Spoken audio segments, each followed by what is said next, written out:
Okay. Okay. Finally, YouTube is live. Okay. You know. All right. I should be getting some people in.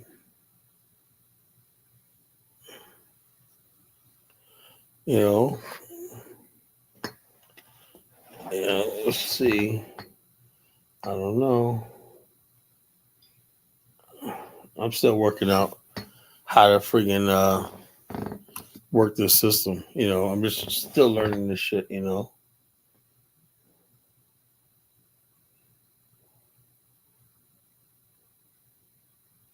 Why does it still say upcoming?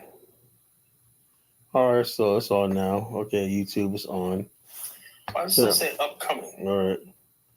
Okay, now I'm on. I'm finally on. Jeez, sorry about that, folks. I'm finally on the air, on YouTube. When I was sitting there talking, and I wasn't even on the freaking air. I don't know what StreamYard is doing nowadays and whatnot with they got all these, they have all these new features on StreamYard. You could do this, and I have not learned them in them yet. It's like when I was buying the package, they showed me all the thing, but there's no way to get to them. I don't even know how to do all the stuff that they say is the upgrades. They say y'all upgrade. You can now do this. You gotta do that. Now where are they? Now that I bought the stuff, nobody sent me an email saying open this. We're gonna show you how to do this, whatever like that. It's a mess. It's a mess. Well, I just do what I can do. I'm only here just to StreamYard when I look. We got like 50 people left until we hit 1,000 subscribers. 50 people. I believe this channel's gonna really explode after that. Because once you hit that 1,000, I think you get pushed into a different algorithm. And then the channel starts growing. Exponentially starts growing. Next thing you know, you're at 1,200 and 1,500. That's how I see that. I see so many people get that go line. It's always up into that first 1,000. Then it just seems to jump. It's fast, slow as you got to that first 1,000, but it gets really fast to the next 1,000. Next 1,000 really comes quick because as they push your content out there, more people see what you're doing and stuff like that, and they subscribe. Your videos pop on people's timelines. And I'm starting to put out more video shorts and whatnot, so people can subscribe, get the message out there. I'm gonna start doing more little tiny videos while I upload and whatnot daily. So to bring just have a reach out there so the channel could grow. So we're gonna do all this for this channel. So we got 50 more until we get 1,000 and we get monetized. I used to be monetized before. They changed the policy. You had to have 1,000 people now. But I was monetized years ago, whatnot, and I just didn't update my information. I should have been grandfathered in because I was monetized before they changed the policy. But anyway, folks, there is a war against Black America's global image. Look, this is nothing new. What I'm about to share with you tonight, this is nothing new, right? The United States and the powers that be in America have always tried to destroy the image of Black America from day one. The minstrel shows mocking Black people and stuff like that, mocking us for being enslaved, mocking us for being from Africa. So when people tell you that Black Americans are ashamed to be an African, no, that's not their fault. You have a society, right, that consistently mocked us for being slaves, mocked us for coming from a continent that couldn't protect us, mocked us for the fact that they could do whatever they want to us, and nobody's going to come wrestle us. That we're the weakest race on the planet, we're the most ugly race on the planet, we're the most stupidest race on the planet. So therefore, out of that, we refuse to believe that, right? So we built ourselves up through our image, right? Black America built themselves an image. So when I talk about, we knew what the world thought about us, right? So what we did was we overcompensated by being extra articulate in the way we speak, extra fancy in the way we dress, extra cautious in our etiquette, and our mannerisms and everything like that. We have mastered all that. That's why when you go to places like Harlem It's like I'm going uptown. Where you going? The U.S. with all the sophisticated black people. That's because we were fighting against the image that they kept. It was a constant battle between what the white man was trying to put out to us to break our spirits, like we're just animals, we're just buck dancing and foot shuffling and Yassa Boston and whatnot, all that stupid image. Black people really fought against that, right? We said we're educated, we're intelligent. And it's always been like that. I wouldn't even argue like the whole idea of the Nation of Islam and Garveyism was simply to create a new image of the black man. You know, the black man's image was so bad. You know, we didn't want to be looked at as clowns and buffoons, and we were serious people.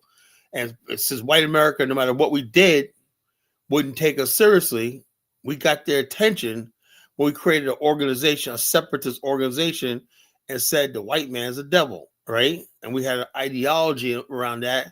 And it's like, wait a minute, these people don't want to be white. You know, they're not sitting there drowning in their sorrow because they're black. Maybe they like being what they are.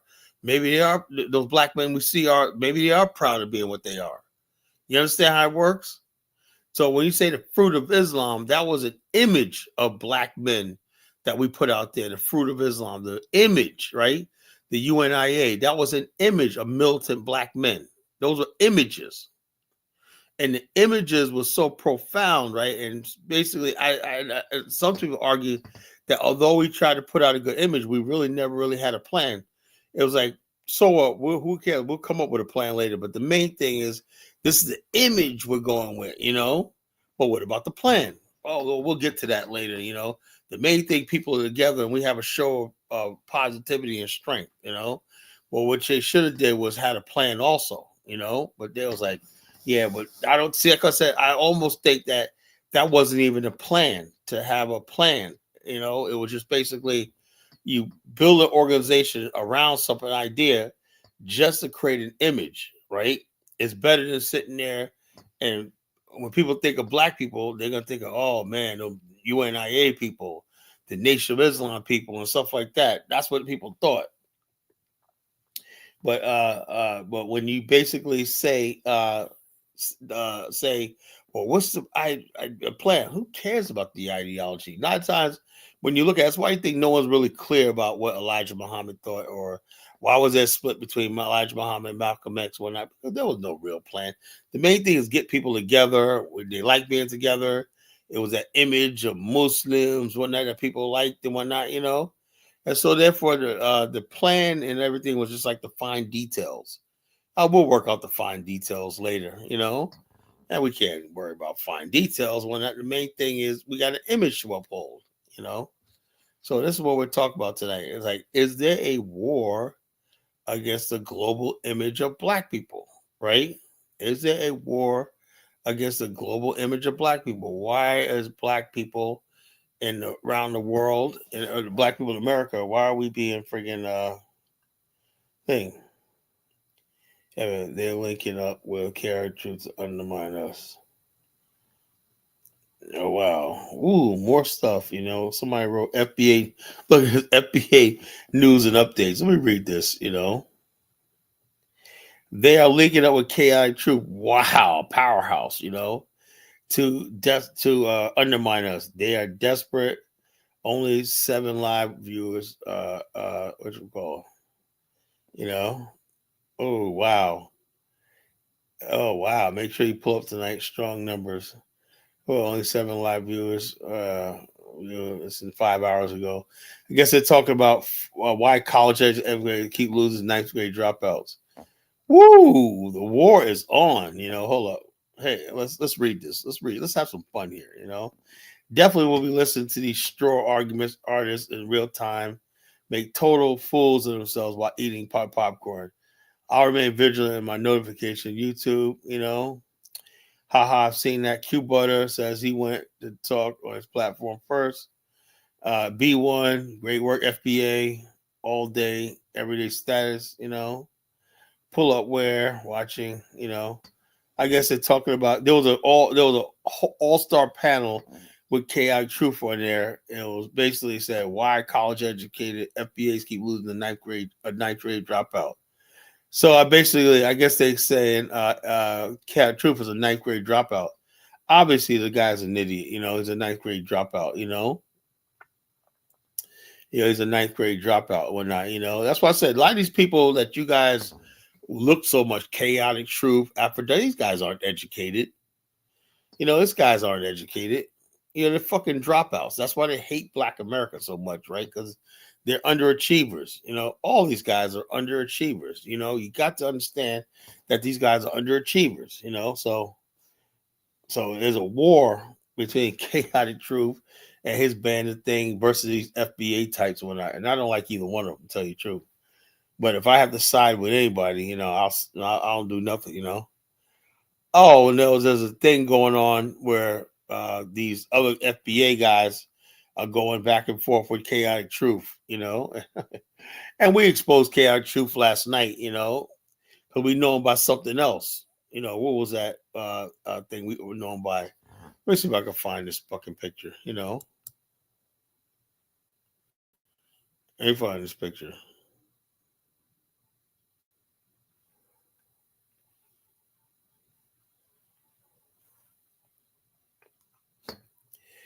Yeah, we know him by something else. He was, just a weirdo, a weird guy. And when he's a weird guy, when he was on, and which one,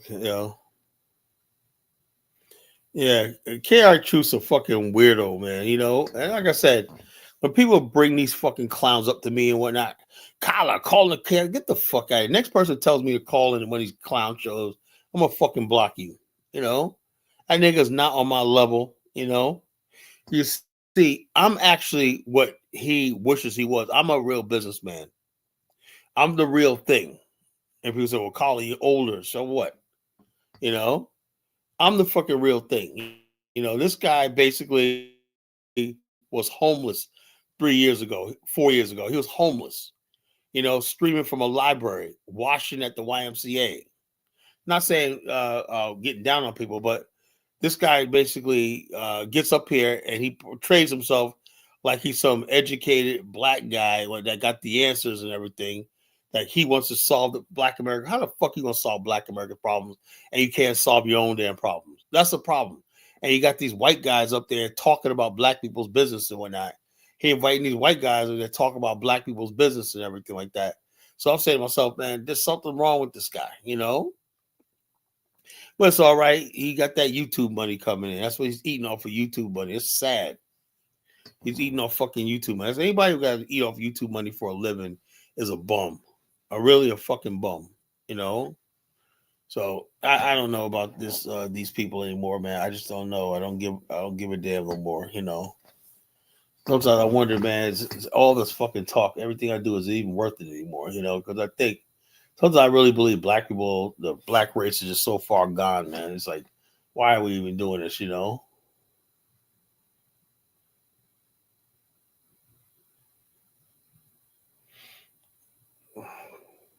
9 o'clock where he's bragging about he got 200 views on a video. Oh my God. This guy's a clown, 200 views. 200 views. Laughing my ass off. 200 views. Oh man. I'm just messing with these guys. 200 views. Wow. Yeah, man. I'm just stirring up the pot here, spreading hate and discontent all over the internet. That's what I do. I spread hate and discontent. But like I said, the war against the image of Black America, right? This didn't start overnight, right? It's been a constant war, but we've always for decades winning. Every time, even like when something like Hattie McDaniels won the Oscar, we were always basically fighting for our image, right? With Langston Hughes, whatnot. Everything was about fighting for our image. Because if you could have somebody, if you don't have control over your image, right? You have nothing. So the white man basically always control the Black man's image in America through straw man tactics, right? Because the bottom line, what he puts out to the world is where this is freaking animals, all stuff like that.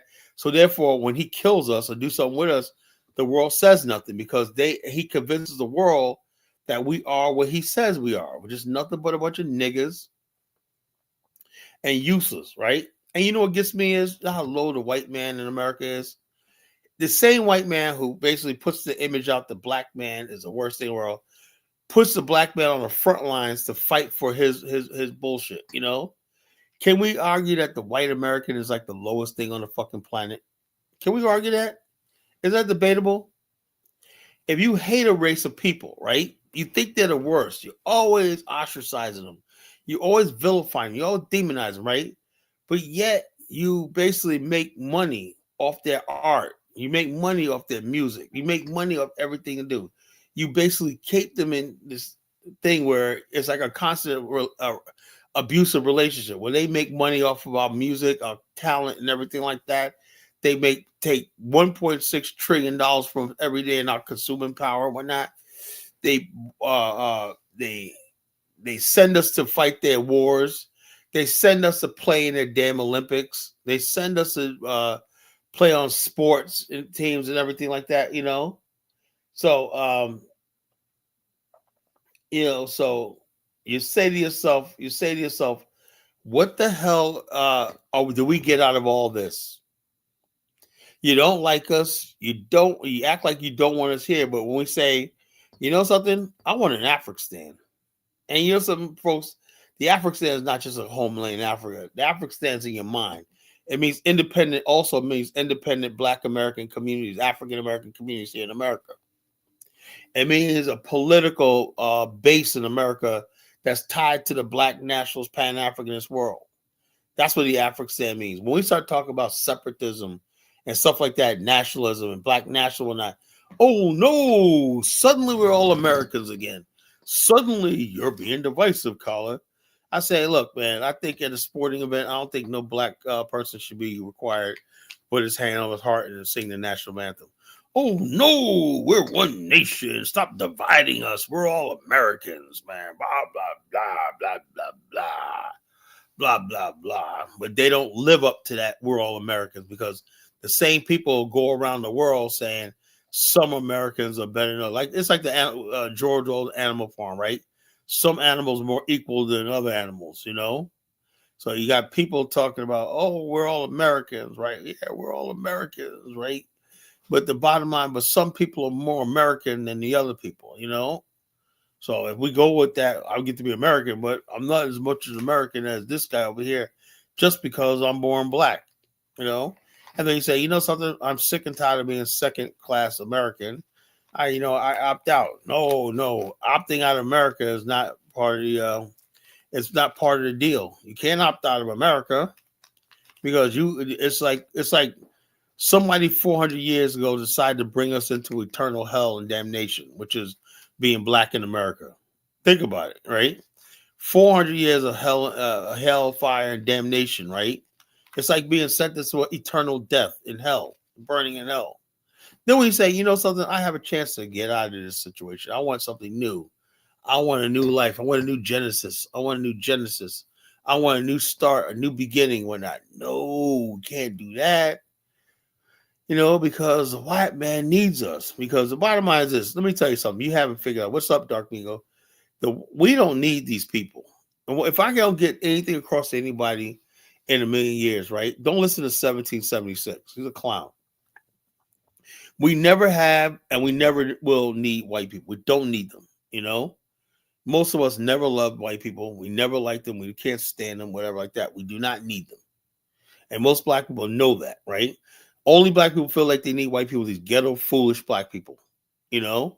And they always, like, every time, they always think the salvation is moving near one of white people. I was blessed to be up all my life around Black people who were successful.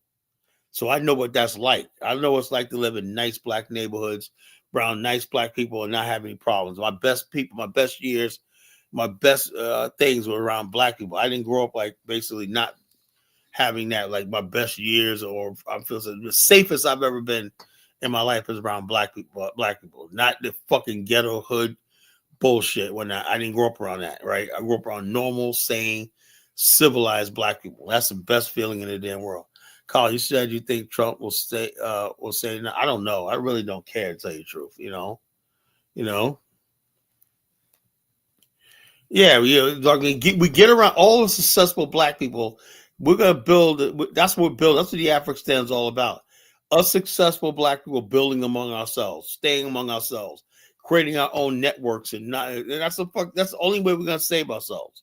Worrying about this fucking ghetto ass trash and whatnot. I don't care about that shit no more. Please don't bring this shit in my face. Oh, what about Boomquisha, Kala? You're leaving the people behind. Fuck that. So we're gonna basically all of us black people that have success, that want success, that's gonna have success. Let's all us get together. Let's build. Let's enjoy this life, man, while we got it. Let's build something. Join me in Liberia. Join me in helping build this pipeline from Black America to Liberia. That's our major thing. That's our first major foray into Africa, right? Is what the College Genesis is doing in Liberia. That's it. All this other stuff is just a waste of fucking time. Join me in what I'm doing in Liberia. That basically will build all our dreams globally. I believe that will happen. We need that base of operation in Africa.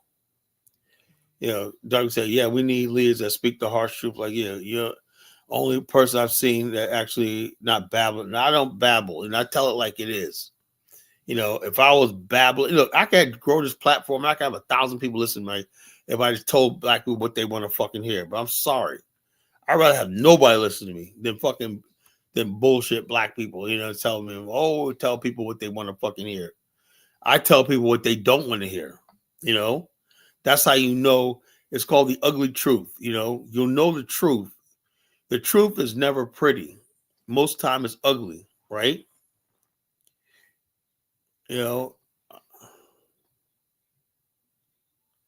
Oh, baby. Okay, babying black people. Yeah, baby. Yeah, babying black people. Yeah, I don't baby black people. I believe, Dark Being, I believe in FTA. FTA means foot to ass. I put foot to ass. That's how I deal with Black America, because I love them. If you love somebody, you put your foot up their ass. You want them to do better. You tell it like it is, I'm teaching other people how to tell it like it is.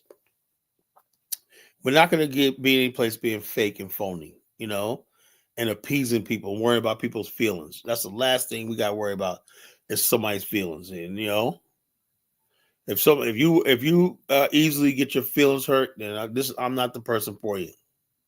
I'm going to tell it like it is.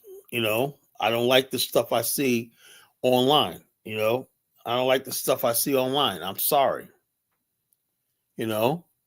All this nonsense we see online, what kind of Black American global image? Well, right now, the Black American global image is bad. It's not like it was back in the 90s, where what more people saw of Black America was the Cosby Show. We had Ebony Magazine. We had all this stuff that permeated the world, right? We had TV shows like Miami Vice. We had Fresh Prince. We had all these images. We had so many beautiful images of Black women. I'm gonna go across some of them, right? We have the image of Black girls back in the 80s was wholesome and everything. I remember one of the best movies I've ever seen was Richard Pryor Moving, right? Came out 88. Stacey Dash. She played like a bumpy, spoiled middle-class girl from New Jersey with Richard Pryor, as a father, and that was a cute movie, right? But that was a Black America we wanted, seeing Black families. And people are always saying, when's the last time you've seen really good Black images out there, And I ain't talking about the ghetto-ass Tyler Perry shit. When's the last time you seen real wholesome Black entertainment where Black people were normalized and everything like that? Back in the days, we used to have TV shows, man. I remember just watching The Jeffersons. Man, I was a little kid. I used to see The Jeffersons. He was a businessman, store owner and whatnot. What the hell happened to our culture? What happened to our image? The image of Black America that people used to watch us in syndication was The Jeffersons, Sanford Son, The Cosby Show, and stuff like that, I don't think she does OnlyFans. I see her on TikTok and whatnot. She's still fine as hell, man. I met her one time in New York. She's still beautiful, I don't care. Stacey Dash, Dark Migo could do no wrong to me. I won't ever watch her OnlyFans, nothing like that, if she does it, right? But she could do no wrong to me. That girl was always fucking beautiful. Some people are just beautiful and, they got privilege, pretty privilege. So unfortunately, I'm guilty of that too. I always give these fucking pretty girls, real pretty girls, a pass. I'm just sorry. I'm a guy, and maybe that's how it should be, man. But you got these hood booger chicks and whatnot. They want to be doing what the fucking pretty girls do. Pretty girls, black, white, whatever, can get away with acting stupid in public or not because people are, oh yeah, okay. But what gets me is black girls don't. A lot of black sisters don't know their boundaries, man. Like, dude, sister, you overweight. Sister, you got that struggle weave on your head. You can't be out here acting loud and stuff like that. That ain't cute. When you ever see it, like before, I was working the club. I used to have a little cute little light girl. She was so cute, right? Nikki, right? And she was like, yeah, she was like she liked me because I was older. She was like only like 21, 22. She was so adorable, right? And I used to put her on timeout when I said, "You've been a bad girl. I'm gonna put you on timeout." So I put her on the counter when I say, "Sit there, don't get up. You're on timeout." And then she had this little clown nerd, dude that was like all kinds of love with her. She'll Degravius, why is he so upset? I don't know, because you're hugging me all the time. She goes, you're my friend or not, but I go, he don't see it that way. He's trying to be your boyfriend. No, he's my friend. I said, that little boy wants to be your boyfriend, I mean, I told the young guy, I said, dude, man, I'm not interested in her, man. She's somebody comes to the club. I look out for her because she's cute, whatever like that, but I'm just saying, we just back in the days, man, we used to have girls that act cute. So like I said, she can get away with stuff. She does stuff. She go on a dance floor. I said, didn't I tell you you can't go on stage? Well, I said, didn't we say nobody go on stage? Oh, well, all right. I pick her up, put her on over my shoulder. I said, you're going on timeout, girl. I bring her over there, put her on the counter and whatnot. I said, now you sit there and behave yourself for like 15 minutes. You're on timeout, Oh, she was adorable. She's so cute, she was adorable. So anyway, basically, cute girls can get away with shit. I mean, I'm sorry, that's just what it is. Now, if she was a big girl, whatever like that, oh man, let me stop. Now, what was that, a big girl? Now, at the same time, I'll never forget, man. Oh my God, man. My club years was something else, right? It was right around that same time period, right? I'm sitting there minding my business, right, in a club, and I had my facing the door. And next thing you know, I get this big double smack on my ass, right? And then somebody grabbed my ass, right? And all of a sudden, I see this big girl running out. I did it. And she went outside and started high-fiving her friends. She goes, I was scoping that ass out, man. I got it. Big girl grabbed my ass, smacked it, and ran out the club and whatnot. She was woo, I did it. I felt violated. At first, I thought it was going to be some fine chick. And I said, man, I want to sue. I felt violated, man. I was like, man, what the fuck, man? That's so fucked up, man. I shouldn't be like that, man. First, I thought it was that girl, Nikki, that did it. I was like, all right, man, little girl. You want to grab her bro's ass, man? That's okay, man. You go do it. And this big girl comes out running out the club. I was like, oh, man. Why does Big Bertha got to do me like that? Come on, Big Shirley. How you going to grab her brother's ass, man? Right? I was violent. My friends in the club was like, oh, I said, I know you motherfuckers are never going to forget that shit, right? They're like, nope. We're going to remind you every night of that shit, right? And they're all out there trying to like, I can give you his number, telling the girl, I can give you his number and whatnot. I can tell you where. I'm like, these motherfuckers, man, your fellow security, man, you can't rely on these niggas for nothing, man. They're like, we're going to hook you up, man. I said, man, nigga, y'all need to stop that shit, man. It ain't funny. It ain't funny. That was not funny at all, man. Not funny at all, man. So, but yeah, those are my club years, man. Like I said, I have many years well spent. That's why I could sit here and do this. I have no desire to be in the club. I did that life. I want to be a black nationalist. So all I want to be is right now is a black nationalist, Can y'all help me come up with great black nationalists, right? That really do something, can you really got this? Yeah, and then one night, this big girl comes in, Dark Migo, and she was kind of light skinned, right? And she goes, "Now, don't I look like Beyonce?" I said, "No, no. You see my hair? Yeah, I see your hair, but I see the rest of you." Beyonce, no. She said, don't I look like Beyonce? Everybody, that was back in what year was that? That was like 2000, 2005, 2006. That was the era everybody fucking every female thought they were Beyonce. Don't I look like Beyonce? Don't I look like Beyonce? No. No. Stop it. You do not look like Beyonce, But yeah, the war against the image of Black America, right? And you got these trolls online and whatnot, these fucking immigrant demons online. They want to fucking come here and trash our community all day. But the moment I play a fucking video showing anything negativity in their country, oh, Carla, don't do that, man. Why are you showing the kids begging in a freaking car? When I said, guess the country, right? And they were like, why you say, Elvis, why you say guess the country, Carla? Well, I'm saying just guess the country. It's no big deal. Guess the country. What country do you think this is? Is it the Gambia? Is it Ghana and whatnot? Oh, what's that? Oh, that's not Black America, right? It ain't Black America, right? All right, so you get my point, right? Not to mock kids hungry and begging, man, right? But the bottom line is this: a point has to be made, right? We are ahead of most people, all Black people on the planet. There's no Black people on the planet that's more advanced than we are. No Black civilization in the world is more advanced than we are. So say what you want about Black America, right? Our image and everything, and we got to something. We got to start constantly reminding people at the point of hurting people's fucking feelings before they open their mouth about our problems. Let's talk about your problems in your fucking home country. When everybody's always in our fucking business, right? Every group of people has problems and issues, right? But why is our problems and issues always on the topic of discussion for everybody else? I say, something, man. I really want to solve the problem of the Nigerians and blah blah. They was like, man, get the hell out of here. Solve your problems, blah blah. Okay.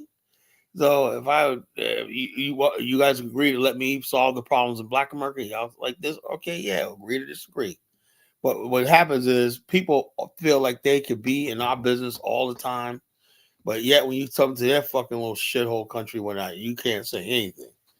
I see a Nigerian lady on TikTok shaking her ass for a white man just so he can do it. Yeah, it's sad, man. The number of Nigerians that are fucking, and a lot of this stuff is done by Nigerians, right?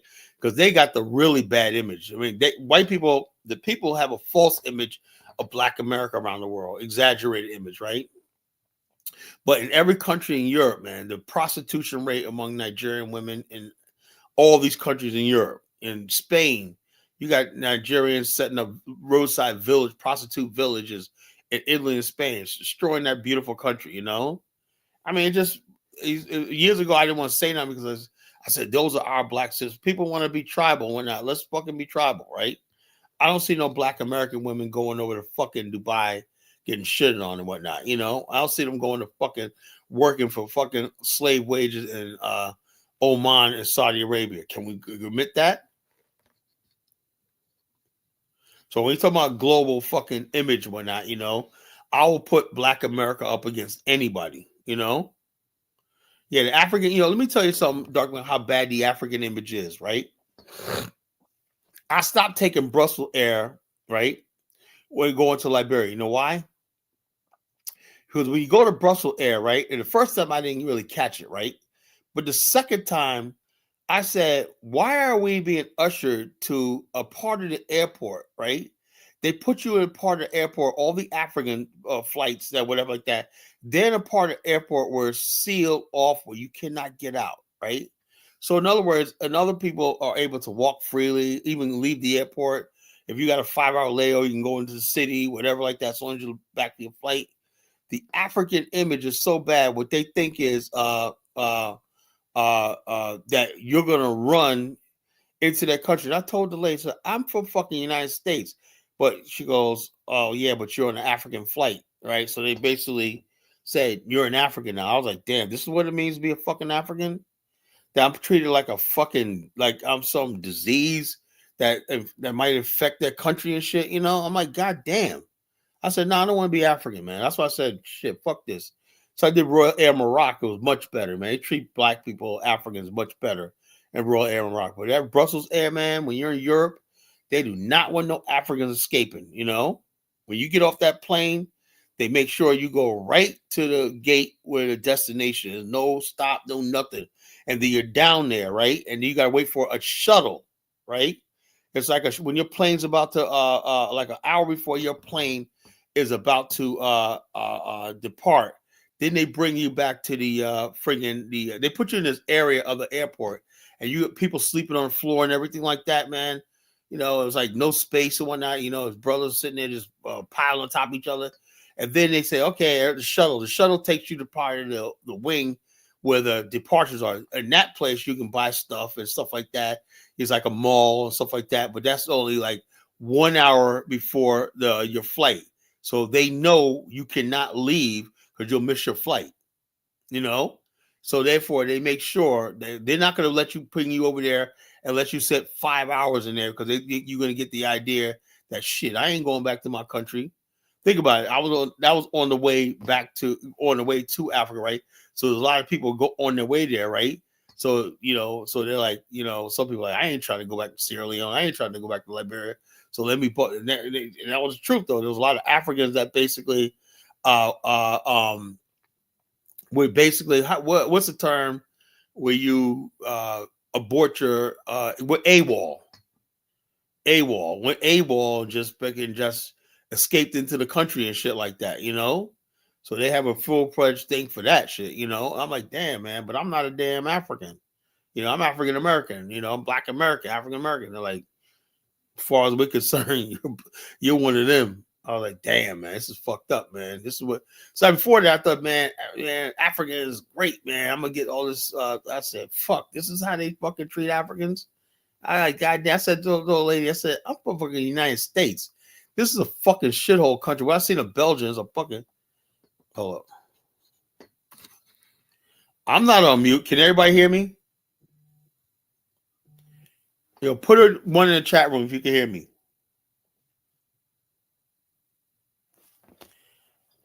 Put it in one in the chat room if you can hear me.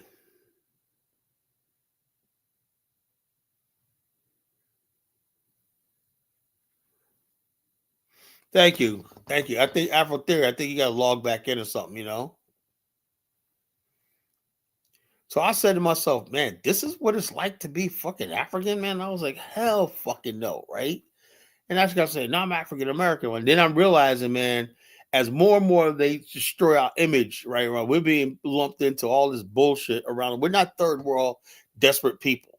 I make that mistake. All these people around the world, we are not. If we come to Africa because we want to, it's a privilege for us to come to Africa and be in Africa and whatnot, We got to make sure people respect us when we go places, right? We're not this fucking desperate, and we got to get our sisters like that. So this big girl, she was like, yeah, I'm trying. Look, we got to get our sisters, like, because they got the lowest self-esteem on the global stage, right? You got to go anywhere. When you leave this country, you got to hold your friggin' head up. That you are coming from a great people that did everything. You got the privilege to travel and everything. Make them respect you and respect our community and respect our name. As simple as that. We didn't go around the world selling nobody dope. We didn't go around the world pushing prostitution. We didn't go around the world doing fake IDs and 419 scams like that. So we have nothing to be ashamed of when we go to anybody's country. And we're going to make people respect us, As simple as that. Because I don't know what it is, man. Because I think the world is growing afraid of Black America's influence and power. And I looked at K-pop. I was like, damn. I mean, I did not know friggin'. I never really looked at K-pop, but that's just a complete ripoff and J-pop of African American culture. You ask yourself this question: okay, white people got hip hop, punk rock, and all this shit like that. I mean, what do the white people got? They got the Hunger Games. They got what is somebody tell me something white exclusive in America, right? That's why I said I didn't understand why black people got into that shit like the Hunger Games. Like, let the fucking white people have their own space. We got enough of our own. Let's build our own shit, you know. Like, they want the Hunger Games. We always feel like we got to be included on everything they fucking do, right? You know, so they want the Hunger Games, all that shit like that. Let them have that shit, right? The Game of Thrones. Yeah, I mean, I mean, it's like, yeah, I like the Game of Thrones. I like the Dragon Queen and whatnot, but I wasn't really into that shit, you know? You know, let them have their own fucking shit, you know? Let's have our own shit, right? We always feel like we got to fucking be in their spaces and whatnot. And so when we do that, right, we basically got to let them in our spaces, right? And what happens is people forget that all this music, everything, even rock and roll came from us. You know, what that came from us. Everything people enjoy in the world came from us. All the latest dance moves. I remember seeing these kids overseas doing the nay, stiletto, that whip, doing the nay, whatever. All right, it's just a dance, right? Well, who always comes up to dances? We do, right? But it becomes we're almost like scared to take ownership of shit, you know? Yeah, mostly black women who do that, you know. I mean, black men, we're just proud of who we are. I don't need to be somebody else or be somebody else's culture and whatnot, you know. That's what women do. Women basically go out there and try to be part of somebody's culture and let me be accepted and whatnot, you know. Let me change my name. I want to be part of Afintunde's village and whatnot, you know. They with all that stupid shit, you know. But not us black men. You know, us black men, we want to fucking rule the planet. That's what we are. We want to dominate the planet. Who cares if it was written by a black woman? You know, the thing is friggin' black is white. The Hunger, does anybody think the Hunger Games anything but a fucking white thing? Who got into it? Harry Potter. Okay, let's talk about Harry Potter. Why do people want to go and black people want to get involved with some fucking white nerd shit? Why? What the hell do we get our Harry Potter, the Hunger Games, all this stupid stuff that everybody else said? Why do we feel like we got to be part of everything the mainstream says we do? Oh, like they got that one guy. What's the guy? He's an African guy, but he's a cool actor. When they play in Star Wars, you know. I forgot his name. You know, he's a really good actor. You know, he basically played in Star Wars and whatnot. Boyega, whatever his name is, right?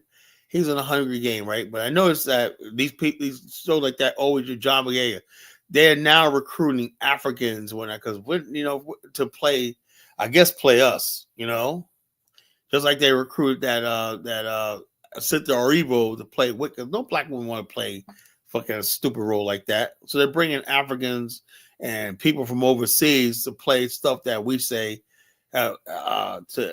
we say we don't want to be a part of anymore. You know, so we don't want to be part of this stupidity anymore. You know, like that people want to come over here, but like I said, the coon culture has to continue, right?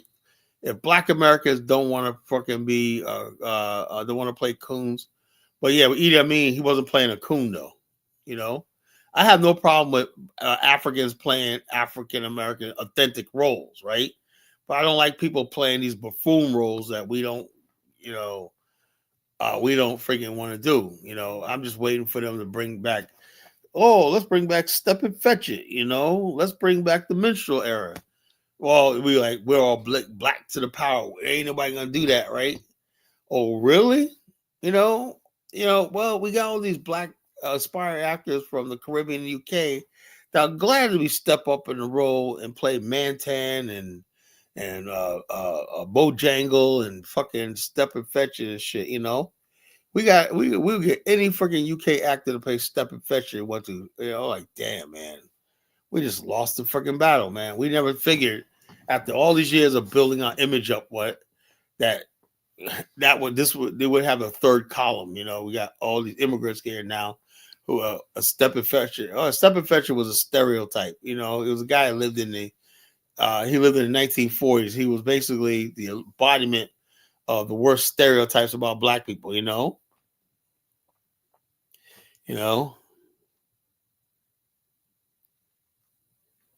Yeah, Harry Potter as a children. Yeah, Harry. Yeah, but don't they do like wicked spells and shit like that? Wicked spells and I don't know. That's just white people shit. Harry Potter is just white people shit to me. I'm like, yeah, you know. But yeah, the war against Black American image, right? If you have basically for the last, I would say, 10 years, have been feeling fatigued and bothered by the image you see of us on TV, you're not, and television and media, you're not alone. Remember something in the 80s, from the 70s, 60s, 70s, 80s, right? Black artists and everything were we were so much ahead back then. How did we get this level? We had people producing movies, everything like that, and basically our image changed because we fought back. But now I think we let our guard down, right? And the same forces that basically dehumanize us in film and everything like that. Now, basically, you don't have the image of Shaft. You don't have the image of, the Three the Hard Way. Righteous brothers that do the right thing and whatnot. You don't have that image no more. Where's our friggin' where's our Ben Casey of these days? Where's our Fred Williams of these days, right? Where's the strong black men right now? Where's Jim Brown? Where's our Jim Brown of these days? What the hell is going on in Black America, right? We let this happen, We need our own Jim Browns now. We need our own Shafts now. We need our own everything like that. We need our own new Kareem Abdul-Jabbars now. We need our freaking people. What we need now is also we need a Muhammad Ali. I float like a butterfly, sting like a bee. We need Muhammad Ali's. Where are all they? For God's sake, man, where's our Farrakhan right now? What the hell happened to our image? We used to be respected and feared around the world. Now we got these freaking people coming from the islands in Africa, coming from third world countries telling us what to fucking do. What the hell is this? Yeah, the gangster rap was put out that white people. That wasn't us. LeBron James is not no damn new Muhammad Ali. Muhammad Ali wouldn't get up on fucking TV crying about fucking goddamn racism. He's worth almost $1 billion. Racism, I feel so unsafe. Nigga 7 foot tall. He feels so unsafe in America. Shut the fuck up. Fuck LeBron James. He ain't no Muhammad Ali. Muhammad Ali was a fucking real man. That's it. Anytime somebody could compare LeBron James to Muhammad Ali, we are lost. We are lost. LeBron James and Muhammad Ali, come on. That man Muhammad Ali got the respect. Even his enemies, right? White conservatives showed up at his funerals and tipped their hat, said, "Sir," that's respect. That's when you're a real man. You stand on principles, even if you go against your own country, even if you go against everything the world tells you is right. You stand on what you believe and is the truth. That's why we always love and respect Muhammad Ali. That was a real black man. That was the ultimate black man. That was when I was growing up. That was my role model. No, Obama was not great for Black America's image. Okay, on the face of value, he was, but when you dig deep into him, he was not all what he cracked up to be. Had he did something for Black America and stood on principle, whatever like that, and stop selling this, I'm a president for everybody and stuff like that. You see clearly Donald Trump, without being said, he's a president of the majority of white America. He never said, well, I'm just not the president of white people. A lot of white people feel like he's their president. A lot of black people feel like he's not their president. So does anybody care? No. At the same time, Barack Obama, he made sure to tell everybody, no, I'm not. I'm everybody's president. I'm not just a black president. He went out his way to say it like that,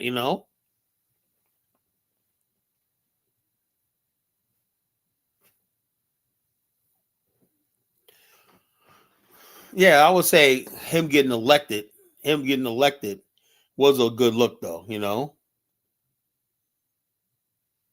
I mean, yeah, that was a good image. Him and his family and stuff like that when he was in the White House. I'm not gonna get like that, but you know. Oh, first of all, if you knew anything about Muhammad Ali, he gave so much of his money, right? A lot of his wealth to helping poor black people in his area. He built schools. He donated money. He donated millions of dollars, and he lived very meager. He didn't buy fancy cars or none of that shit. Long before LeBron James, Muhammad Ali was doing for black people. Everybody knows that man had a heart of gold. He really loved his people. And he didn't have as much money as LeBron James, but he gave so much, No, LeBron's not doing the same thing. His school he built is for all the kids, not just black kids,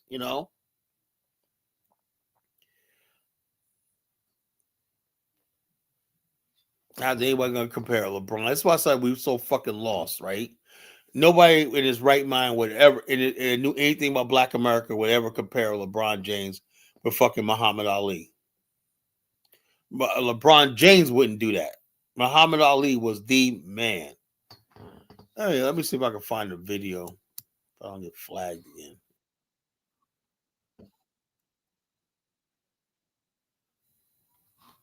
Muhammad Ali. Let's play some Muhammad Ali videos. My hero.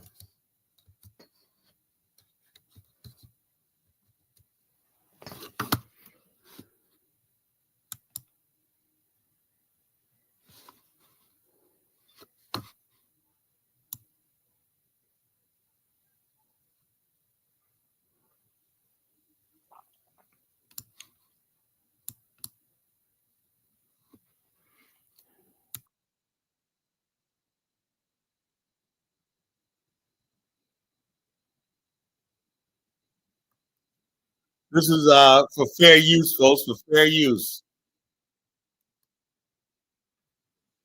That I was the greatest of all time. When I beat Sonny Liston, I told you today I'm still the greatest of all time. Never again make me the underdog until I'm about 50 years old. Right. Then you might get me. Talking about how big George Foreman is, how terrible. I'm scared for my life, how relentless he is. That sucker ain't nothing. Down goes Frazier. Down goes Frazier. The heavyweight champion is taking the mandatory 8 count, and Foreman is as poised as can be. Beg your pardon? You would continue boxing even if you would lose over there. I beg your pardon? I'm a brain fighter, scientific, I'm artistic. I plan my strategy. This is the hardest hitter since Marciano. This man is greater than Joe Louis. I've been reading what you're saying. He's a bull. I'm the matador. He's meeting his master, his teacher, his idol. Well, being us both religious people, Muhammad and myself, he'll be very fortunate if I don't act as an exorcist and beat the devil out of him.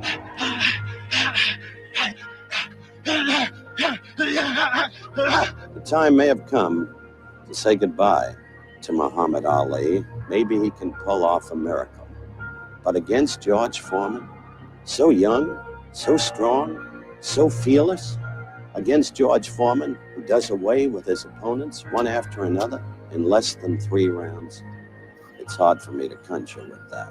After this fight, I suspect Ali will retire.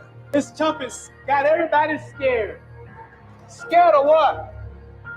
Nothing to be scared of. Scared of what?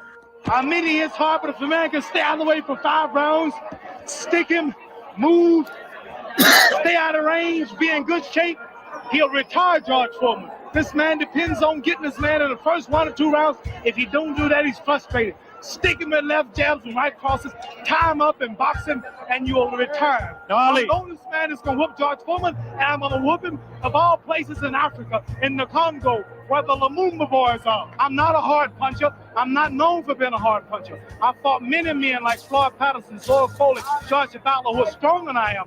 Many I couldn't knock out, Sonny Liston. But I'll tell you this, boxing ability, speed, whooping him on points, for the distance if necessary. then I'll whoop him.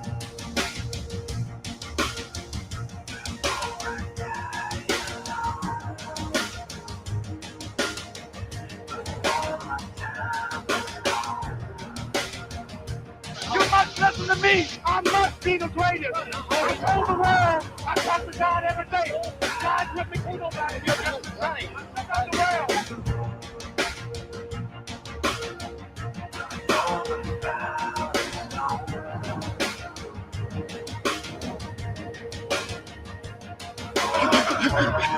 Back up, son. Back up. I'm a bad man. I took up the world. I took up the world. I took up the world. You know the song, folks. Enjoy this because they're gonna make me edit this. The song "Vengeance" on here. They're probably gonna make me edit this at the tomorrow, so you won't see this again. So enjoy this now. They're not gonna let. They're gonna make me edit this song out. I'm gonna have to dub the song out. The song, but okay, I'm gonna play it anyway. A song called "Vengeance." You know, it's not. I don't own the title, the rights to this song, folks. YouTube. This is for fair use for educational purposes only. So I hope anybody. I do not own the publishing rights to this song. You know, it's not my song, not my music. You know, so I withhold all publishing copyright issues. Thank you. This is when I watch somebody like Ali, I watch somebody that's really the real deal, you know, and I say, well, did I know I'm not great? I want to believe that I'm that guy. My ego tells me that, but the reality of it is I love this life that I have. I might not want to give this up just to prove that I'm a tough guy, but Ali would. I always like to think I'm a bad motherfucker, vicious motherfucker, but that's a part of Ali. That's where he overshines me, because I can't understand a man that's really died. You know, and I talk that shit about he the real thing. He'll die for this shit. I'm not gonna die for that. Ali will fight you till he die. You have to kill him. I just know I'm not him. I know what greatness is. I know what real greatness is. When you see greatness, then you know that's not me. His punches are coming from nowhere. Pow, pow, pow, pow, pow, pow, pow. In the 15th round, he still pumping. Pow, pow, boom, boom. He's gonna start releasing you. Ali's a giant. There's no way that the fighters can match you. Come get me, son. I'm dancing. I'm dancing. No, I'm not there. I'm here. What? This man will never touch me. Don't hit me with the stuff he hit Joe Frazier with. This sucker don't hit hard. The man is a bullet. He pushes his head down. The man don't hit hard. This man will fall on his face and exalt him. He'll fall out. And all of the questions will be answered. The heavyweight championship of the world at stake. So the stage is set. We're just about ready to begin.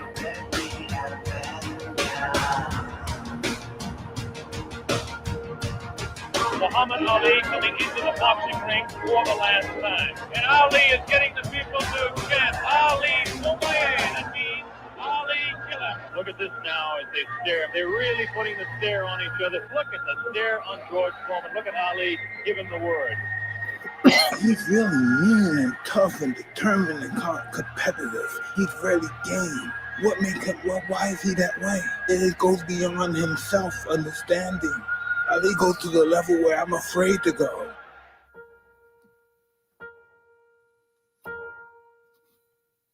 Here we go, Ali quickly across the round. Ali looks like he's ready to go here.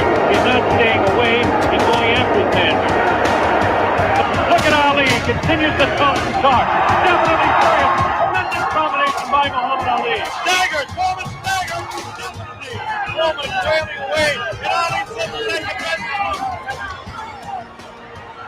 Muhammad Ali is taking the punishment now. Two wild right hands taken on the side of the head of Muhammad Ali. There's a real strong right hand just underneath the heart.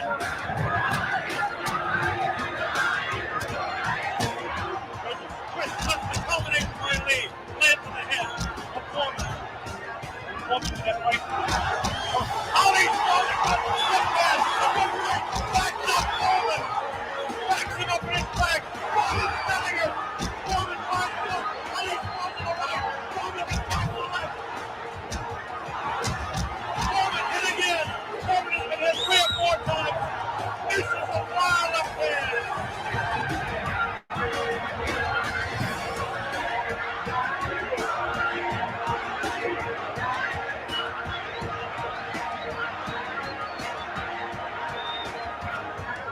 another sneaky right hand. This time he worked over the shoulder of Foreman.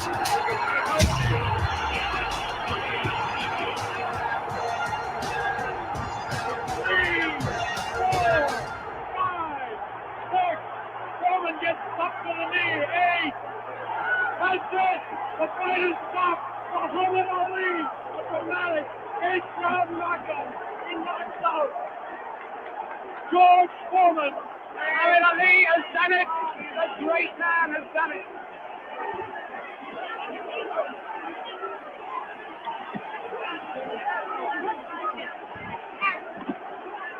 This is the most joyous scene ever seen in the history of boxing. This is an incredible scene. The place is going wild. Muhammad Ali has won. Muhammad Ali has won by a knockdown. By a knockdown. Yeah, this is the days when black men basically brought the biggest event of the 20th century, right? Which was an Ali Foreman fight to the motherland. People said to the motherland, right? If this was here now, whatnot, these Negroes would be doing it in fucking, I don't know, fucking Las Vegas, and they'll have all these white chicks so you can get to their white chicks and everything like that, you know? So the bottom line is, like I said, our image is really good. That's what a strong image we put out there. He went to the motherland. He went down under, and our ancestors' spirits guided him in that ring, you know? That's what people friggin' don't seem to understand. That's the image we used to put out to the world. We're going to take this fight, right? We're going to take this fight and we're going to bring this to the Congo, the deep and hard in the Congo and whatnot. And our spirits of our ancestors behind us, right? Because the American government and all the American media wanted Muhammad Ali to fail. They wanted him to be humiliated. But our ancestors' spirit guided him in that ring. Nothing against George Foreman and everything like that, but he was being used, you know? Muhammad Ali is a true force for the black image in America, and I love him, and I'm proud to be a part of the same community he comes from. You know, I don't know about the future, Truco. I'm only doing about for right now. You know, there's no future fight for black America. We're already fucking winning. You know, that's why I said we're already fucking winning. That's what people always say. Oh, black people are doing better than any other group of people that's non-white in the planet. I'm telling you, put us against South Koreans, we're way wealthier, more money, everything like that. So what the fuck are people talking about? What about black Americans, right? Black Americans will be fine. I don't need to fucking do nothing about black Americans. Show me any group of people that gotta have a larger middle class, that has more education, that has a higher standard of living, longer life expectancy. The hell are you talking about, Chukwo? We don't have to do shit. We won. Now it's basically telling the world what our image is. Do we got problems? Yeah, we got problems, right? But the problems are not severe.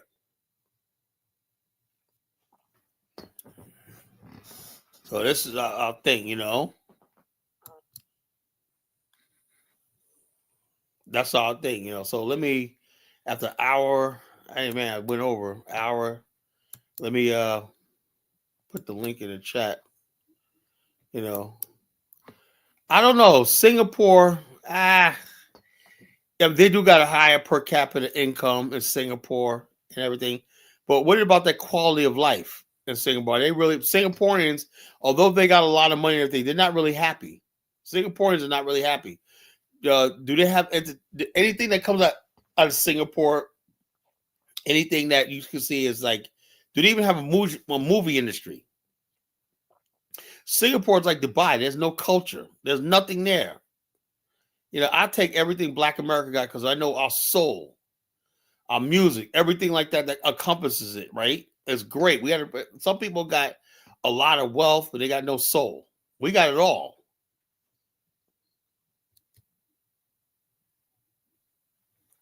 It says Africa is strong.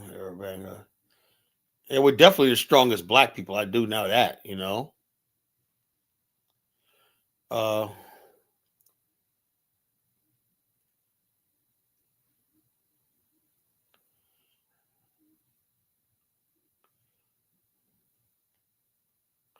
The Black America's best years are in the future.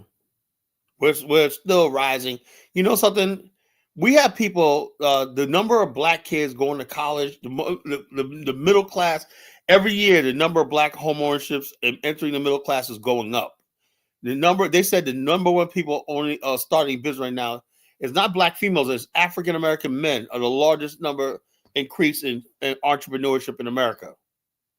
Young black men are starting business. I see the guy moved right next to me in my office. Young black man got his own staffing and labor staffing business, right? I'm like, holy shit, with two wrap vehicles and whatnot, you know? Where's that? Troy? Look, hold up. I'm not going to compare ourselves to Chahori. He's the head of a country. He's the head of a state. That's the one thing we don't have. Maybe it's not necessary, but I still think, we're better off than these people that so-called got their own countries, Maybe having a country is overrated, man, because I haven't seen anything. If we're going to judge by African standards, right? I'm not saying one country in Africa except for Rwanda. And then again, Rwanda's GDP is only $9 billion, right? The average annual salary is no more than $3,000, right? Same thing as all these countries in Africa, right? The African standards are just so low. No, nobody. No, it's not even a comparison. Nah, I'm sorry. No.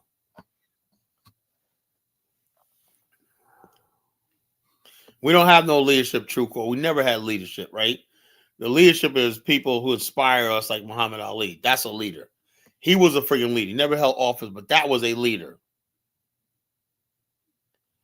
No, we're not assimilating. Truco, we've been here for 400 years.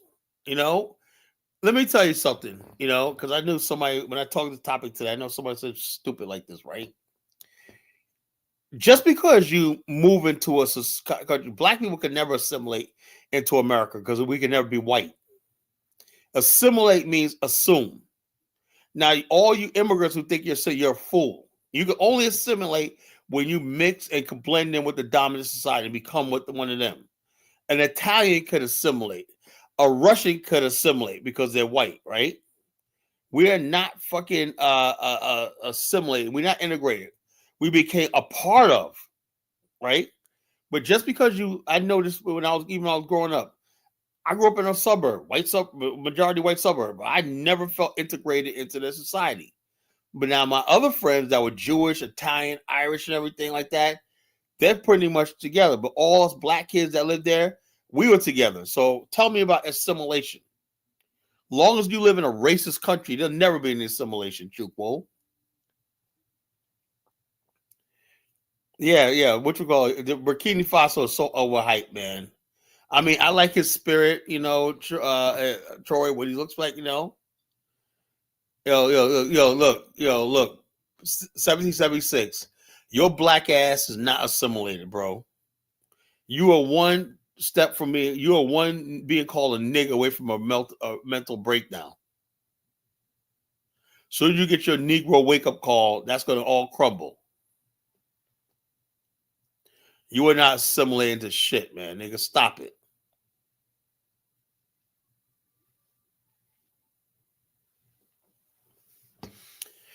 But yeah, so last night we was really roasting Chaotic Truth, man. What the hell, man? I did not know he had a background he did, man. I know all his business. That Also Smart had to give him $10, something neat on Cash App. We got the receipts. He was hungry, starving. He was living on the streets, whatnot. He was doing a show from from the library, whatnot, taking a bath, if he ever took a bath at the YMCA and whatnot. It's sad, man. It's a really sad situation, sad fucking situation, sad situation, sad situation. And he gets up there with these white guys. Who are these white guys that get up there? Hey, Chaotic Truth. Like, I bet you anything, all these white guys are homeless too. These probably guys 40 years old living with their mom in the basement. All these fucking, look, we have way too many fucking losers on this fucking internet, right? Look, let me tell you something. If somebody's on YouTube broadcasting between the time of 8 a.m. to 6 p.m., they're a loser. They're fucking, those are hours that you're supposed to be doing something productive with your life, either going to school or working a job, Yeah, I was homeless, but I wasn't on YouTube Elvis. I wasn't on YouTube trying to get money out of people, right? I was homeless. Like, it was like, what, for 3 weeks? I slept in my car, you know? I'm not judging anybody.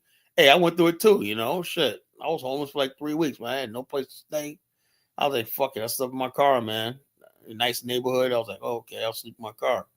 You know, and I went over my sister's house, my brother's house, and I was showering, eating there and whatnot. But I slept in my car and whatnot. The only reason why I slept in my car, Chuko, I keep getting these motherfuckers mixed up. Elvis, because I was just too proud. I didn't have money. I had to wait until I get paid to put down an apartment, right? But I was just too proud to tell anybody that I needed help. I could have got help from my family, right? I could have went back to New York if I wanted to. I had a car. But I was just too friggin' too proud, you know?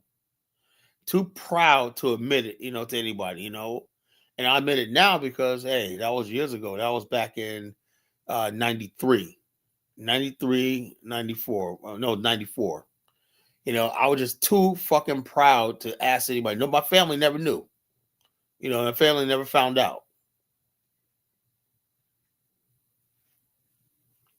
Yeah, K.I. Truth's a fucking loser, man. What do you think? Yeah, he's a fucking loser. Tries to put on a suit on like he's one of us, like he's some businessman. So get the fuck out of here. Trying to look like fucking Theo Huxtable and shit, Everybody wants to be Theo Huxtable or Carlton everybody wants to be Carlton from the Fresh Prince when it suits them or not. Okay, I could be a fucking Carlton. And white people he must be that Carlton type that's always telling Will how to act and whatnot. Everybody wants to assume the Carlton role, and they ain't shit, You want to be a Carlton role, be a Carlton. You want to be Carlton Banks, have the money and the power, everything like that. Don't be a fucking bum and whatnot and put a suit on and pretend you're Carlton Banks.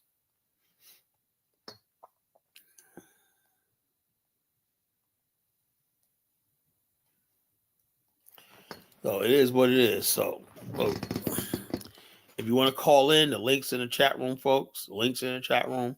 Step right up. Step right up.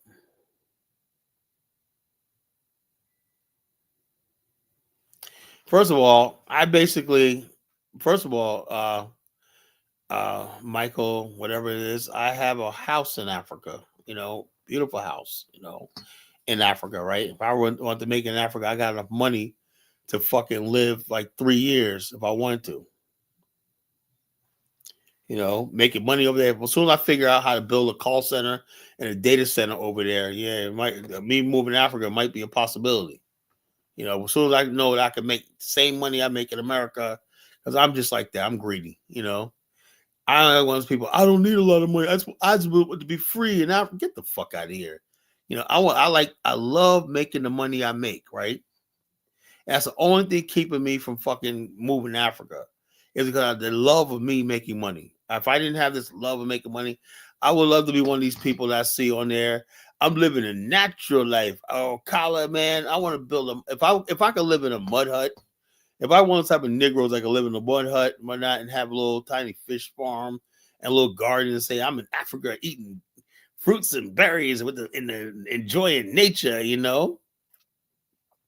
Yeah, the nigga has one suit, whatnot, he got it from the Goodwill. I'm putting all his business out there. People say, "Well, Kyle, what did he do to you?" He just there, If you're talking shit about my people, man, you're in my fucking crosshairs. I don't give a fuck if you did nothing to me, like you did nothing to me or not, Laughing like saying, I want to build something in Liberia too. Yeah.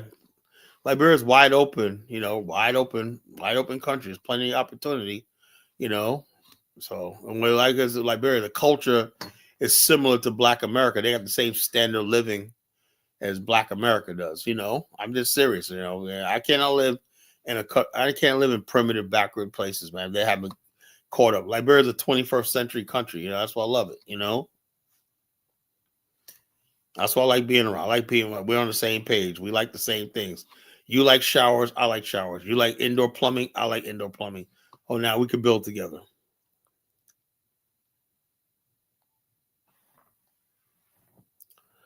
Nah, I'm not gonna be Afro's think tank. You know. No, I don't know. I look. The bottom line is this: I make money in America, right? And I don't try to act like I'm living in Africa. You know, Jonathan Miller is a good guy because he actually makes money while he's in Africa. I can't go 3-4 months without making money. You know, I can't do that. You know, that's a waste. Well, hopefully I get a response from KI True. He came in here last night, but he was too scared to get up on the panel, right? I'm hoping to get a response from KI True. I'm going to keep nagging him until I get a response from him, right? Because when he does response, that's going to help my ratings go up, you know? Yeah, I like in my house that I have, right? I got 2 showers, right? You know what the thing with you spray yourself, whatever like that thing right there. I love having my friggin' my soap, my body wash, my hair shampoo every day, whatnot, the scrub brush and whatnot, and I'm like, oh, I customized 2 bathrooms, right? There in my house, right? I got a custom made kitchen. I gave my wife a custom made kitchen, right? I reminded her today. I sent the picture of the time she made me some spicy potatoes fried with palm butter and cassava fish. That shit was so good. I said, look, that's the first thing when I get to Liberia I want to have. So make sure you have palm butter oil, and you got some potatoes, and you got she had shrimps in there too. It was like little shrimp pieces, potatoes, and then we had fish. Oh my God, nothing like Liberian fish. I'm tasting it right now. I miss my Liberian cassava fish and my snapper fish. My cassava fish is really good because it's very meaty. It's very thick and meaty. I cannot wait to get there. And she was like, well, I want this. Well, I said, that's what I want, right? You better have my shit ready. First night I get there, I don't want to hear nothing. I want my cassava fish, my potatoes, or I might have like cassava rice, either one of those. But I like the fried potatoes. I haven't had it in a while. That fried potatoes, nothing like fries better than African palm butter oil. That's nothing freaking tastes better. I'm not into turbogi. I don't really like that. I mean, it's all right, but not my thing. Turbogi and fufu, not really my thing. I really don't get into that. I like cassava rice. I like potato greens. All Liberian food, whatnot. I love snapper fish. I love lobster, Liberian lobster. Delicious, man. It's nothing like it. Nothing like Liberia, man. It's just nothing like this place in the fucking world, man. So those are people who don't have this experience. I feel sorry for you, But I will be there in 2. Let me see, 1. I'll be there in a little over 2 months. I don't know what brimfish is, but nothing's gonna beat African fish. I'll tell you that right now. Now I'm not gonna eat no bush meat, Mike. That's you. Why are you gonna come in here with your bush meat, Mike? That's Mike Olawale, man. His bush meat. I told you I had a dream one night, man. It was friggin' Mike Olawale and Afro Dumbass on a fucking 2 end of a fucking big giant bone. I think it was an elephant leg or something like that. And just and they're fighting over it and whatnot, and Afro Dumbass runs off with it, and Mike's in suit, he grabs it and runs the other way and whatnot. They're fighting over a bushmeat bone. Whatnot, I keep having that dream, man. I don't know what the hell brim fish. Oh, well, where's it sold at? Yeah, Liberians got the best food in West Africa, hands down. Because who else got cornbread? Liberians got cornbread. They got all the stuff we have in black. They got sweet potato pie. All our fucking dishes that we brought over there. Yeah, Afro Dumbass is a fucking weirdo. I agree. He's a fucking weirdo. He's a real sociopath, to tell you the truth. I don't think so. Senegal. I haven't eaten Senegalese food, but I can't see anything topping Liberian food. I'm sorry. I'm sorry. Maybe somebody could tell me where the Senegalese restaurant is. I don't see nothing topping Liberian food. Really, I don't. Yeah, plankton's all right, but I can't eat it that much. I hate when people serve me plankton in for breakfast. I was like, I can't eat this shit, you know? I mean, that goes good with something else, right? Let's say I have a bowl of cereal and I have a little plankton, but that can't be my fucking breakfast, you know? Plankton's all right, man, but Liberians, man, they go crazy with that shit. Here's your plankton. Get the hell out of here. I can't eat a whole thing of that shit, you know? But I'll be back from Liberia. One thing Liberia would great if they had fountain drinks. It would be less expensive and everything and have fountain. What I might do is, you know, tell me if this is right, right? You know? No, I don't think so, bro. We only eat fish in Liberia and chicken, you know, not even bush chicken, you know. We don't eat no fucking bush meat in Liberia. We're civilized over there, Mike. You know, this ain't Nigeria.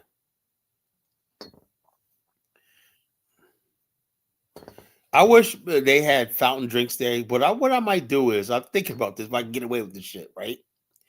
I would probably fill my bottle up with like iced tea or something like that when I go out to a restaurant, and a little bottle that I have the little bottle that I got from one of the resorts. Fill that up with that, right? And it's like, so when I go out, I'm pouring myself my own drink, whatnot. You know, if they say something about it, I say, okay, I'll pay for one drink, charge me for one drink, but I got my own drinks, you know, for the rest of the night, because buying drink, you sit in a thing and you get thirsty, right?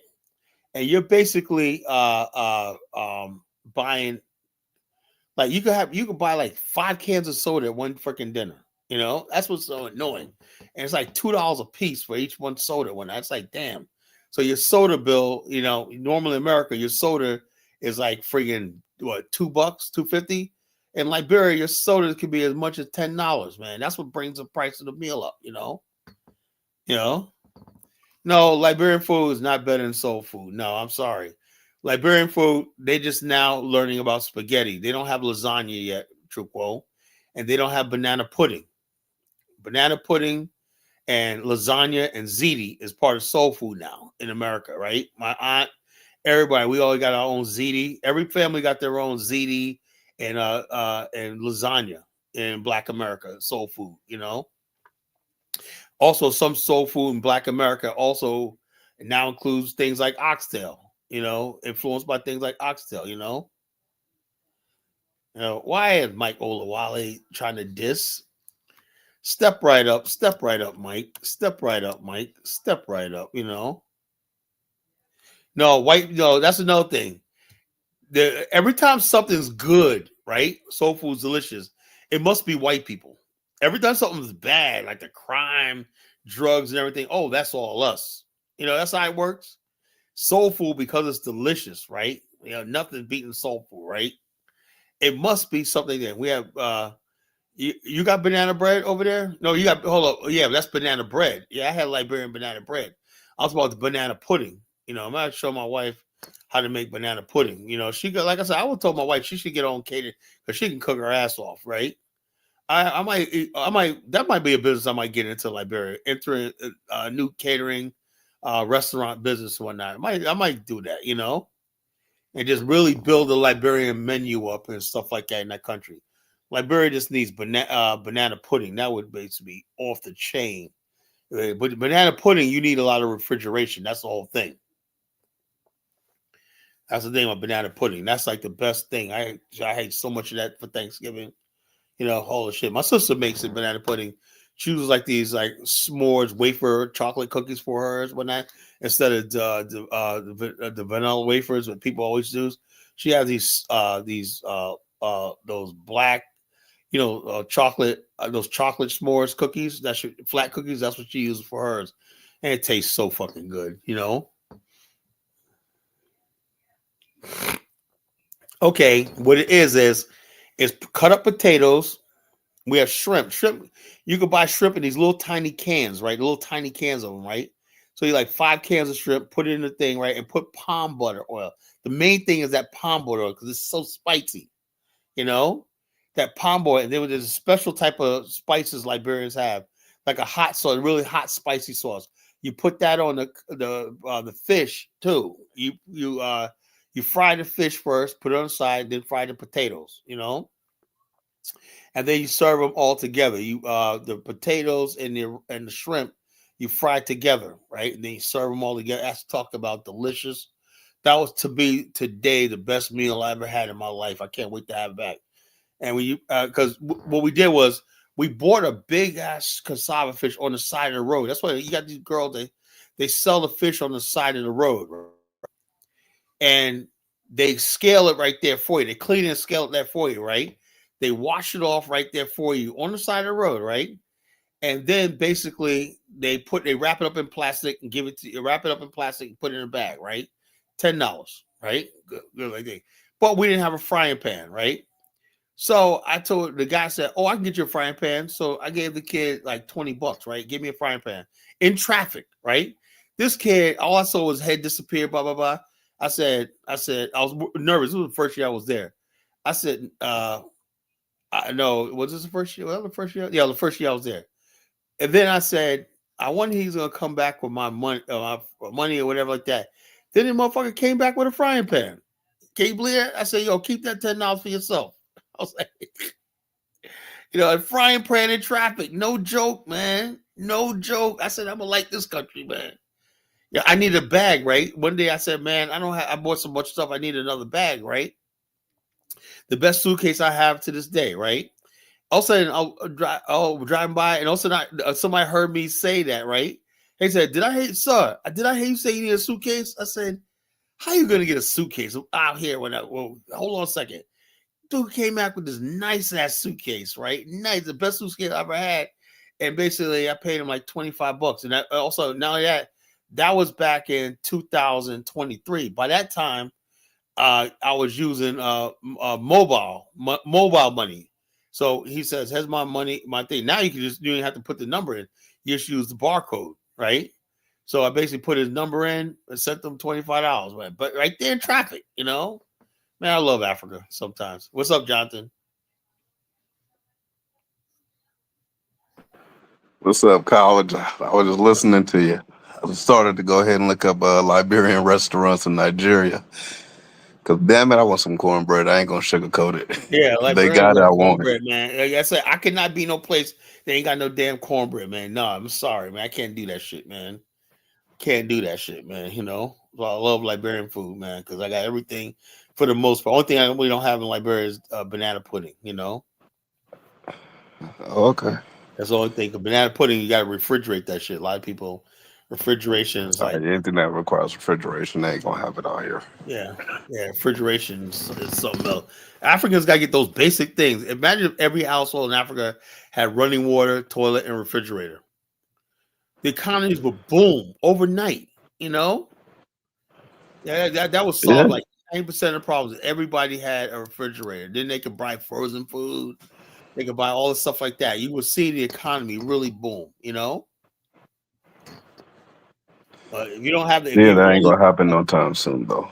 Yeah, that's stupid though. I remember in the beginning when I used to come, I used to always blame the politicians and the leaders and shit.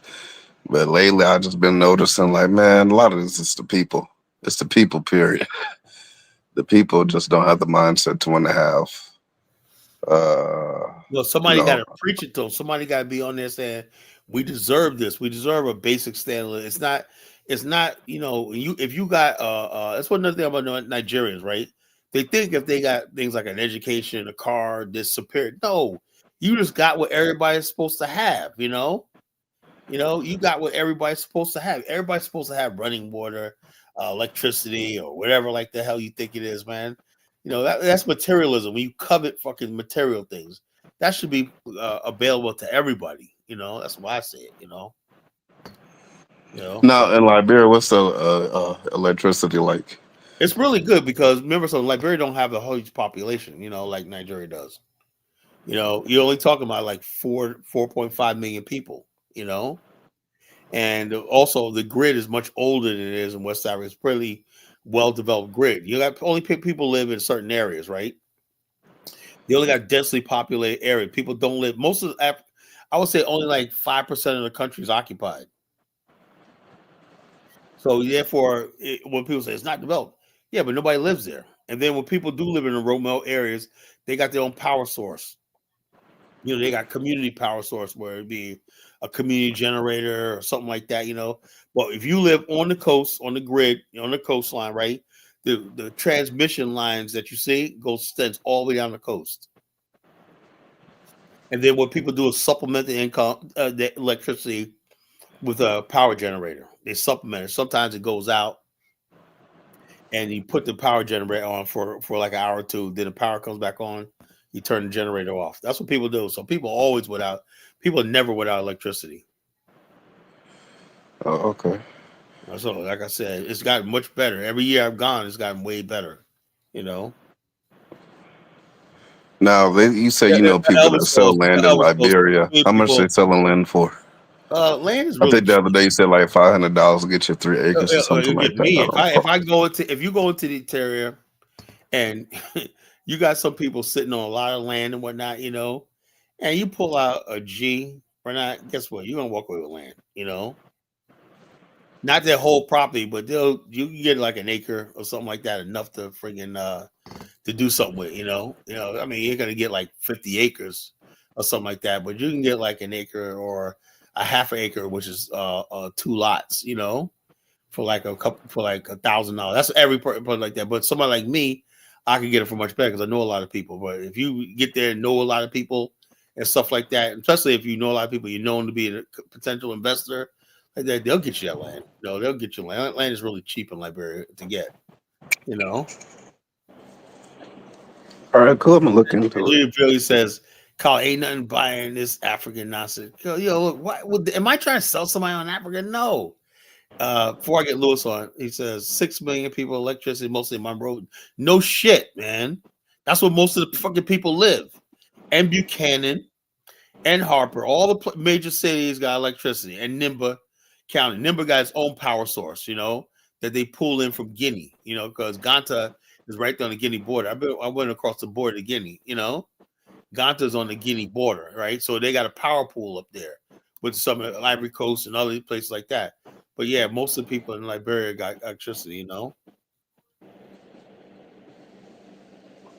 Yeah, you do your due diligence. I have a lawyer, you know. I have a lawyer that does all the title search, deeds, everything like that. You do a due diligence. You don't just buy land at face value, but now you gotta do. It takes like a month for you to do proper research and everything about the land, you know. All right, Lewis, what's going on, man? Oh, how did I get him? Jonathan, are you okay? What? Can you hear me? Yeah. Good. I just want to say a big hi because I haven't spoken to you guys for a while. Yeah, man. Long time no see, Lewis, man. What's going on? I've been listening though. Are you in Ghana right now? No, I'm gonna be there in about 3 weeks' time. Yeah, man, you've been saying that for the last 2 years, man. Now they go to a certain stage. I need to be back there checking on things. So I'm just about to book my flight soon. So I'll be there to double check. I think I'll finish. The house should be done by the next 3 or 4 months. Just depending on how quick I can get the money over for the bathrooms and so on. But yeah, I'm looking forward to it. You got a roof on that house yet? Yeah, got a roof on the house. They finished plastering. I guess I have to select the tiles for the bathroom. I'm gonna use mainly like the natural tiles that you normally just sell on the roadside. You know, the rocks, flat rocks. Yeah. So I want a natural look inside, you know, the bathroom. Some of them I'm gonna make it very modern, but I'm a stylish guy, so you know, I want the bathroom to look right. You know, I enjoy my modern amenities, like you were saying, with a shower and all that. You know, so no modern amenities, no collagenesis. Yeah. Sorry, man. Yeah, right. Listen, Can't even do it. Some of the best looking houses are actually in the forest if you do it up well, like in California. I want that stuff. I'm a modern guy. So, you know, I don't compromise when it comes to that. You know, but yeah, so I'm really looking forward to this year. Hopefully, God willing, this will be my last year officially in England. But the main thing is that the house gets done, I got a roof over my head, and then I get back home and, you know, just and you're gonna get your whole harem of queens, right? Louis, dream now, man. How many females are you gonna have living with you, Louis? I'm not. I might have one of my aunties help me out. She might live in the old house. I got to decorate that up. But I don't actually want no particular, unless you're direct bloodline of my mom. I don't want you actually living in the house itself. How many women are gonna be staying at your house, hanging out there? Huh? How many women? How many parties you gonna have? How many women you gonna have swimming in your Oh, pool and all that? no, I'm not gonna do that puppy stuff and all that. No, no. What I'm gonna do is when my brother was actually telling me, he said, "Listen, you got like it's a 5-bedroom house, right? But there's 6 bathrooms, okay? Because there's a guest bathroom, and then each room has got his own shower and toilet and so on. So my brother was like, "Yeah, have a woman in each room." I said, "You must be crazy. That's for my future family. When I meet the right lady, I got somewhere to bring her. Because you can't be telling me no shit. You ain't got no money, and what have you done for me lately? Bitch, I already got my yard. Yeah. But now I could move with full confidence upon every woman, which I was doing anyway before. But now I got that. I could now rest my head now and concentrate my energy on business. Right. You know, Let that's me ask you how. a question, Lewis, about the topic. Right. Yeah, go ahead, brother. How was the image of Black America from like the 80s, 90s, and early 2000s today? You think? Oh, the head of the black world. Yeah, but what do you think about today? When you think of the Black America, what's been putting out there on social media and stuff like that? What is it? Is it negative or positive? Puff Daddy. Yeah, a lot of other stuff like that. Just the whole, You know, the garbage music, everything like that. yeah. It's disappointing that we didn't hold on to that. Black America has not managed to hold on to some of the things that they built on, like Ebony magazine. Yeah, all stuff like that. We just gave up because we said, "Oh, we're integrated," and all stupid. In Barack Obama's era, really, we're the post-racial American, all this stupid stuff like this. You know, I was hoping during the post-racial nonsense. I was hoping during the Barack Obama era that we have a revival back to that. You need discipline. Yeah, I thought so too. But the whole thing is, you gotta say he wouldn't have been elected if. See, a lot of white people basically vote for him out of white guilt. They thought we were going to enter the post-racial era, but now those same white people who voted for Barack Obama are now Trump supporters. They said we made a mistake. Yeah, that's because the people that were backing him, you know, the small hats. We don't want to mention their name. Although I say it, they so called white Israelis. They say people around America. They made sure that he had no real power back. You know, the facade. But that soon came off after a while because the real policies that would have led to that, they're not going to give that up, you know.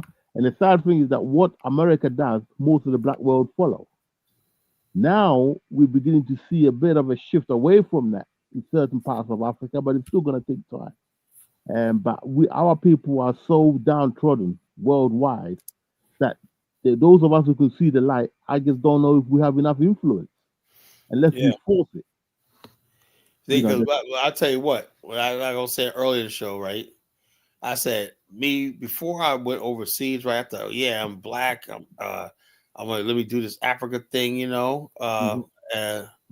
And which but when I went to Belgium and crossover, I said first I didn't know, but first I thought this was how it is, right? You get off the plane, and it's like, damn, there's absolutely no way from the time you employ, you go right up this thing into a thing and they're ushering you down there. I said, why is everybody walking in one direction, right? You know, and then you walk past thing and they basically you check in for your check over, and they tell you to go down to this one part of the hallway, right? So I thought that's odd, right? But you're sitting there in that wing for like 6 hours, right?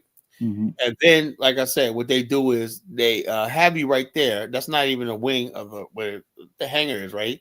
Then when you like a half hour before your flight is, they put you on a shuttle and take you to the gates or whatever, you know. What they do, and I realized the seconds I went there, they did that. So if you go to the wing, where the wings are, we board the plane. That's where all the shopping centers are. That's where you can interact with the other people, the other people, and that's where you could even leave the airport. You know. So to make sure you have no time to leave the airport, right? Do nothing, Before you, so that's what it is. They think that we're gonna freaking escape. Run away. What to go to Belgium for, you know? Well, what it is they're afraid that they probably thought you were from Africa or somewhere. Obviously. I'm sure. Well, you've done it now. Obviously, if you've taken this plane from Africa, you have to go through Europe to get to America. vice versa. Well, actually, I was on my way from America to Africa, right? They made sure that I went there. You know, Yeah, like, yeah. every time we're flying back and whatnot. Yeah, the same way when you try and go back to the States, they make sure, they say, okay, well, I said, why are all these people in this one wing or not? Then they take you to where you're about to board and whatnot. They make sure you have no chance of escape. So they check in, they say, go right down there. You know, unfortunately, some of our desperate people have made us look really bad. So some of the things they do, to an extent, it can be justified, because when you got some of our people who are so dumb, they would risk their life to cross that sea to get over to Europe. I'm sorry. And the easiest way to get into Europe is like pretend like you're flying to another country. Let's say you want to this is what I tell people. Let's say you want to get into Europe, right? Now America's a different thing, right? They don't if you ain't got your shit right, they're gonna leave you right there at the airport, and then you ain't gonna get a changeover, Yeah. But if you're gonna stay in Europe, you get off the plane, find someone how to sneak downstairs and whatnot, and then bolt out of the airport, find airport security, and then you're in the country. Yeah. Well, I mean, I'm just glad.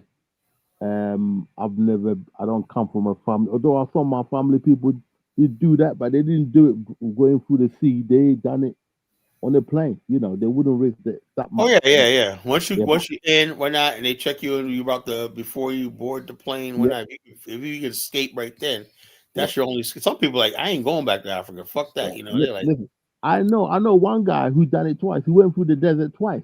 He first came into England, got paperwork, right? His wife messed him up. He went back to Ghana, right? And then when he went back to Ghana, the wife divorced him, and he couldn't get back in the country because he done something. Then he managed to get back in after 5 years, and he went through that's twice. He was lucky to be alive. I couldn't believe it. I said, why would you do all that? He crossed the desert. Yes, he crossed. That time Gaddafi was in power, so you can come across the. If you behave yourself, you stayed in Libya about 6 months to about a year. You get yourself a little washing job, cleaning cars, you'll be all right. Get on a plane and you can do all right. He went through, one of them went through South Africa and the other one went through Libya. Now, the job that one of them was doing, he was a trotro driver, driving the transport. So he was earning some money. But how can you be that desperate you risk your life? But unfortunately, some of our people, this is what they do. So, I mean, what can I say? I'm not going, no. I'd rather sit in a village and eat my fufu and be cool and yes, all right. Hey, this brother right here, Ibrahim. I got 2 UK brothers on the line. What's up, okay. Ibrahim? He's from the UK. He's in the UK too. I'm good, Color. How are you? Just dropped in as soon as I saw it was live. Oh yeah, this is 19 straight days, man. Yeah, that's good. That's good run, Color. But don't disappear again like that, bro. Well, no, I had to take a break because it was like a whole year. I went a whole year. I just want to get some feedback on how I was doing.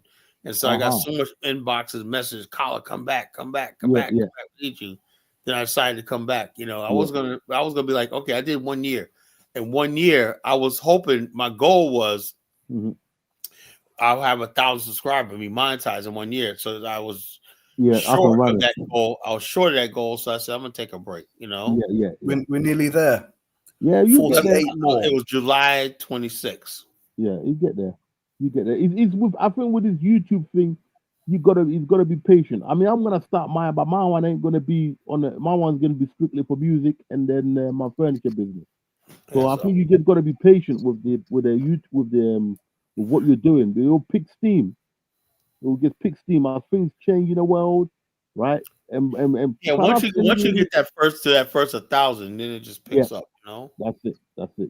And like I say, in some of your shows, obviously, once you get going, you get that what you call the editing stream thing up, and that will allow you to chop down your shows, the good bits, into little pieces, and you put it on YouTube Shorts. Yeah, somebody told me about that. Yeah, trust me, that one. I haven't learned how to do it. I got to figure out how to do it. If you go on YouTube, they'll show you the actual app itself. Will show you how it's done, and when you do it 1 or 2 times. Is it YouTube Studio or is it another app?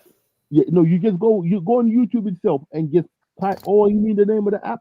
I forgot. There's a couple of them, but whichever one of them you get, just type it into YouTube and you see someone. What's the name of the app? Oh gosh, the one I know is No, he said the one I know is the what's the one they use on that Twitter? The one I know is on the Twitter editing something. I can't. I ain't got the name at the moment. I'll try and get it to you next time. Like, there's a few of them. There's a professional one. There's one that's really quick, easy. There's the Twitter one's the one what all the kids are using. Video. You know, just put in audio film editing, the quickest film editing app, Okay. and it'll come up. It's an InShot video editor. I'm gonna start doing this. I'm gonna start Yeah. looking at some of my Trust shows. me, it's not that hard. All the little buggers are using it. Just put in. Yeah, how I'm to gonna start edit doing YouTube. that. Just take clips of How my to edit shows, build them up. That's You it. How know, to edit edit it, YouTube short. you know. I think that might be on YouTube itself. Right.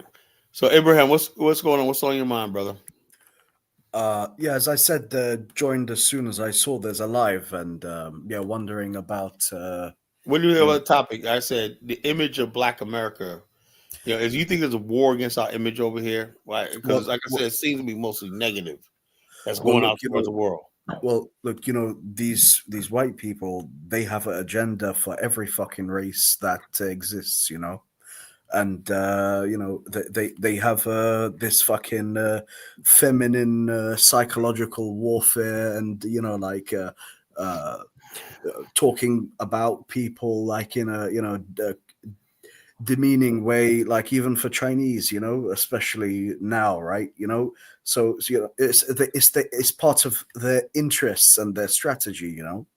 So there's they make these Gulf Arab states, and even this co-founder of ISIS, now a president of British-made Syria states, like cleaned up, and but here they are, like making the Chinese try and look bad, so it's just their part of their interests, and making black people look bad, of course. That's also part of it, because we're seeing They love that. a rally toward revolutionaries, freedom fighters, defenders against terrorists like Ibrahim Traore, and the new governments in Mali and Niger, the Sahel alliance states, right? So it's just more problems upon more problems for them, according to them, right? These are problems because they can't continue exploiting these people. They've thrown away these shackles, right? So it's for every fucking place that they go to. Once these native Greenlanders, let's say, pick up arms, right, and don't want whites like these Danish or whatever else have you, like the US, try and exploit their state. The same shit is going to happen to them, where they're going to be treated like subhuman and whatnot. So you really have to see it that way. They do it for everything.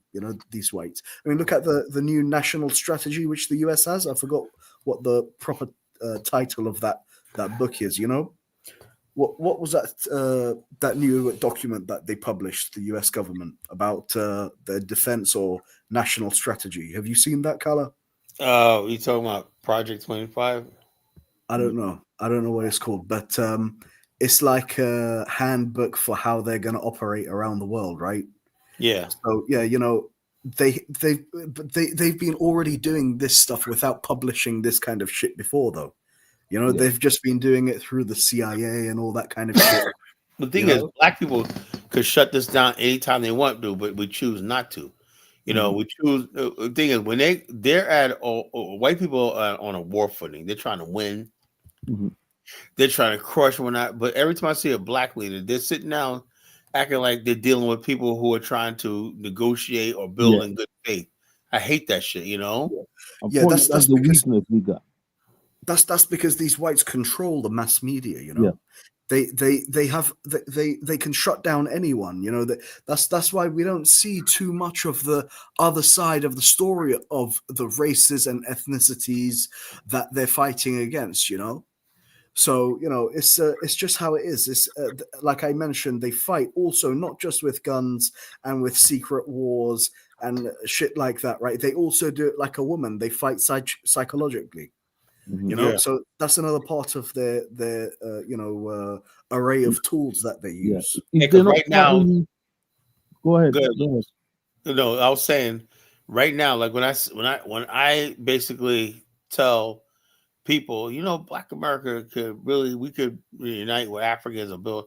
Like, what are y'all gonna do when they have no idea the strength of Black America? There's this image that Black Americans are not strong, whatever, like that. Then when I play a video of like somebody like Stephen Hightower, people are like, oh man, we didn't know it was Black people. Yeah, there's Black people like that could come to Africa. They don't need white partnerships.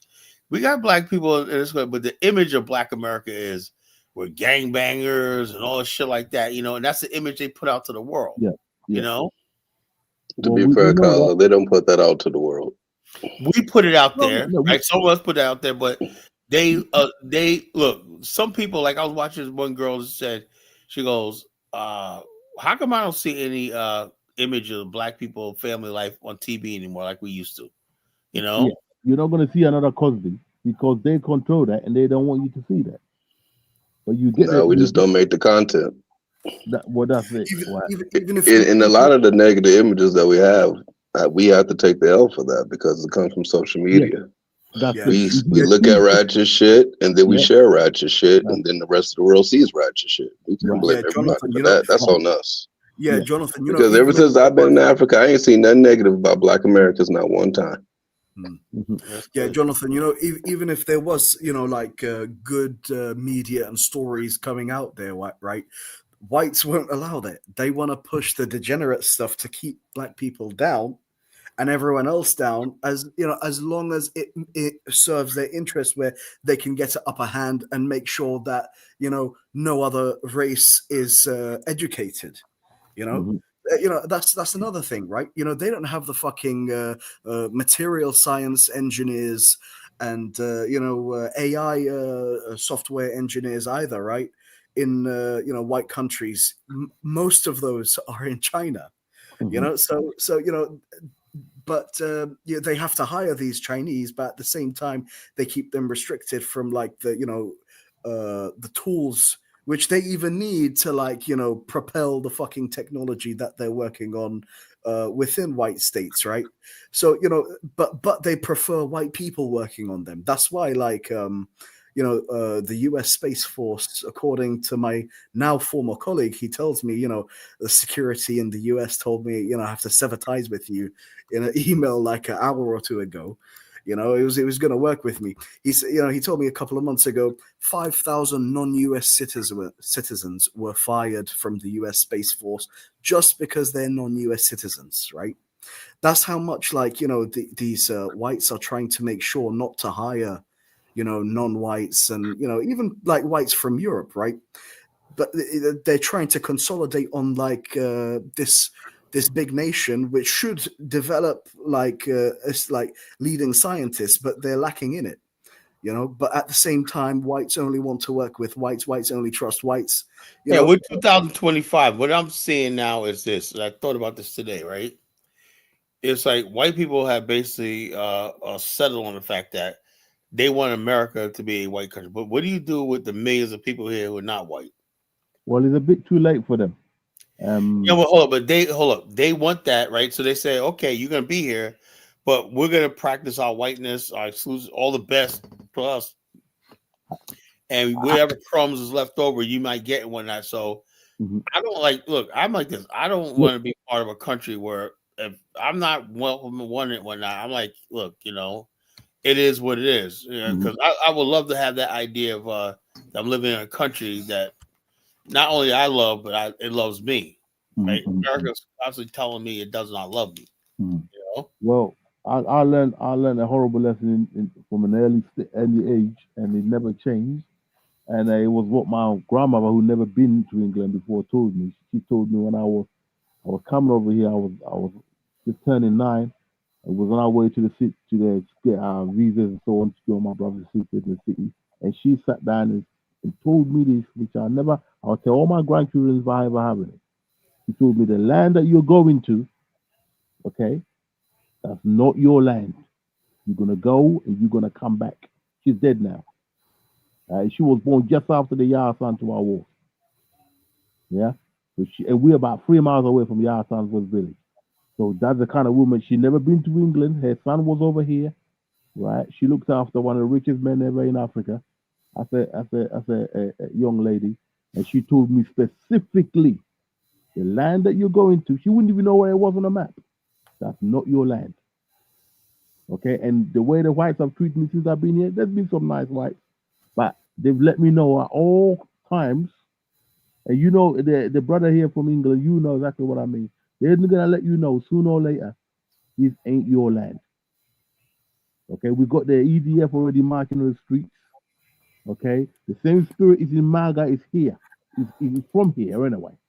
And I've always felt that. Someone who used to play soccer, I always knew that on the pitch. So for me, I think we're at a time in history whereabouts it's better time. There's never been a better time for us to be back in Africa than now. There's never been a better time to claim Africa or anything black than now because we have an alternative. The Nkrumahs didn't have the rich developed Eastern countries to go to for your technology if America turns you down or Britain turns you down. We got a chance to do that now. We need leaders now. Why so many Africans still act like the West in America? This is what I don't understand. I know that, right? But I'm being dead serious. Most Africans still act like the West is the only option. They're always going up there begging, whatnot. Why do they humiliate themselves like that? Right. Because we do not have at the moment. Black people always need a leadership that's going to energize them. That's why whites are always scared of black leaders who are going to energize the blacks.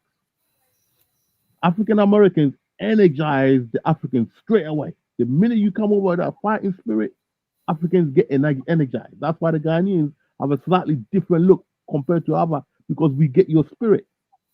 We need the African American because he's got a way of charging the rest of the Africans, especially those from the Caribbean and so on. That's how important you guys are in the cycle of black. So when they, but I still don't understand. It's like I always say like this. I'm like, okay, Africans basically say, "Oh, China's a big hero," but I keep seeing these bad deals they're signing with China. And China. That's because we've got the wrong people in positions of power. Don't forget there was a war that was launched against us, and they killed our leaders, from the civil rights to the freedom fighters in the Caribbean and in Africa. That's how they operate through the CIA, FBI. They get our own people to take our own people out. So now we know the score. That's why a lot of people are happy that the AES or the Tuareg group and all that, they're doing everything. They're still there. Me personally, those Nigerians that fighter pilots that got stranded in Burkina Faso. If I was in Burkina Faso, I would have shot all them Nigerians. I would have shot them. Let them know we mean business. If you guys want to get a leader that's going to sell us out again, you go ahead. But here, we're getting rid of the French. Shoot them. That's how you do a full revolution. You have them shot. Don't negotiate, right? Ghana know the score. They're not going to send their soldiers into Burkina. No, we work with Burkina. They got access to their Pope. Let them come in. Get your act together. Get rid of the French. Okay? We build a country. Between those three countries and Ghana, that's it.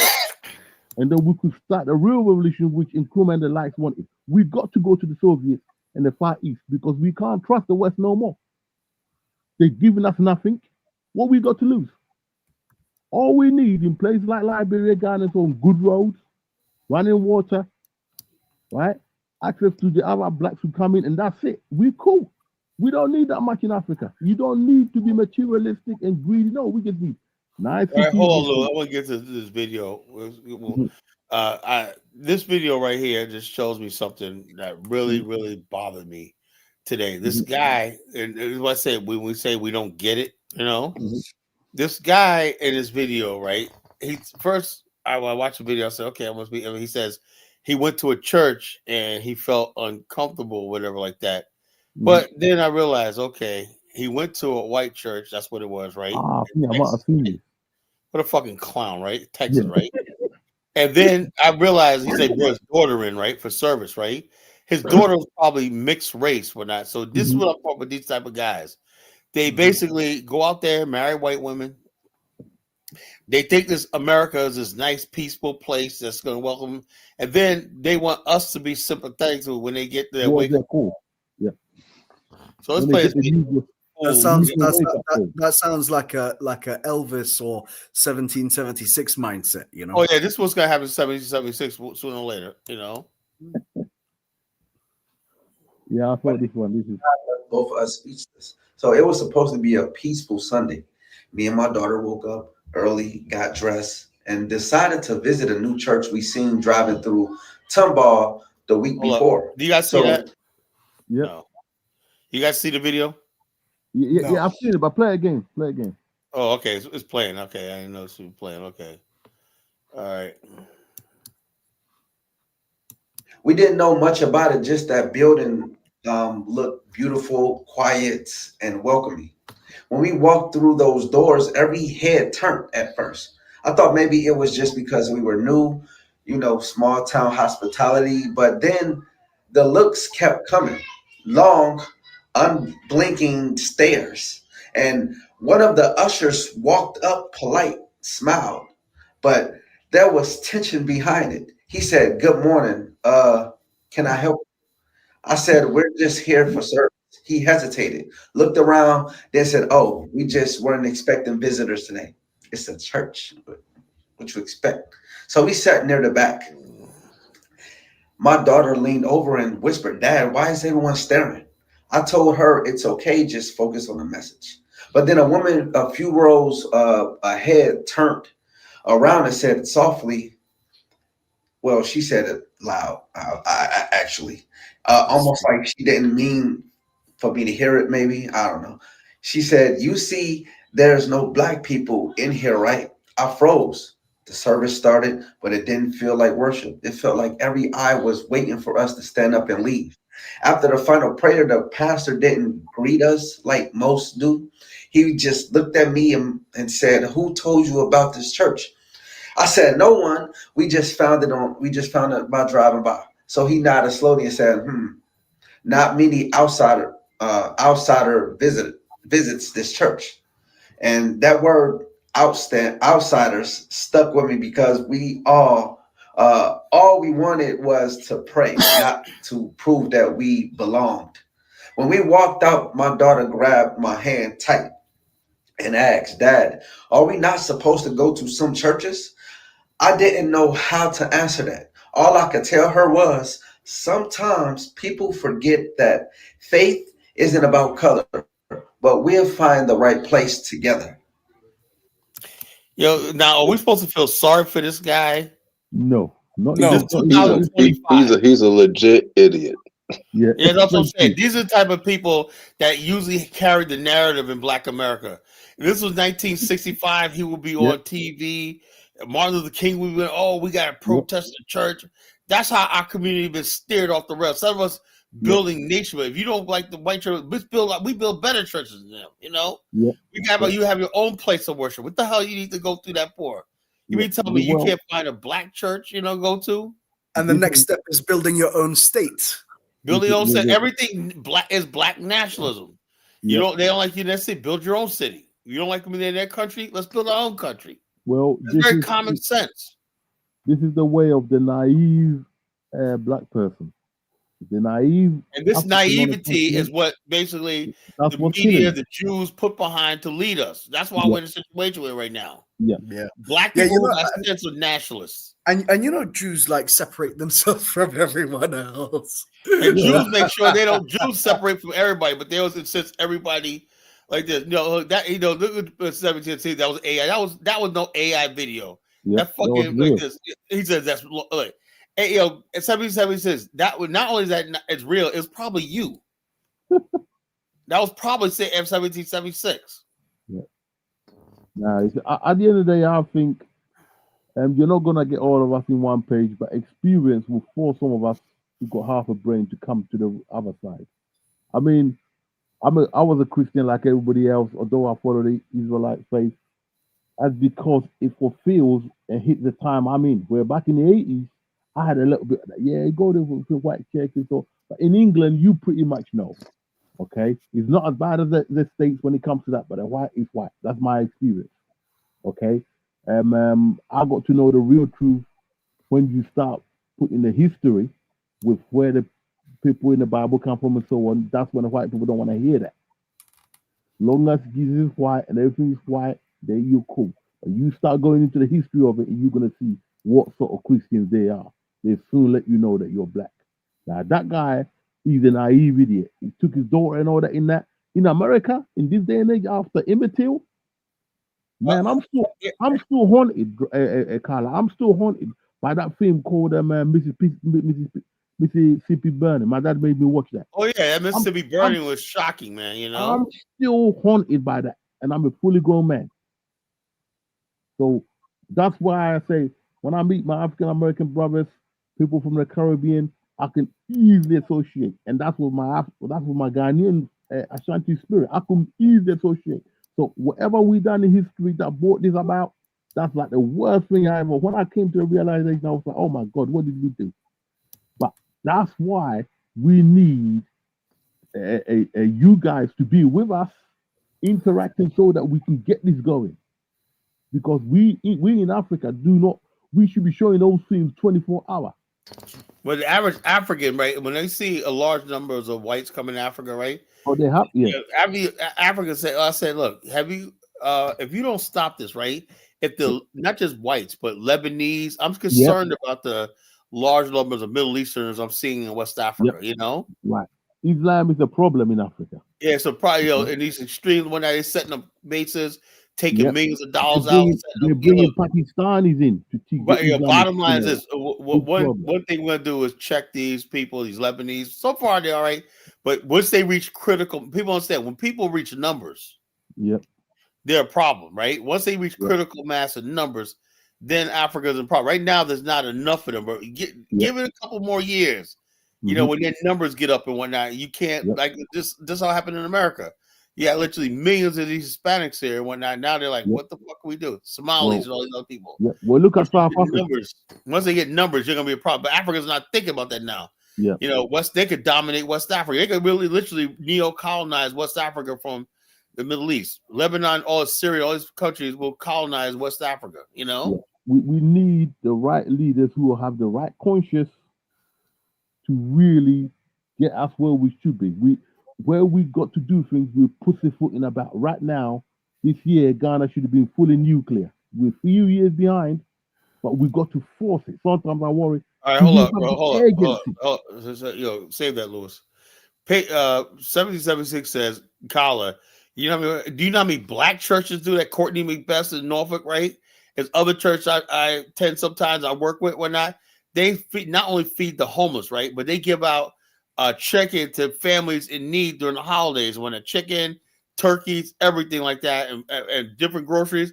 And also, this one church I talked to, I said, one of the ladies that go to church, her son owns the best mechanic shop in my area, right? Black church, right? Black people. Mm-hmm. They go, the church members, right, take their skill. Like you got plumbers, electricians, everything. Any of the members can't afford plumbing work or carpentry work or whatever like that. They volunteer.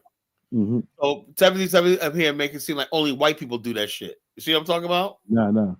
I used to get a lot of work when I used to do woodwork for my church members when they find out I can do kitchens and all that. Although one or two of them took the piss, they didn't want to pay me. But that's what church is supposed to be. But 1776 make it seem like, oh, if you want kindness, you got to walk into a white church. No, we got the same thing in a black church. Yeah. But some of you people just want to be in a white church. White church. Listen, if you come across a good church, black church, nothing better. I used to go to the New Testament church here, Jamaican church. Brilliant, big church. They had branches in Ghana and everything. Beautiful ladies as well. Beautiful ladies. If I go to church, I go to a black church, right? Yeah.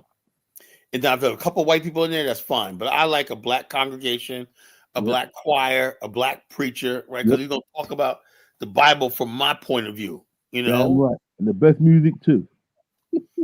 You know, so bottom line is, now here's another video I saw. It's really shocking, right? This little black girl basically being a child. Bro, we're going to read some of the comments. We're going to read some of the comments where they said, just a little child acting up in a mall. But look at the comment. Let's watch this. She was acting up, but the bottom, she's just a child doing what children do. I play the piano. No, I haven't shit for that. Cute little girl too. She want to play piano. I wrote, "Where's her parents at?"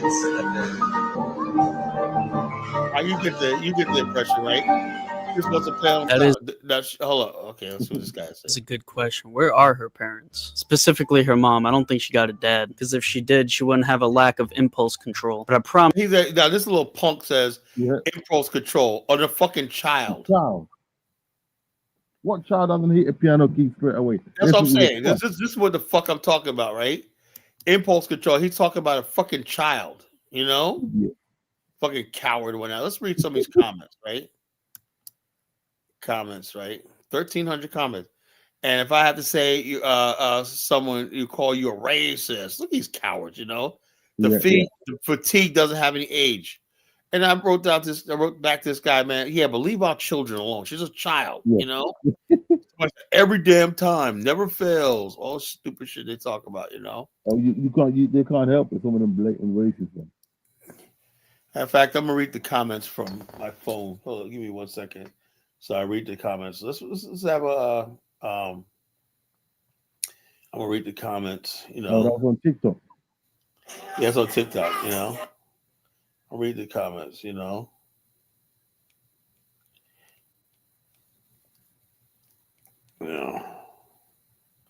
I'm reading. Find the video. Find the video. Did I save the video? Save it. Did I save the video? Shit. No, I didn't save the video. Fuck it. Sorry, folks. One time I didn't save the video. Matter of fact, all right, folks, hold up. This is what I'll do. Give me 1 second. I'm going to save it. Open up from my phone and save it. Okay. I heard Hustle Smart and then. Okay. Here's the comment section, right? Here's the comment section. Mm-hmm. Somebody says, and if you say something, you're called a racist, right? And you got 2,000 hearts. Yeah. Okay. And then somebody said every damn time. And then somebody, a female, but no better, says never fail. And somebody said exactly, you know, it's how much they hate us. I should point out, right, that these whites use a lot of bot accounts, you know, and like counterintelligence accounts as well, and can manipulate the likes and all that. Just so you know, because they do a lot of that for like this like Syria bullshit. You know, the co-founder of ISIS running as a president, even invited to the White House, right? You see a bunch of like, oh, congratulations, right? And there's only a few people on comment sections on videos of like, this celebratory bullshit of these fucking Arabs, ISIS people, right? Like saying, this guy's a fucking ISIS terrorist head chopper, right? How could these people be celebrating him like legitimate, seeming like mini journalists and like news, BBC News and all that shit, right? So you should expect these things where, I know, but let me get back to these comments, right? The bottom line is this, right? And this really bothers me because I believe these are not all bots. These are real people. I know how they think, right? A lot of them. Somebody says future inmate, a child, Somebody says doesn't matter. You act, address, speak, a reflection of how you are raised. Raised, a little girl. She's like 4 years old, God damn, I'm surprised this TikTok letting them get away with this crap. Hold on. Let me finish. When you guys comment, I'm done in a minute. Yes, I said yes, but leave the children alone. You raise your hand if you're no longer worried about being called a racist. My hand is raised. It's a compliment. I guess being called a racist is a compliment, Call what you want. If I was acting like fools, I had nothing to point out. That doesn't make me racist. Makes me observant. You're talking about a fucking child, That child displaying poor behavior in public. You know how many times I've seen white kids throw tantrums, wretched, you know what I'm saying? But when it's a black child, suddenly, this is what I'm talking about, how we got to fight. And you know something? What I'm getting sick and tired of is like you'll see somebody like a Candace Owens and Brandon Taylor, look at this, that's a fucking child, I'm not going to throw, one thing you say about me. Now I talk about Pookie's, Thugs, and Moquishas. But when it comes to damn children, you leave my fucking children alone. That's why I said, let me read some more of these comments. Read the comments. You find out how many people are racist. That child is playing a poor behavior in public. I would hope that the parents would better. I address the child as a human being, not as a skin color. I address as a parent as being human, not a race. As being racist is not hard. You just have to use race. The fatigue is real. Oh wow, man, you having the fatigue over a child. These are the people that fucking want to hold up, man. Let me speak. We can't see the comments you're seeing. Well, I know, but I can't get to work. I can't work a thing. What I'll do is I'll put the link to the TikTok video in the chat, right? And then you could watch the video yourself. Hold up, you mean? We don't need to see the comments. If you're reading them, you're reading them. Yeah, let me see if I can get a link. Okay, copy link. Okay, I'm gonna put you guys wanna watch the video and you want to get on that tick. That's another thing. I need more people to start getting on these guys doing battle with these fucking devils, let me see if I can. Okay, YouTube. I'm gonna put a link in the chat. This actually points back to what Tim Paulie said yesterday when he was saying that black people really, really, really like white people in some kind of way. Because in my mind, when I'm looking at this, in regards to the black dude that took his daughter to a white church, why the hell would you go up in there to see a whole bunch of white people want to stay there and then act surprised when they don't want you there? But the issue is that when white people go in the black church, the motherfuckers act happy, like, "Oh my god, white person inside that church!" And then out of nowhere, there's a cookout afterward. Yeah, and then they get clapped. Yeah, that's it. You let them in, and then they get clapped. What's that guy, Dylan Roof? Walking the church. Yeah. How did Dylan Roof sit there for hours watching them pray, open himself up to God, probably heard the word of God, and decide, "I got to kill you all." That's a devil. Yeah. That's why I don't deal with them chick. I'll stick to my Hebrew Israelite boys, man. The Bishop Lafani on these boys. I ain't going at nah. No, with the information we do today. Nah. The Mother Emmanuel AME Church is the oldest black church in America. I think the one we have in Petersburg is actually older, to tell you the truth. That's what they say. Grace Emmanuel Baptist Church. They say it's the oldest black church in America. That's Charleston. But I think the Petersburg, there's a I don't know if it's AME, but it's a big cathedral church. That was built in the 1600s, like a stone building. It's beautiful, A black church in Petersburg, Virginia. They were built in the 1600s. I always thought that was probably older, Like this guy came into a church, a house of worship, right? And this idiot Obama gets up there and starts singing Amazing Grace. Oh, he was a disgrace, that fucker. Because he wanted people to calm people down because Hillary, it was election year coming up. You know? Nah, that Obama. That was an election year. He said, "Oh, we can't be doing. We need people unified." And last thing he wanted Negroes running astray. Yeah, but black people ain't listening to him no more, man. Not unless you're South African. In 1776, he would have been. He probably that probably had to do with the little girl when that was probably 1776. You got your wake up call 1776. I love roasting 1776. He's such quick work, Well, brace yourself. Let me get him up here, 1776. And he's going to tell me how we should love the white man, Nope, those days are over, my friend. Well, he's going to explain. He's going to make the white man's case. Hey, peace and blessings to everyone on the panel. Yeah, peace and white power. Hey, like I was saying, man, you always find aberrations where you have a lot of white churches, man, that pay people light bill. They give out food. They help the homeless. They help people do the same thing. And no. Only thing black churches do is last 8 to 10 hours of singing. That's a fucking lie because I go to black churches. Courtney, a matter of fact, since you said that, right? I'm gonna play you a black church that I personally know, Courtney McBeth's church, and you're gonna see his food pantry, his outreach, his teen mothers, clothing drives, everything like that. So he's putting lies about black churches and whatnot.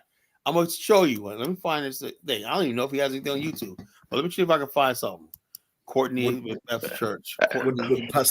Allen Baptist Temple in Oakland. They do the same shit. Yeah. So what is he talking about? Macbeth. So these are all black churches. Where is these guys? Where do these people come from? These are people who are not part of the community. They come from the FBI color. You saying 1776 is the FBI? Or you say he's CIA or something like that. Maybe. Social media now, Carla, is the main place where the battle is at. He's now Bishop Courtney McBeth. Let me tell you something he's already about this great man and his fucking ministry. Let me see if I can. This man, he is like the best preacher we have in our area. He's built so many people, set so many people to college. I mean, this guy has been around the world. This guy, I'm telling you right now, he's like a saint. I gotta play his. I don't go back 9th grade. I want one day I'm gonna find some of the stuff he does, and so this guy. I don't feel like looking for it, but I if I find it while we're talking, what part of America is he at? This guy is no joke. So when somebody say all black churches do it, and then the other church, right? It's in Chesapeake, right? This is a church I work with a food pantry. I worked at Courtney Beck Church because with my business, right? When we go to these places, that's how we get a lot of our clients. People who need Medicare, Medicaid, insurance benefits, right? We go there, right? That's where we get a lot of our clients. They let us in, right? We set up a table. We have snacks on there, some gift bags on there, stuff like that. So they come to our table. We go there when they have the clothing drives and the food pantries and whatnot on a Saturday. And oh my God, there's so many people be out there and whatnot. All these black people out there fellowship and whatnot. I mean, they really give you a nice Christian spirit. Same thing with the one in Chesapeake, right? It's like real beautiful people. They always volunteer. They have volunteers that volunteer, like got carpentry skills and whatnot, plumbing skills and roofing skills. And people need repairs on their house. They can't do it. They have volunteers that do it in the church and whatnot, church members that do it, whatnot. So the Bible, and also they help people pay their bills, people running behind their bills, they help people pay their bills. We take care of the poor, and people struggling when a lot of families struggling with food and stuff like that. So when he gets up at 77, get up here and try to fucking demonize our fucking community, man, that's a fucking problem. And so and I hate the fact that the black church image is bad with the TD Jakes and the Creflo Dollars. All this, this is what I'm talking about. Our fucking image is fucked up. Yeah, but the strength of black people in the Western world, even here in England, among the West Indian Africans, come through the churches. Still, even if you're back on the continent, you really want to reach the people. You go for the queues, you go for the churches. You just can't ignore the church because you don't have no faith in it. But our people go there. Although the number is going to be. The faith is being challenged because of the rise of our Israelite boys, but I work on that. Kyle, I brought up the Rock Church in Norfolk, Virginia, and the Rock Church is not in Norfolk; it's in Virginia Beach, and that was Pastor Jimenez, right? I knew Pastor Jimenez. He used to actually donate a lot of money to Liberia. That's Pastor Jimenez. His church is on Kempsville Road. Matter of fact, his church is like 5 miles from my house. He's in Virginia Beach. That's the Rock Church. Pastor John Jimenez, the late Jimenez, the Rock Church basically does a tremendous work in the community, That's what I'm talking about. And they have a Rock Church in Maryland also. Well, but the Rock Church in Virginia Beach do a lot of work. And St. Francis. They have to be, their majority, our church, Rock Church, a majority black congregation, even though Jimenez is white, he has a majority black congregation, and also he does a lot of missionary work in Africa. Yeah, I've went to a lot of non-denominational mixed churches that do tremendous work on the continent. But don't sleep on all black churches. Courtney Beck Church is the best, and they're like the mother church of the area that does all the stuff. When I was growing up in the black church in the mid '90s, they were solid. However, this new black church. Well, I don't know who you go to. Look, if you can walk in the church and you don't feel the anointing, walk the hell out. A church is a building. If you don't walk in and feel the Holy Spirit and the anointment of God, you walk out. But I really came up to confront this guy Lewis, man. I've been listening to this guy for like 3 years, right? He's in England. He's in the heart of white supremacy, and he's enjoying it, right? He has no desire to move back to Ghana. He has no desire to move back to the continent, right? But he'll castigate, dehumanize, and put down people who love America, who loves this country, right? But he has no desire to leave the King Charles II, the third or the fourth. Hey, Carla, where do you get this guy from? I don't know, man. I just told you that this might be my last year, my friend. You've been saying that for the last 3 years on Dinah's show. Yeah, well, that's how long it takes. Unless Look, wanna you can't. allow me the You're money, having you fun. know, You're having fun watching the Premier League. You're not no, leaving the luxuries of England or the Great Britain. Funny enough, I used to play some professional football actually. So Yeah, but you're not leaving. You're not leaving that. And all the Africans that go to England, where the white girls at, all y'all guys are into interracial dating. Don't lie, Not me. Lewis. Not me, brother. Not me. I'm going back to Africa and I'm going to fulfill my dream of returning. The reason why many of us don't go back so quick because we lack the leadership who's going to energize our people. That's why so black people need to be energized. Many of our leaders that we got are nothing but a bunch of thieving bastards. They play a role, they get paid, okay, and they keep it moving. The current Ghanaian president we got has already achieved what he came for. A whole gold mine for his brother. He didn't acquire a whole gold mine for the country when he was in power before, and he's not in a rush to do it now.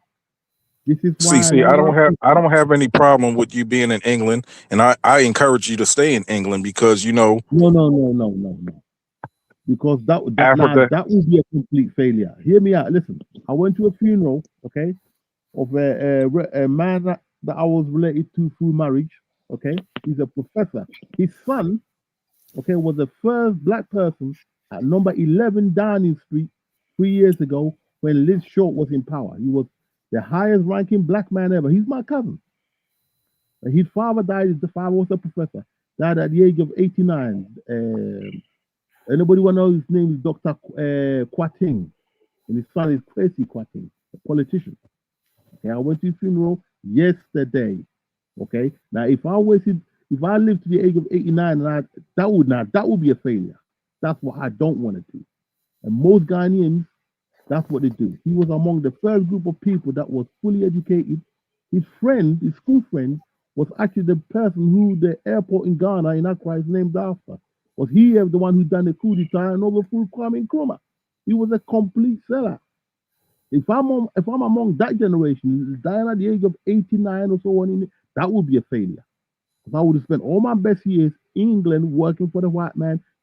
Now, my aim is to break that cycle. But that's how hard it is when you come to England from the age of 10 to go back. So the challenge is to go back. That's how the middle class is going to change Africa. But if we stay here, we're just going to be another group of black people in the West. So don't be hating on me. It's just that it requires capital because you can't go back to I'm Africa. not hating on you. I'm just saying, just be honest and say you love England like I love America. No, I don't. You have no. Me love England. Nobody that knows me will ever tell you that. So when you hear "Hail to the King," what do you feel in your heart? I'll say good luck to him for his English people. Good luck to him. He's now friends. The Ashantis and the English now are now allies, according to the current king of Ashanti. That's because he has to play a diplomatic role now. The Ashanti Kingdom is there symbolically, but we're not there in power. We're under Ghana now.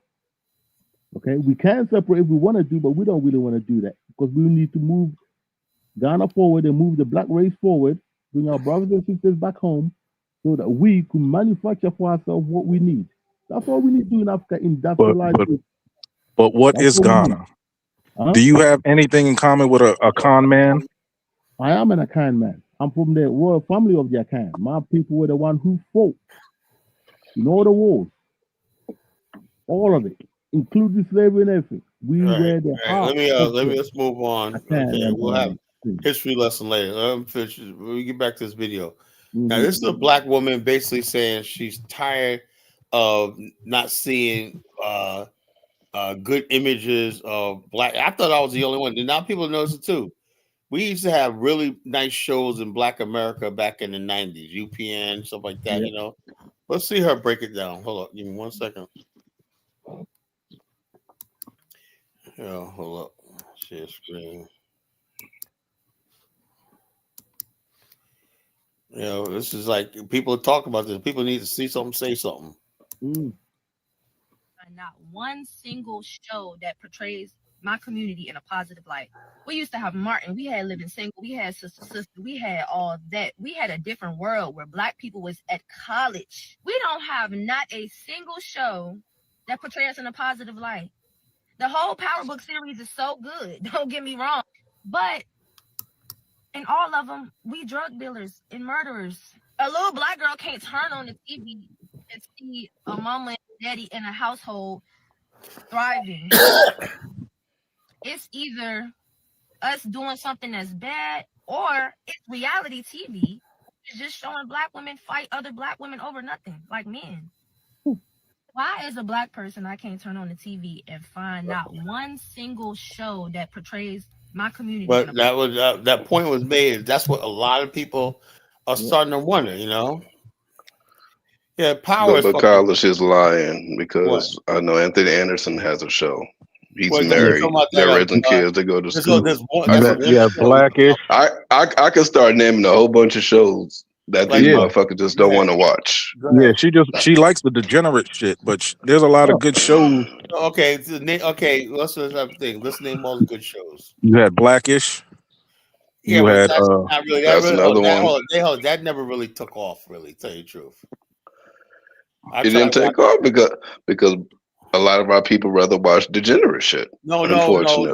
I like watching good stuff, but I wouldn't put Blackish on the same level as, let's say, Fresh Prince of Bel-Air. It's not. It's simply, look. Let me tell you something. I like the character. Yeah, John. You got the new Prince of Bel-Air. Hold on. Let me say this, right? That new Fresh Prince of Bel-Air, not us. That's a remake done by Africans. All they do is remake everything we fucking do. What is there a new Fresh Prince of Bel-Air? What? Is there a new Fresh Prince of Bel-Air? Because I don't watch TV. No, they made a remake, like a serious one. It was done by Africans, you know. Okay, that's good. I was like, man, come on, man, leave the serious one, right? So anyway, no offense to you, like that, but some things need to be left the fuck alone. Anyway, basically, the Fresh Prince was fucking funny. I died laughing on some of the jokes. I watched Blackish, right? I'm sorry, it's a good show, nice setting, everything like that. But I'm sorry, I can't fucking even like Damon Wayans, my wife and kids. I never once laughed. You know, it's not that funny. You have the show Harlem. What show? You have Harlem? the show, You know, with the 5 Black women making good. You have that. You had like I said, another show that's obviously nobody watched it. I never heard of it. Right? It's not entertaining. It's untalented. But I'm talking about, they used to have really Black shows that really captivate. Used to make us belly laugh. You know, the Jeffersons. Yeah. Everybody hates Chris. Sanford Son and shit like that. Really good Black television at one time in America. But those were iconic not- shows. not- At the end of the day, you're not going to have the same They- kind of they- shows they that you throw- had in they the just throw past. anything together and call it Black when I, like, you know. I think they're supposed to come out with a new Different Worlds next year too. Oh God, man! Oh, God. We had a couple of good ones in England as well. Yeah, so couple of yeah, good ones. it's like come up with something new and shit, you know. Name without even also what you call her. Eddie Thorne said the programs that she named weren't that good. Yeah, they weren't, but there was something. I used to watch UPN all the time. You got the Godfather of Harlem. That's Now, a good look, show. look, we got enough fucking gangster shit, you know. We know we can be criminals. We know we can be murderers or something like that. Tell me somebody I don't fucking know. Funny You know? enough, Professor James Smalls was one of the advisors on that show, actually. Yeah. Yeah, because he actually knew the people for real. Yeah. Didn't they have a show called House of Pain or something like that? What to do was a firefighter. I mean, there's shows there. She just complaining just to be complaining. Oh Maybe no, she but you just don't want think there's a attention. problem? You don't But think there's a problem, Jonathan? What about Abbott Elementary is a good show too. I never heard of it. You know, a lot of stuff I don't even know, man. It's like, goddamn. Wife and Kids is a nice show, but it's not funny. You know, it's not funny at all. You know, It's a good show. You got Tisha Campbell and Damon Wayans. There's a good couple, like that, but it's not fucking funny. You know, I'm sorry. Now, the last funny show I saw was with Jamie Foxx. You know, his show was actually kind of funny. You know, his show was actually kind of funny. But you know, that's like the last real, and also not just being funny. You have to have consciousness in your thing. I remember I seen one episode of Living Single. Right, he's a nice female because they dealt with black issues. You know, same thing with Fresh Prince. They dealt with black issues. Right, none of these shows deal with black issues. You know. And that one episode of Living Single, when the guy Terrence was like, I think he had his dreads on his head and went out, and he stepped out as a man in that one episode. It made me proud because he was like, yeah, my people went through a lot. I won the promotion. And the guy said, congratulations, and he got the job, whatever like that. That was beautiful. But then somehow he was off the show the next season. You know, they wrote him off the show. You know. Yeah, they let him off the show, whatever. Like I don't know, because he wanted his character to develop more, you know. And so they would just kept giving him like, oh, he said, no, I want like this. But after that, so you know, he was gone. So, but I'm saying is when you do black shows, you gotta do black issues, you know, and take on themes that so we can relate to. When I go get drawn to the show, I like Blackish because sometimes they deal with things like racism and stuff like that. Blackish did that, you know. Did you like the BMF shit? Hey, Carla, did you like the BMF? No, I don't watch that. What the fuck I'm gonna watch BMF? You know, Carla, you know who? I don't give a fuck about no Big Mecho or fuck that Carla, shit is. You know who really used to love watching the Fresh Prince of Bel-Air in England? The white people. Yeah, the white people. They loved the bottom line, these shows like that, man, show a side of black life in America that basically not just positive, but just basically saying that, you know, we're not all fucking, you know, whatever, you know, they put us, right? How do we have the most advanced group of black people we ever have in Black America, right? And majority of people think when you think of Black America, you think of fucking the hood. Now, another TV show that was actually good in the 2000s was Everybody Hates Chris. That was actually good. I love that show. That was my show. It dealt with family issues, you know? Yeah, that was my show.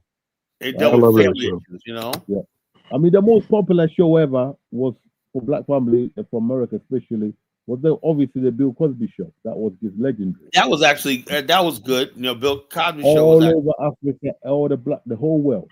The Cosby show basically gave the whole world a template of what a modern middle class family, and every black family from Nigeria to Kenya to South Africa tried to model themselves on the Cosby Show. That was the model. So when people start putting Black America down, when I remember who gave the world the model of what the modern black family looks like. Yeah, we done that. You know? That's why people listen to this show, because I tell it like it is. You know, I tell it like it is. The modern black family's image came from things like Ebony Magazine, Jet Magazine, and shows like the Cosby Show. Right on Magazine. Yeah, all that basically permeated throughout the world. And even I remember I went on a double date. It was with this Romanian girl. You know, me and my friend and she told me the number one show in Romania was the Cosby Show. Cosby Show. It was wholesome. It's funny. Hold up. What'd you say? I said I went on a date. No, it was in a Christian school. With a Romanian woman? No, it wasn't a real date. It was just, you know, young people get together with the Busch Gardens. You know, just young people. It wasn't no real date. You know, I mean, she was a nice girl. She was a virgin. She was a real pretty girl, but you know, the guys just say, okay, a white woman. No, she was a Romanian, Eastern European white woman. That was back in I was in my 20s. You know, so I was a kid. You know, it's not now who I am now. You know, it was just an innocent little date. We just went to Busch Gardens as a group, as a church group. You know, that's all it was. You know, man, that could have been something. No, you know, it couldn't have been nothing. You know, the bottom line, no. Let me see. You know why? It wasn't nothing, because as soon as she told me that the man I'm gonna get is I'm gonna be married to him, he's gonna put a ring on her, and he's gonna give his heart fully to the Lord. When I was like, I guess I got to go. That was the only reason, you know. See. Hey man, when God try to help people out, I said, nah. Yeah, she was a nice girl. Actually, we're still, You know, last time I talked to her was like 10 years ago. She was like, email me, and when she has my email, send me an email. She's married to a black man, and that could have been you. No, I don't look. How did it could be me? I'm not into fucking white women. You know, and like this. Why are you coming up on my platform talking like that? But I never knew you went on a date with a white woman. I didn't have no romantic shit with her. We just went on a fucking thing. I got invited to this fucking like a church picnic, some shit. You know, by friends of mine. You know, and it was like I ain't gonna say nothing. It was like 3 guys and 3 girls. You know, and I was just filling in. You know, that's all. And we just talked and whatnot. She was just telling me about our country, how the Soviets. She was just telling me about communism and how the Soviets starved the country and whatnot. You know, and there's now freedom. How much poverty she went through when she used to pray every night and whatnot. A real Christian girl. She was one of a real Christian girl. She was just telling me. So she goes, the one show that kept her going was they used to always watch the Cosby Show, you know. And she goes, I just love what you people went through in America and whatnot. You know, that's what she told me. Nice girl. We had a good fun day and whatnot. You know, it was a nice day. Whatnot. Now I'm sad, man. Sad for what? Yeah. Yo, so Joe, choose your next words very carefully. Now, sad about what? Shut up. Shut up, no, let him go say it. Say what? My first girlfriend was a white girl. You know? My first girlfriend was a white girl. If you want to be permanently bland, go ahead and say it. Louis, you just confirmed what 1776 said earlier. I do not believe in interracial marriage or none of that shit like that. You know? Hey, Kyle, I'm gonna come back in a couple hours. I'm gonna let it cool off. I don't know if I'll let you back up, but go ahead. That motherfucker is a fucking coward and whatnot, you know. But one thing about me, I'm real. I could have hit that from everybody. Yeah, I went on a freaking, I don't know, it was like a church, you know, gathering when we all went to Busch Gardens. So when how old was I? Like 26, 27, you know? And I think she was a young girl. She was only like 19, you know? And she goes, you know, she was like, oh yeah, you'll be my date for the day, or just somebody to go on rides with, you know. I said, I'll say fine, man. We just talking, kicked it. It wasn't no fucking romance or nothing like that. You know, nobody think that every time you meet a female, you gotta be sleeping with them or getting involved with them and shit. Matter of fact, I think I had a girlfriend at the time too. You know, I think I had a girlfriend I was talking to at the time anyway. But I put it out there like that, said call her. I still say marry within your race. You know, no mistake. Now he's gonna use that as Colin went on a date with a white girl. When that means no, nigga. You know, that's what they do. They make it seem like if you have anything, yeah. If I know a white female, white friends and whatnot, that don't mean I'm endorsing fucking getting with white women. You know, I've been out with a white girl. I've been out with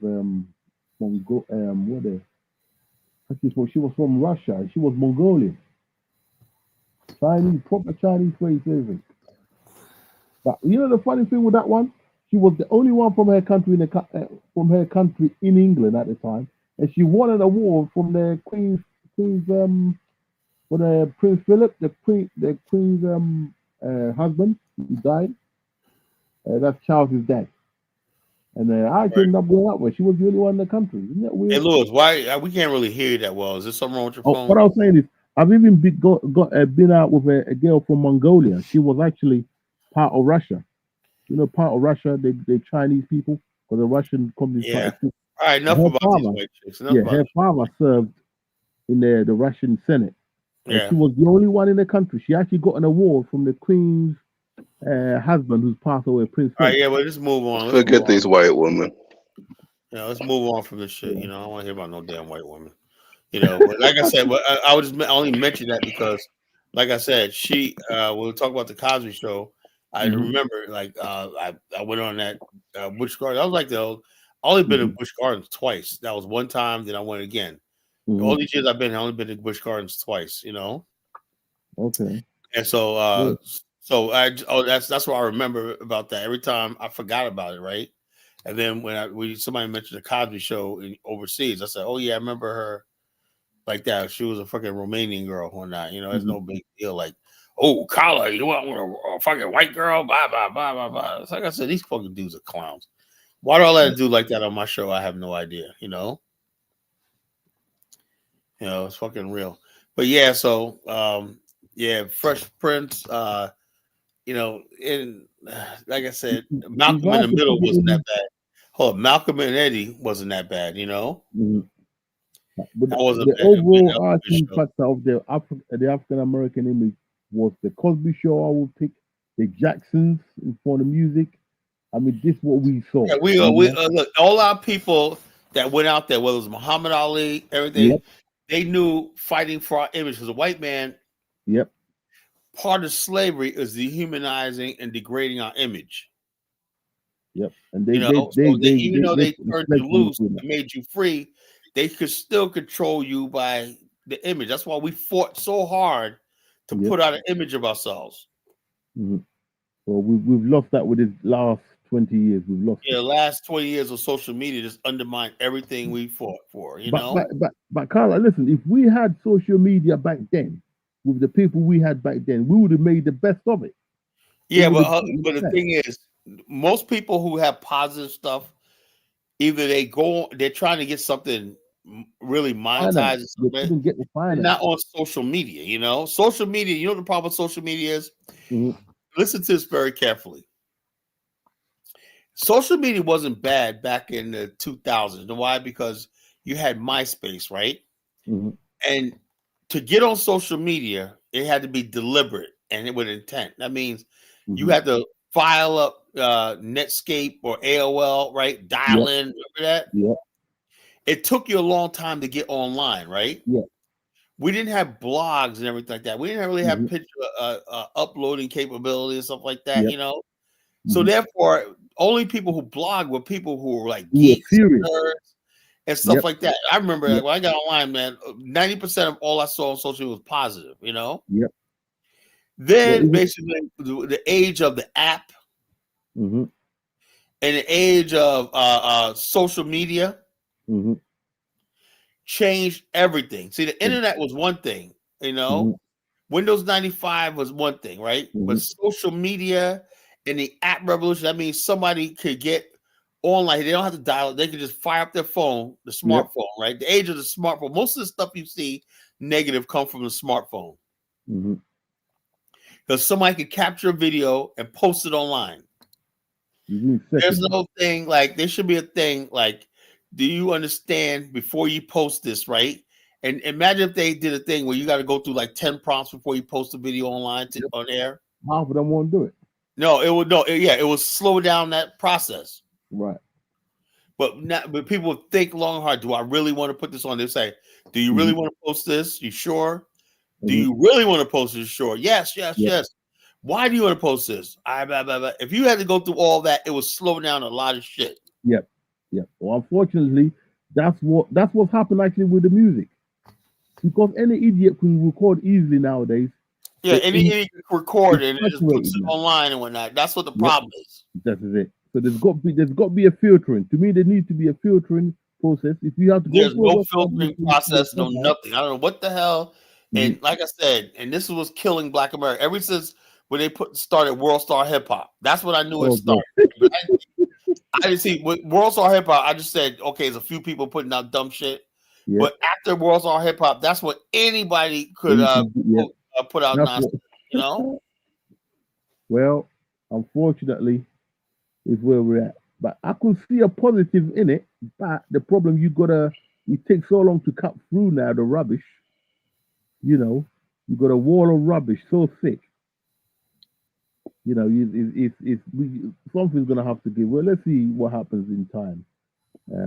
But I think if you got the right content and you're patient, and you've been very patient, Carla, eventually you're gonna see it rise, and you've seen it rise already.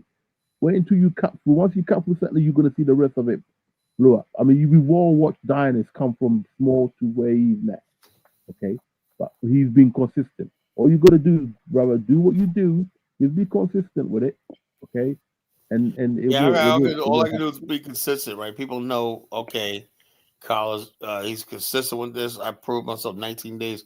I don't know if I'm gonna do 20 days tomorrow. I might just take off tomorrow.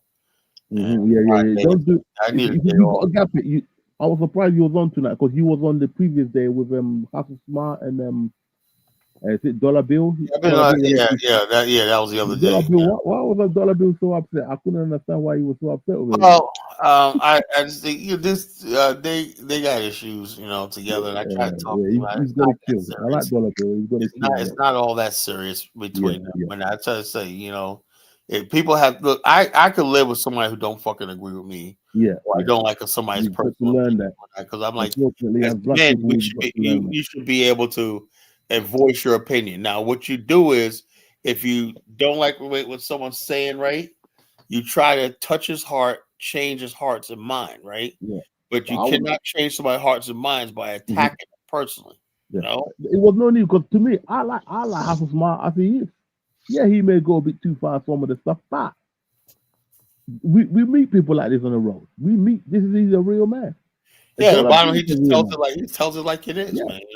Dollar Bill is a different personality to Hustle Smart, and I wouldn't want them to be the same. Yeah, Dollar Bill's more diplomatic and consequential. He's more because of his background. He just says it like this. But reality. I didn't grow up in Hustle Smart's reality. Mm-hmm.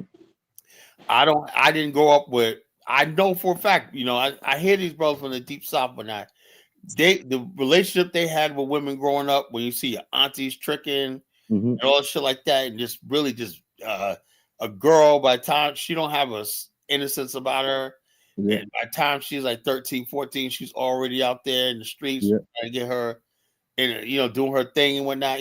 So you grow up with a negative, and women are always hurting you. And you don't have nothing. Look.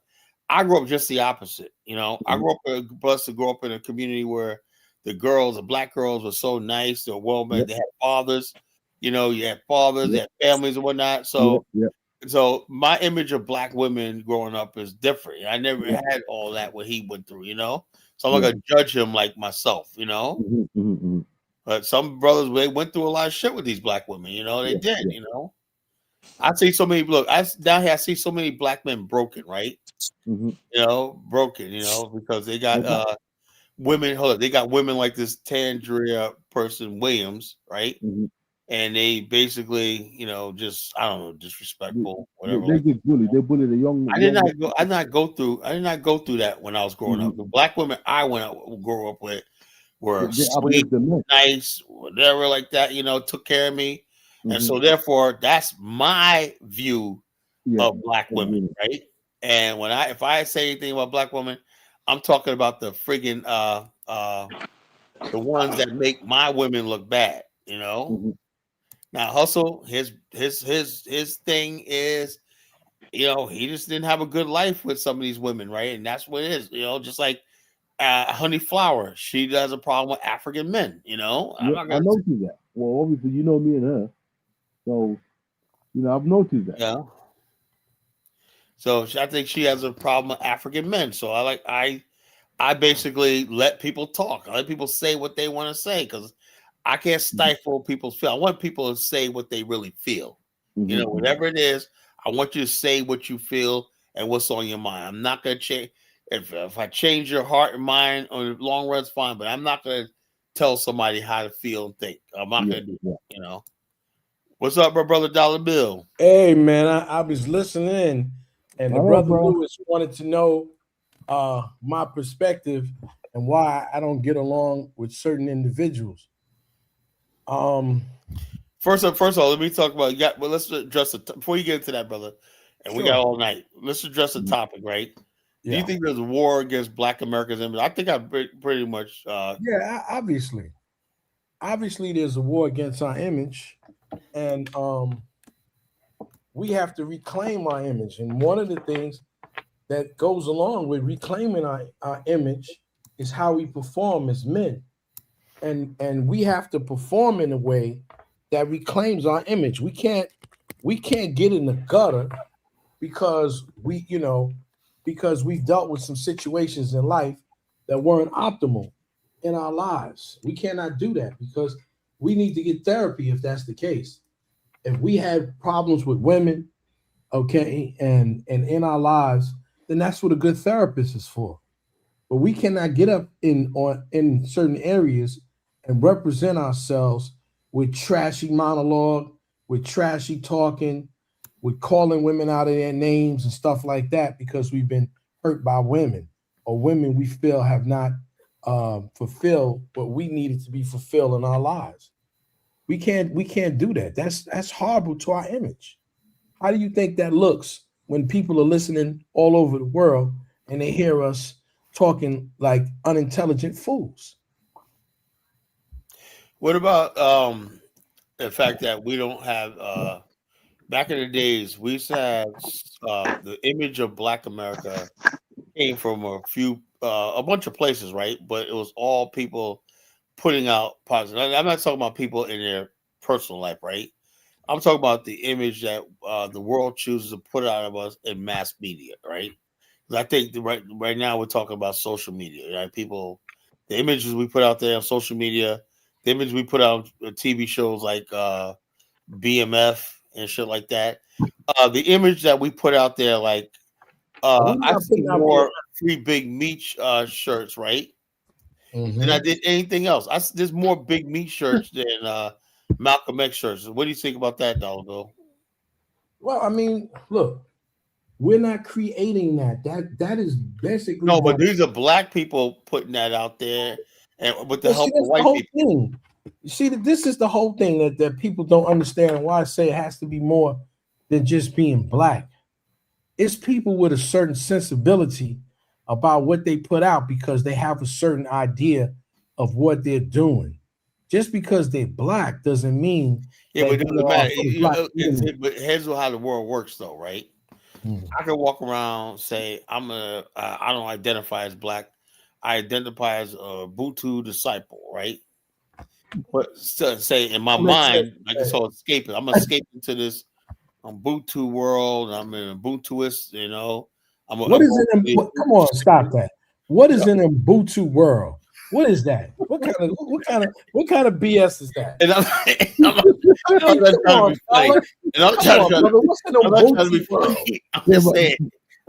just saying. All we're trying to say in Ubuntu is that we come from different cultures, we come from different ideas, we come from different classes.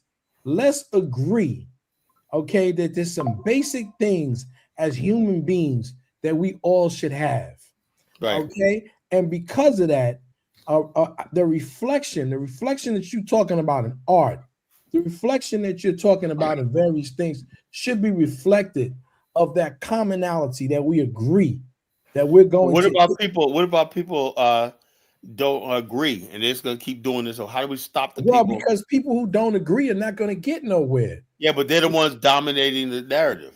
No, they're not dominating the narrative. They're the ones who people have agreed that it's better to spread vile things about us and destroy our culture on the basis, okay, of making money. Oh, I got something right there. They're not agreeing with us. I got an announcement to say. Hold up. Folks, can we give a moment of silence to Big George Foreman? Yeah, he passed away, didn't he? He just passed away. No, he passed away weeks ago. 2 weeks ago. It was weeks ago? Yeah. Months ago. George Foreman died like a year and a half ago. What are you guys talking about? Like maybe even 2 years ago. The Big George Foreman? The boxer. In fact, I was still online with you when we talked about George Foreman. Hold. No, this thing just came up and says R.I.P. He died in March 21st. George Foreman died in March earlier this year. Carla, we were online. But look, Dollar Bill, I came. Go on Wikipedia. Look, Dollar Bill, I came on when I heard you coming on, man. And that's what I be trying to tell Carla.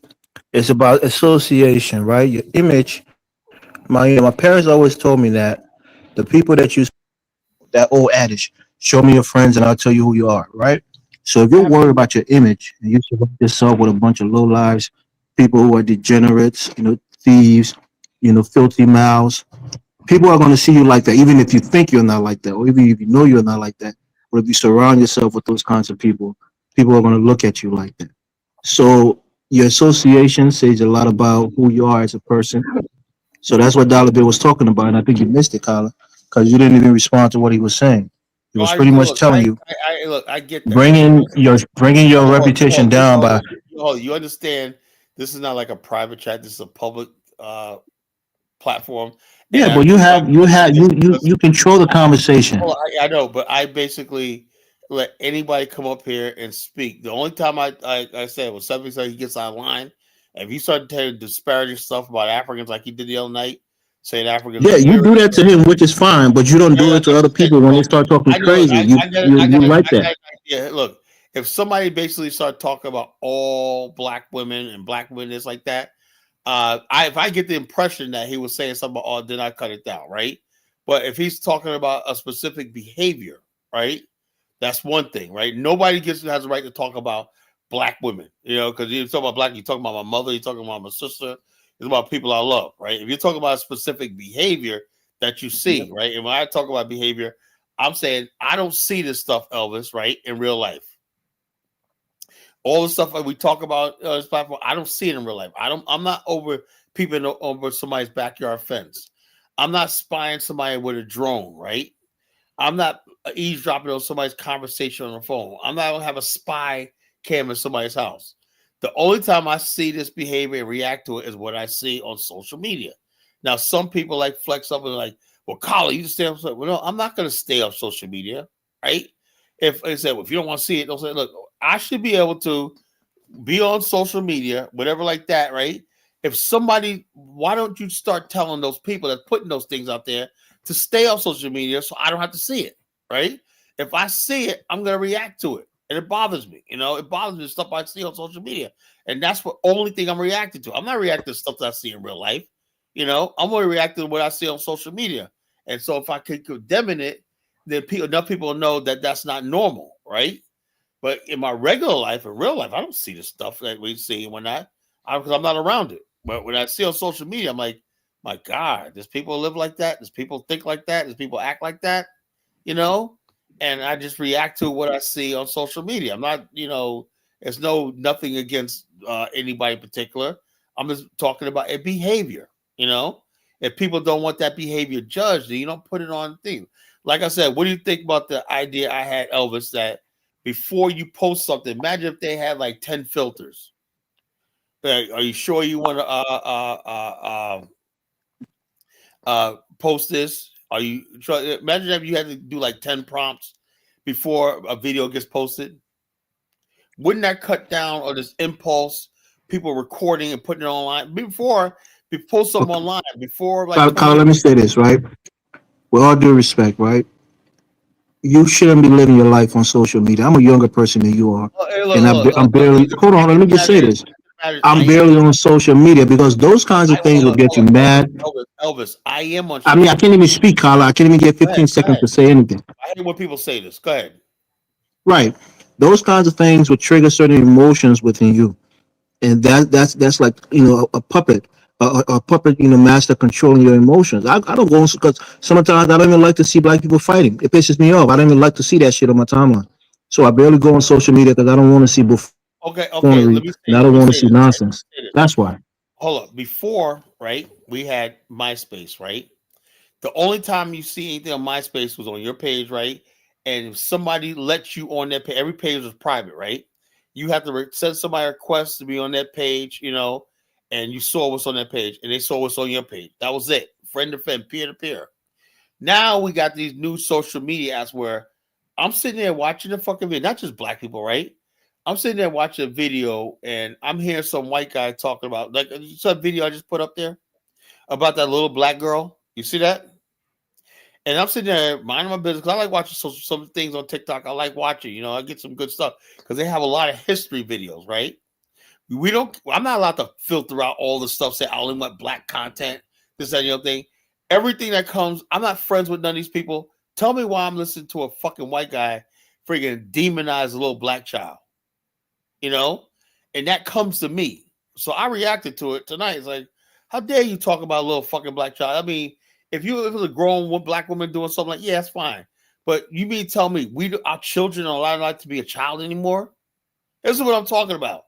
And because all this toxic shit is going around, right? People think they could talk about black people and say, oh, it starts early. They seeing all this fucking toxic shit about us, right? Now they're fucking attacking our children. That's what I'm talking about. You know? Tyler, they've been attacking our children for the longest. I have not seen anybody to recently start attacking black children online. You know? Oh, you talking about as far as online? I've never seen that girl. That girl is no more than 5 years old. And they're talking That's about her online. like They do it in person. What What? happened Yeah, to they that do it in white I lady mean, that was we talking about calling that little white kid or the little black kid nigga, some shit like that? that But it was was like Somali, a but yeah, that was that kid was Somali. But that's what I'm saying. But this is what we have right now. They don't care anymore. They don't care they anymore. didn't They never don't care. care. A child is not allowed to be a black child. Not allowed to be a child anymore. You know. I think some police brought up yesterday that they were throwing babies and feeding black babies to alligators. I mean, we're not gonna pretend like white Yeah, I people know cared that, but I'm before. saying, hold up. We built ourselves up over the last few decades from that. That was that back in the days, but we built ourselves up from that. That's what I said. We got to stop acting like we didn't make any damn progress. That's how we're able to go back. We made a lot of progress in Black America. The image we were able to create from the 60s on, to the world. I played the video of Muhammad Ali. That was a fucking the whole world. He was a world's hero. That's what we did back in the day. That's what black men who stood for something. We basically had that as our image to the world. People respected us. Then we had the #1 TV show in the world, Cosby Show. That's what they thought about. Now we're slowly slipping back into chaos. And that's what I said. Why is that happening? We're just going back to reality. Oh, no, it's not. It's not my reality. It's not my reality. I don't want to see the Not reality. personal reality, but the reality is that there's a lot of white people that hate black people. Oh, I know hate that. our But hold children, hate us. on, Jonathan. Everybody knows they hate us, but they used to always respect us. They held their tongue around us. Don't worry about that. I mean, they still do hold their tongue around us. So the bottom line is, I'm saying to myself, why the hell is this going on? Why are we accepting this stuff? Why is it that we sit back and say, "Oh, that's the way it's." No, I don't accept this shit. No, Kyle, I'll be one of those people that say, I hope it happens more. And then black people get angry about it and decide, you know what, fuck this country. We build our own country. Yeah, it's more beneficial than it is a problem. Well, yeah, I black don't people, see hold it on, as a like I problem. said, black people don't even get angry, and they don't have the hate in their heart. Want to do something. They just let it all go. I'm like, do you see what they're saying about us? You see how our image is? Hold on, it's so bad that you got fucking people from Somalia thinking they're superior to us. How the fuck did that happen? How did we go from the Cosby Show, the #1 black race, the #1 black people in the world? How did we be on top to like somebody from the Gambia thinking he's fucking better than us? How the heck did that happen? Right. Listen. It's very simple. Okay, Carla. I don't think anybody. Listen, you should. If someone comes from the Gambia and he says he's better than you, if he is better than you, cool, good for him. Oh, he ain't better than nobody. Exactly right. So don't let that get to you. I mean, we cannot be picking up every petty stuff that happens because we know the people of Gambia is a small country. It's not very rich. It's quite poor. One of the poorest in the world. Don't worry All about right. it. Now hold up. Now I got the two brothers on the show. I'm cool with both of them. Please, brothers, I'm shutting I'll end the show. I do not want no fighting when I have a And what about conversation. I want no yelling. Nobody raising their voice. Oh yeah, I'm telling you now. That goes for everybody. We have a civilized conversation like men. We agree to disagree, and maybe we could move on from this nonsense and everything like that. Go ahead, Hustle Smart. First thing first, man, it's 19 days of collar. You get what I'm saying? Let's just start it off with that. You get what I'm saying? Let's just start off that nobody was doing anything. That all these people got all these great ideas, wasn't doing shit when Collar was off. You know what I'm saying? Handling his business. We're going 6 months, 7 months. But as soon as the person that built the show, branded the show, promoted the show, come back out, all these people that can go online, put up an email, put up a domain, do their shows, talk about whatever they want to talk about, they don't do that. They come on your channel, what you built, what you put out, your research, and then don't bring nothing to but try to tell you how to do your thing.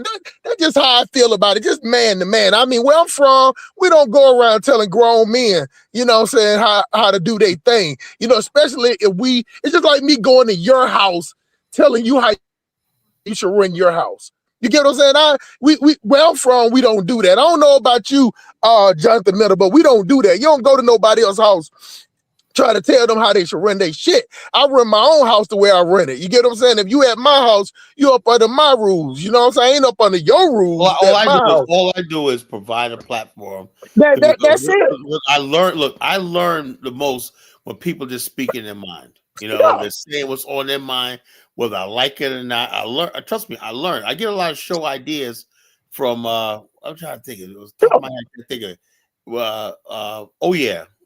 it.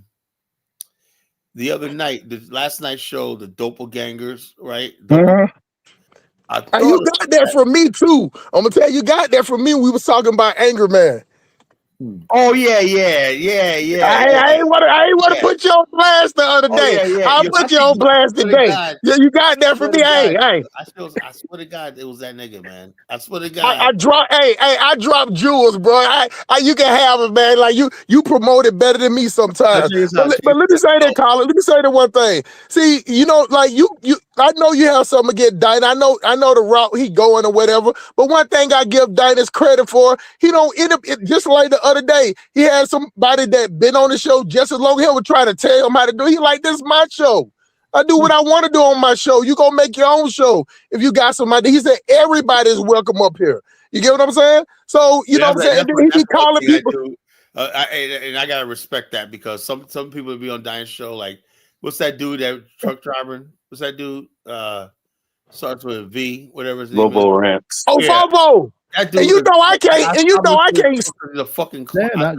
He's a clown. On the show, man. I'm like, what the hell, man? But you know what's so but you know what's so good about it is that you let him come on there and see if he got anything tangible to say about how he gonna push the black community. See, if he get up there and just be a clown and saying clown shit the whole entire time, he do it to himself. Now look what happened. He don't even come on the show no more because he just buffoonerish activities. But what I'm saying is that that's the one thing I do respect about that. He don't even call Elvis a clown. When Elvis try to come up there and talk about shit, but Elvis like a YouTube prostitute. He just jumped from channel to channel. You get what I'm saying? That's what he do. He ain't got his own channel. Nobody won't listen to him. But he'll come on your channel and tell you how to do your thing instead of telling a man that's his senior about morality and morals. And when you way more invested and way more knowledgeable, way more astute in what you know and the knowledge that you have. But I digress.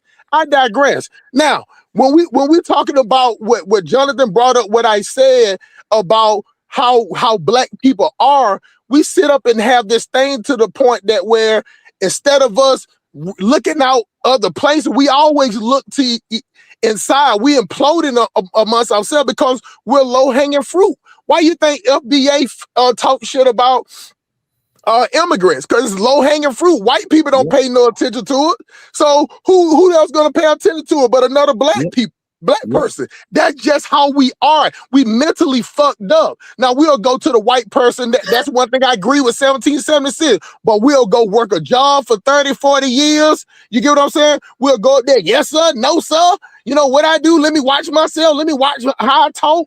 All that shit. Like me, bro, where I'm from, I just couldn't do it. Because I know the way I am. You get what I'm saying? Colin, if I was working for a job, I would been got fired. I always remember when I tried to get a job at Burger King and Pizza Hut. It was Burger King and Crystal. Man, they told me straight up, they're like, you don't have the mentality to work here. And I didn't understand that till somebody told me later. They're like, nah, you ain't finna be sitting there, you know, the customer ain't always right. You don't feel like that. If they wrong, they wrong, you know what I'm saying? But it affect their business. So therefore, I went into a business where, you know what I'm saying, you're paid based on your work and not by what you say. You're paid by your loyalty, you know what I'm saying? But not by some type of perception. You get what I'm saying? And now I make more money than all that shit. all them dudes, all them men and women that work at jobs where they got to walk on eggshells, got to worry about how they look. Did you make a funny joke? Did you say something strange? Did you watch a TV show? Did you watch something? Did you laugh at something? The worst thing is, right, when Mr. Charlie comes around and tells one of his corny jokes, you better laugh. You better laugh. When he comes around and asks you what the score was on Monday Night Football, you better have that score. You don't know what you're doing. What you know? What you trying to say, Carla? I'm sorry. No, let me say this quickly, Dollar Bill. Okay, you know, Carla, like I said, you at this stage in my life, right? I've grown, you know, and I choose to engage in certain conversations, and other conversations are beneath me at this point. You know, but I would say this: a man who calls another man on the phone to gossip about other men, it's a straight up bitch. You know, you just got to call them what it is. To come and tell you, because Carla, you know, when people try to tell you things like, I be telling you, Carla, you know, he trying to act like it's his show. You got to mute him. You got to kick him off. If it was my show, I kick him off. He never told me that. Carla, he said it in the chat. He even said it in the chat tonight. So don't even try to kick for him. This is the kind of character. And if you invite these kind of people, you tend to turn to them.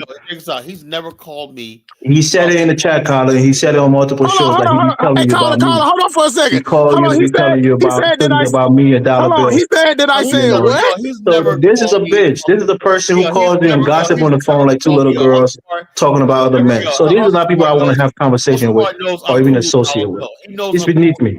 Hold up, Elvis, shut up. He knows I'm cool with dollar bills, so he wouldn't disrespect. Tyler, when he was calling me a clown, you didn't open your mouth to say anything, so don't get offended now. Yeah, that's you. You know You was giggling and you thought it was funny. Do you understand? I don't look at everything in the chat room. You understand that? I'm not watching everything. I'm just telling you it's a fact. You can try to hide it. He calls you all the time and try to complain about things that we say to you on the show. No, he does not. Hey, Carla. No? Yes, he does. Carla. Yes, he does. Carla. He said it in the chat. He said on the show. That's who he is. He's a bitch-made guy. He likes to call you and complain about other men. He complains about Dollar Bill not having his own show, and Dollar Bill shouldn't tell you what to do because he should go start his own channel. When if I talk to Hustle, it's usually me that initiates something. Saying, Exactly. Carla, how many times have I ever called you, bro?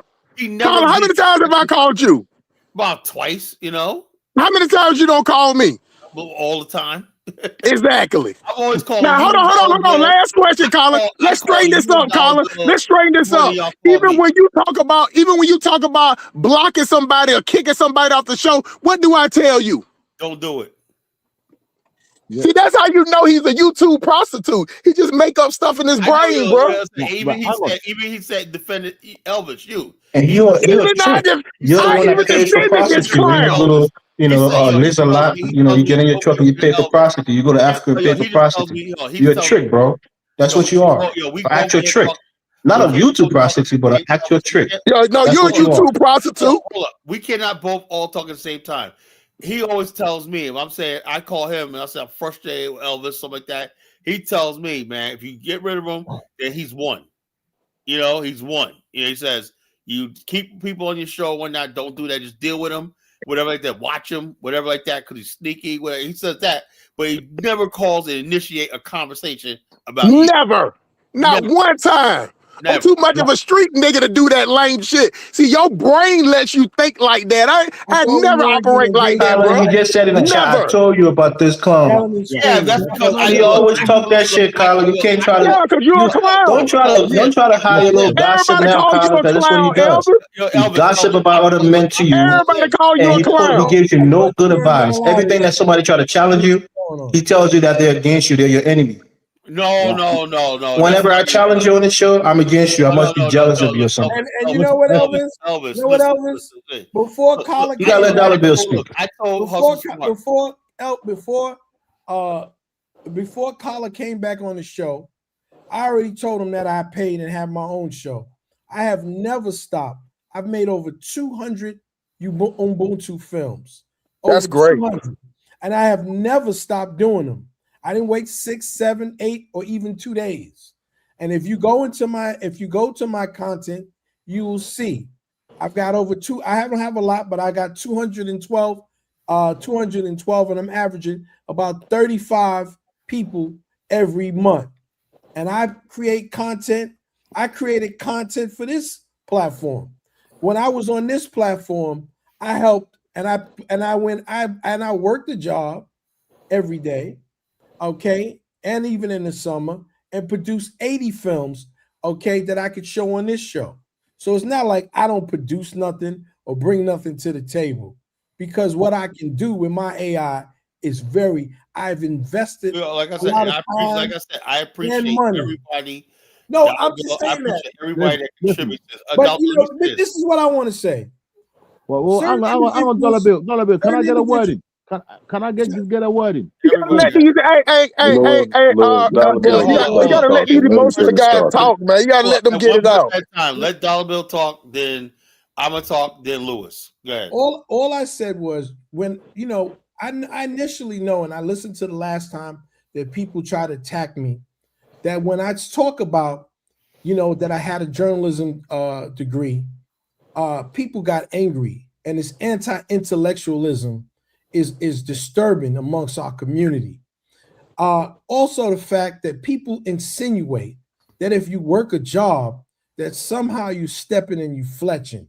Because I've always been in the union and a union organizer, I never have to step or fletch in a job. I work a job with integrity. I'm one of 1.3% of Black men who are teachers. But before I was a teacher, I worked in the courts. Before I worked in the courts, I worked, with social service.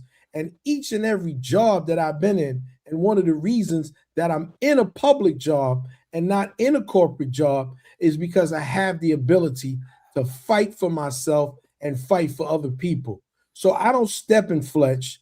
I don't talk proper because the white man has got his hand up my behind. I talk that way because I deal with young people. I want to see the best in my people. And talking like a fool or a criminal or yelling and screaming and saying certain things is not a good image for Black men. I rest. Okay. Now, Great. before it goes up, does anybody have any thing against him or Dollar Bill's credentials, his education achievement, stuff like that? I have absolutely nothing but praise for Dollar Bill. His thing like that. That's good stuff. I would say this, if I could just speak, because I have to speak. I love listening to Hustle Smart. I don't see nothing offensive about Hustle Smart. I like Jonathan. I like Dollar Bill. But I don't see why there should be a problem here between Dollar Bill and Hustle Smart. I love listening to Hustle Smart. He's got personality. Oh, they both balance me out like yin and yang. They both balance me out. But I love them both. Obviously, Hustle Smart is a bit more edgy when I need to be live livened up, and he livens me up. Every time I hear him, I laugh. He's just got personality. He does work similar to mine. He's a realist. There's a reality out there. Hey, Lewis, let me finish something first. Now, back to Elvis. Elvis, let me tell you something. Hustle Smart does not call me saying, look what dollars. No. If I usually call him, right?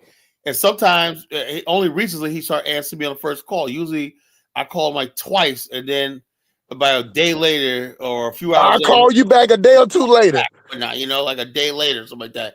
And so he rarely ever. Hey, has you ever called me, Hustle Smart?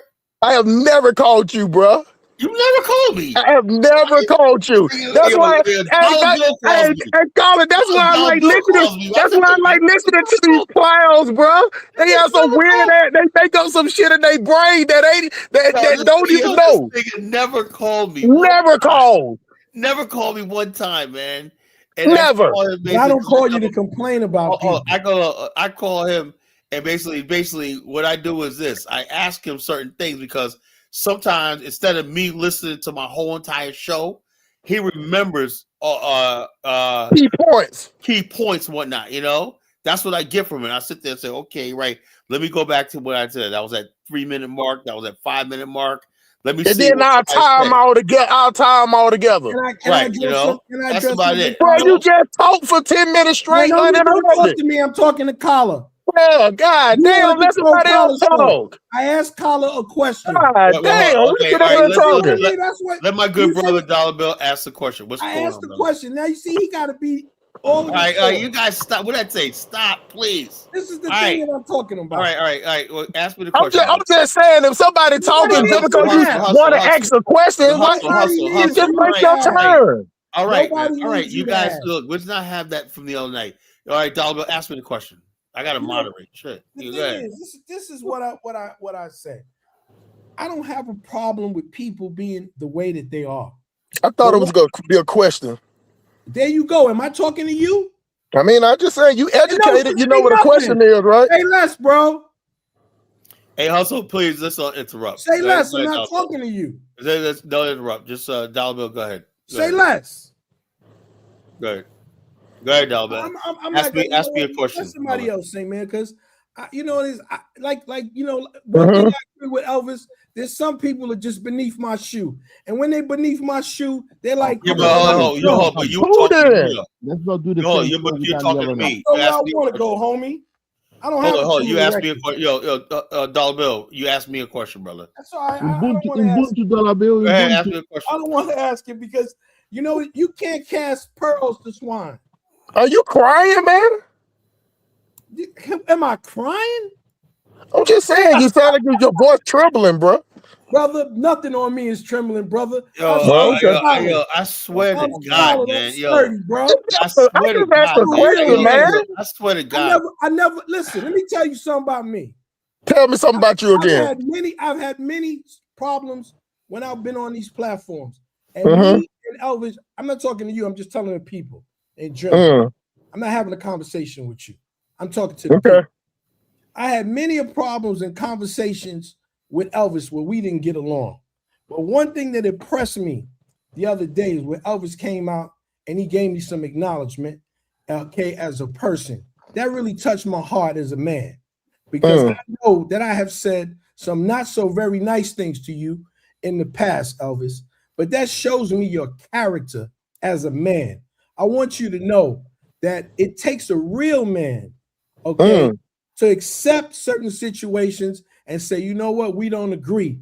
But the fact that you came out as a man shows me that you've got character. That's real man stuff. A real man's got character. He's got integrity. He's got goals. It's not just about making money.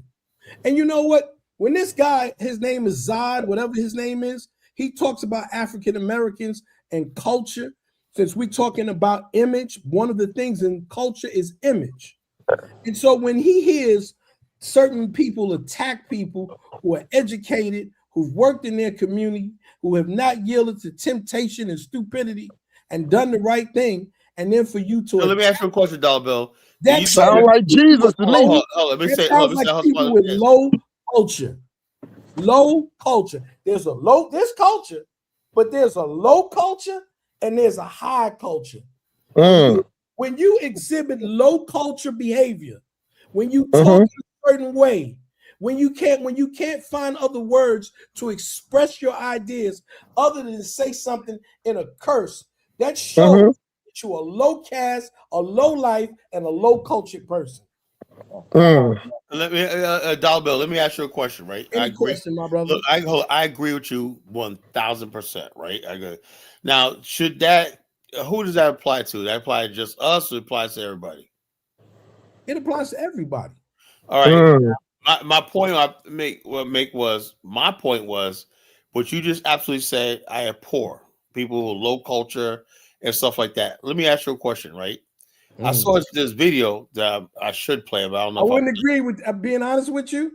I think you do abhor it, and you do abhor it in certain instances. But I think when you like certain people, you accept it. No, but hold up. The thing is though, but here's the thing. Here's the thing. Look, now I have not seen. Look, I only know about what Hustle Smart, by what he says. We haven't met in person yet, right? Now, if we was at me and Hustle Smart was at a restaurant, right? And we're having dinner, and he just out of nowhere said, "Damn, shorty, with that ass when I come over here, bye bye," and start talking, calling women out. What you say, bitch? Like, and I'm near him, right? Or husky hyena? Hold up. And I'm saying, hold up. I'm saying, if I'm in the same presence with him, and I'm near him, right? And let's say we're hanging out together, right? That's totally different than what somebody says online. You know what I'm saying? If I have a choice, if I'm hanging out with somebody and I videotape him acting a fool, I'm gonna say something, right? I'm saying, hey, hustle. If he's acting out like that, if he's acting in the way like that, but I'm not gonna get judge somebody what somebody expressing themselves. Like I said, you get So people you come saying up that here. I don't look. judging I let him? anybody come up here, right? Am I judging? Hold up, Am I hold up. judging him? Is that what I you're let saying? anybody come up here, right? Yeah. And they say whatever they want to say, whatever like that. Like, I just say, look, the views of such and such are not necessarily reflect the It's views their of opinion. the show. You know, that's what I say. You know, Yep. so I like this. So you forewarn when somebody says something. I let anybody say what they want to say. You know, you can come up here and say, hustle smart, fuck you, you know, and rebut them. I let people say, you know, unless it gets out of control, I have no I desire. let people say what they want to say. Now, hold up. Now, I could judge Hustle Smart, right? If he basically was constantly putting out videos of him acting stupid or him telling me something. He has never told me one story, right, except for when he went to prison, right, of anything he currently does now. What he tells me, Dollar Bill, right, is that he takes care of his daughter. He lets her live with her rent free. He pays for her college. He pays for stuff like that. He works hard in a job. Bought her a car. I look at bought her car. I look at all those qualities, right? Mhm. That's a bum nigga in the street, you know. So I look at those qualities. Although, yes, he may be rough around the edge, and not only attributed to the fact that that's the life he grew up with, you know. That's I an didn't grow up in the excuse. streets. I was not a That's an guerrilla excuse. hustler. I ain't like this. You make excuses for him. I'm You not don't making make excuses. the same Look, I'm not making excuses excuses because for the why? Because, 1776, right? Basically, is somebody. He gets on the show tonight. You know what the first thing he says? He disparages the black church. The first thing. First thing he said. First You don't thing he think that said. people First thing he does is that the other disparage guy the black church. disparages black First women?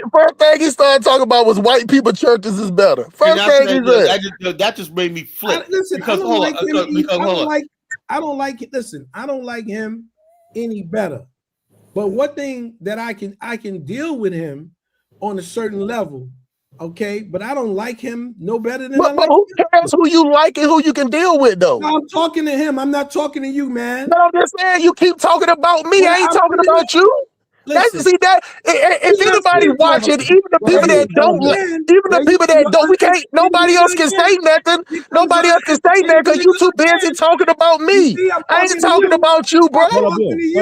I ain't concerned about you at all. But you show is concerned about me though. And you're a low life nigga, and you That's always cool. will. And you don't say that. You just said that 5 minutes ago. You just repeat yourself. You just repeat yourself like an old miserable fool, bro. You're a low life. That's the fourth time you don't say it. That's who you are. Say it one more time, Dollar Bill. I said it 20 times. I said it once enough. Yeah. I appreciate that. But we can have disagreements. We can have disagreements. We can have disagreements and not insult. Yeah, well, he called me names. You don't have to be Absolutely, personal. Jonathan. I done had Absolutely. disagreements on this platform with every person on here. I ain't never insulted nobody. Well, Jonathan, he was the one that called me old. No, and Dollar this Bill. and that. He Dollar Bill. insinuated that he insinuated that I work on the job for 30 years. That I'm. How you think I was talking about you? Yeah, I know. Carla, hold on for a second. Clear something up, Carla. Don't not talk about that shit all the time about black people working for 30 years and they need to become entrepreneurs. How the hell he thought that I was talking to you? You see how his brain works? I'm gonna add on to something. I got a brain. Go ahead, Jonathan. Dollar Bill, you work a job and you run a business. It doesn't apply to you. Listen, Jonathan. You know, you and I speak because I speak to you personally too. This clown think I talk about him, bro. Jonathan, I'm not talking to you. Exhibit some self. But you keep talking about me though. I'm not talking about you. I'm talking. You been talking about me for the last 15 minutes, bro.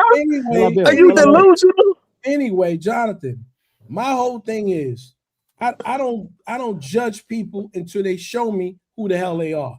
And when people show you who the hell they are, I believe them. Okay. My mother used to have an old saying that the more a monkey goes up a tree, the more of his behind he shows. So if I'm judging a person, and you know, the other show, I even said, the collar, this guy in 70-76 And still talking about me. Still talking about me. Boy, you like are you my baby mama or something, bro? Do you need me to send you some child support money or something? He's a nigga. Yeah, Lord. Dollar bill. I ain't never had a dude on my jock so hard, bro. Dollar bill. Dollar bill. Yes, Can sir. you hear me?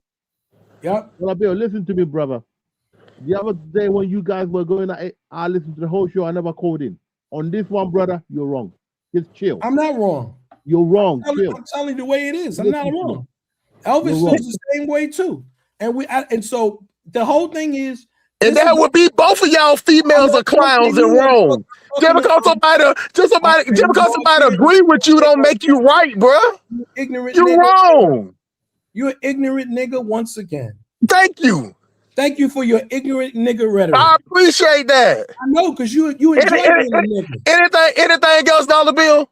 I was talking to the brother. Yeah, come man, go drink you some warm milk and put a blanket over your knees, man. Ignorant Fellas, nigga. man, Well, yo, you got arrested the other day for being an ignorant ass Yo, nigga. come on, man. You guys, man, what you guys got to You a do dumb is, nigga. check us out, Dollar Bill. Or do you agree to come on Hustle Smart? Why don't you set your show up? Dollar Bill, you agree to come on Hustle Smart show? And we like, Hey, caller. I don't need no suggestion, bro. I don't need no suggestion. He exposing who he is, bro. He acting like my baby mama don't even act like this. Yeah, what I'm saying is, if you guys have obviously got issues with each other, I ain't got this. Caller. I've been on this show. I talked for 2 minutes. I ain't say not one word about him at all. Not one word about him. He been talking about me for 15 minutes straight. Whatever. Now, anybody on here? Hey, Jonathan. How long you been talking about me, Jonathan? How long you been talking about me, Lewis?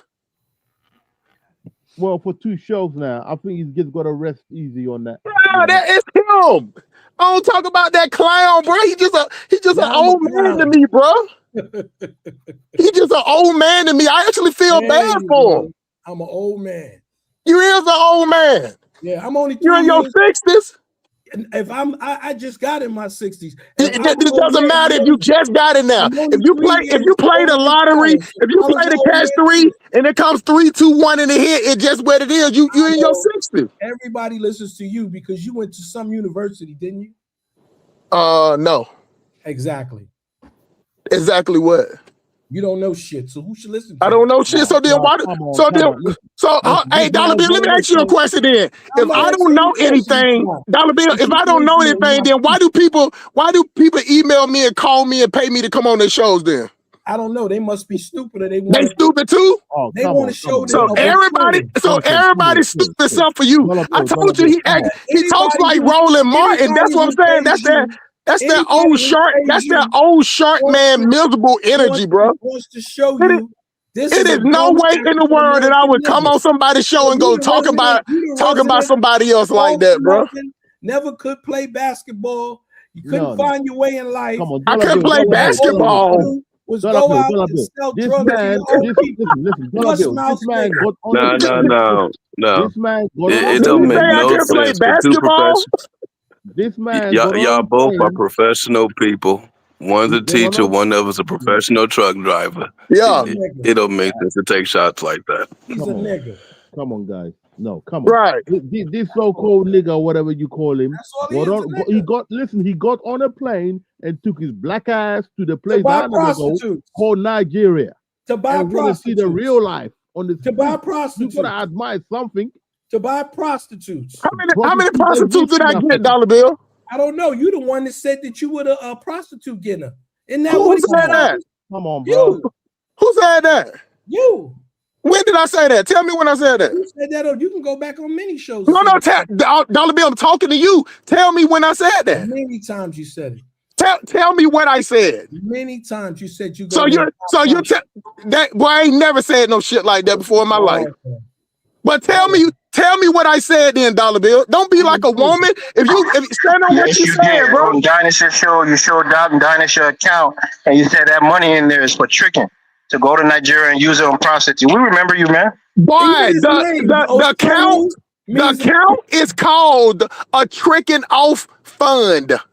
See, you don't understand in the South, we call everything tricking off. If I go to the mall and I'm tricking my money off, you don't even understand the lingo. You so lame, Elvis, bruh. You get what I'm saying? You so lame. Saying the word tricking off don't mean that you getting a prostitute, dumbass. But you so lame, and I told you just sit around and say, I name all my banks. Hold on for a second. All my credit cards, you can put a nickname on them. One I call tricking off. On the one for my kids, I got fuck them kids. On the one for my family, I like family ain't shit.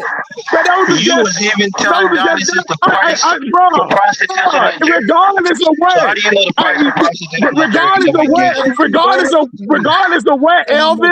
regardless of what, I ain't never came on here and said that I bought a prostitute in Nigeria. Not one time. Not one time. But I appreciate you. I appreciate you.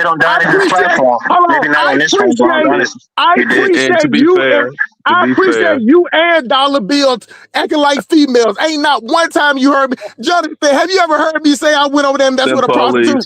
I'm gonna keep it solid on this one, all right? I do recall me you explaining the definition of tricking off before on this platform. I guess Tyler likes you. Probably his gesture. Go ahead, Jonathan. I can't hear you because they talking over you, bro. Elvis, we explained the definition of tricking off on this platform before. That spending money is tricking off.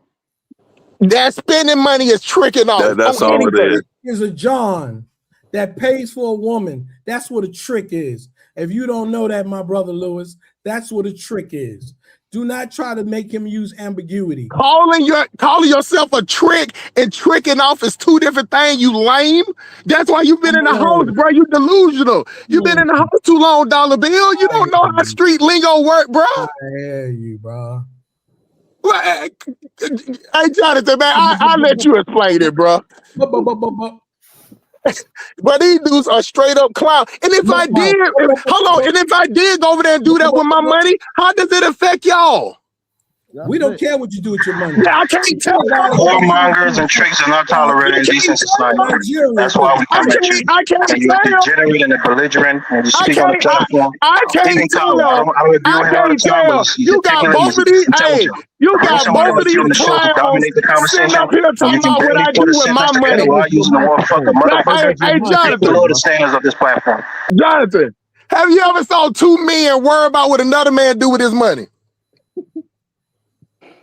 Lewis, have you ever saw two men worry about what another man do with their money? Not if you got your own. You don't get it, man. I ain't borrowed now.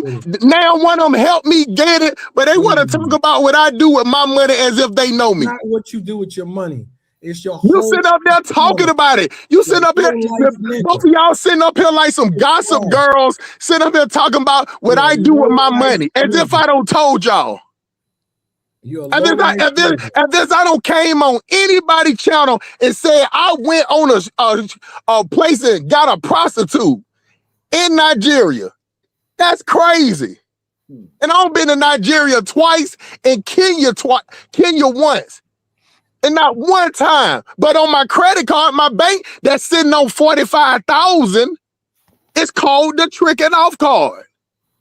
Now, I would love for one of y'all to pull up a show, since y'all so educated and y'all got all this money, how about y'all show me a $45,000 credit card?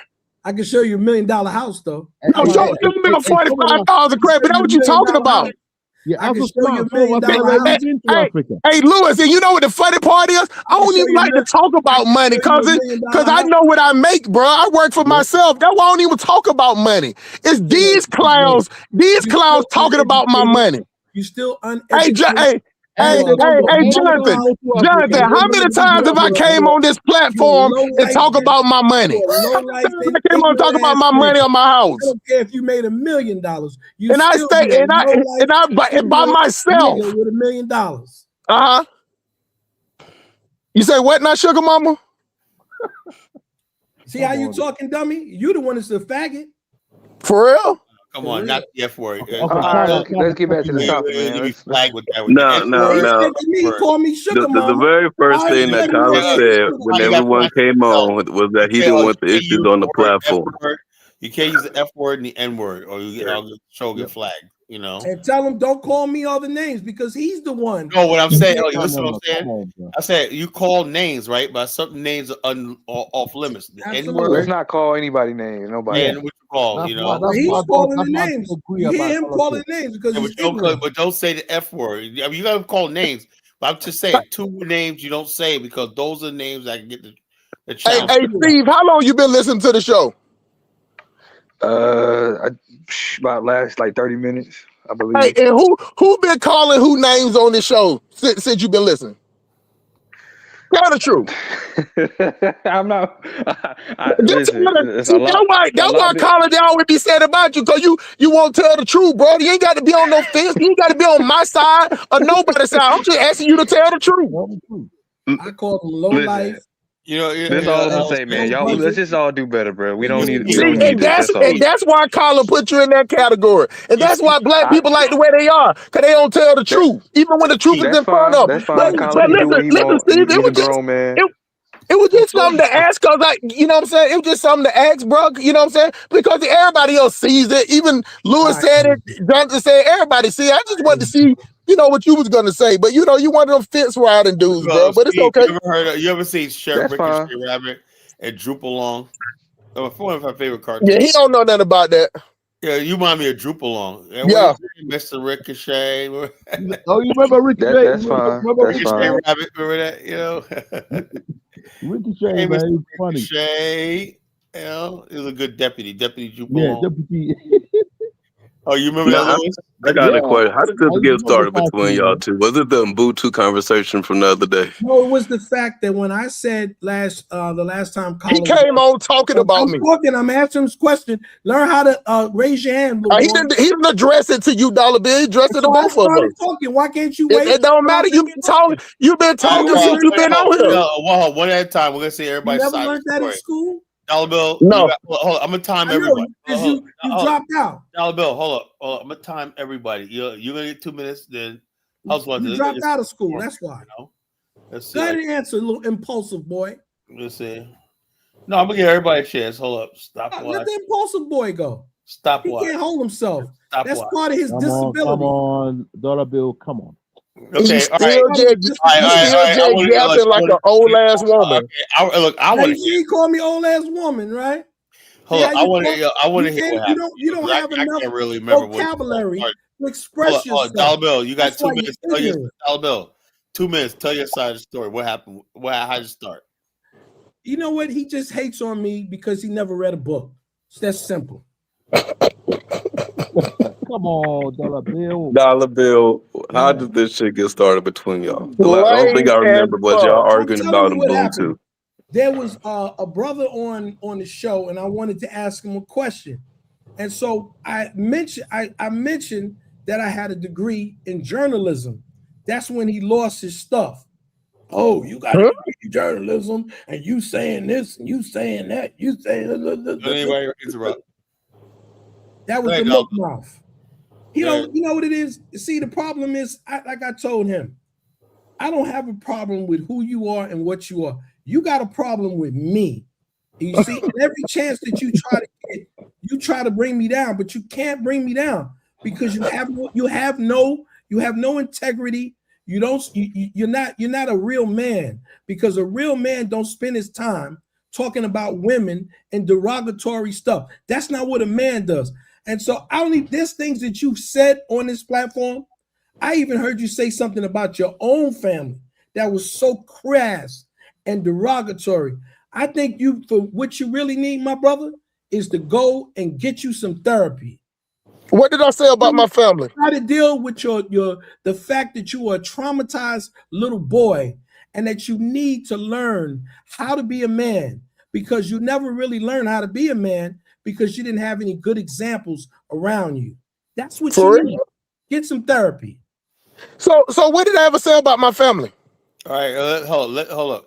Let him finish. You got 15 more seconds. Go ahead, No, Dollar. you know, Cop, listen, post the link, Colin. I'm not even gonna keep going in depth with you. We all know you have an issue, my brother, and your We issue do? isn't with me. Your issue is with yourself. Now, so what you need to do instead of trying to make up stuff is find you a good black therapist to help you. All right, time. Okay, All right, so hold up. Reset. Okay, Hustle Smart, you have 2 minutes to respond. Right? appreciate that, young man. So Right. now, what did I ever say about my family, Dollar Bill?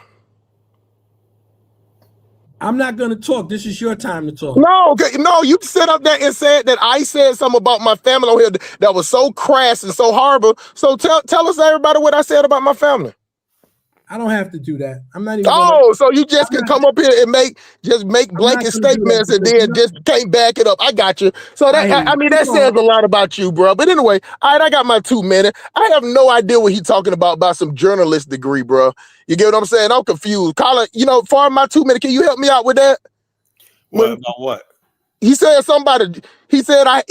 he had a journalist degree on the last show. Whatever went on the other night, I was half asleep, man. I probably went downstairs. Yeah, I don't remember. I don't remember nothing about it. It wasn't the other night. It was the last time that Colin was on the show. How long ago that been? When he stopped the other show, it was on the other show. See, what are you talking about? That's what I have no idea what he. I have no idea what he's talking about. He said, let me stop like hold this. on, let me get my 2 minutes, Colin. Can I get my 2 minutes? Let me ask a question, right? All right, go ahead. All right, now let's see if I correct me if I'm wrong, Dollar Bill. You said that. Let me stop the time. It was the after show in the back. Hold up. You said that that he has a problem with your. He's made a remark about your journalism degree. Yeah, he did. Do you understand? Do you remember? I don't remember. You I don't remember that either. What was the conversation about? There was a person who had come on the show, and I wanted to ask them a question, and so I said, I don't know how we got into a tiff.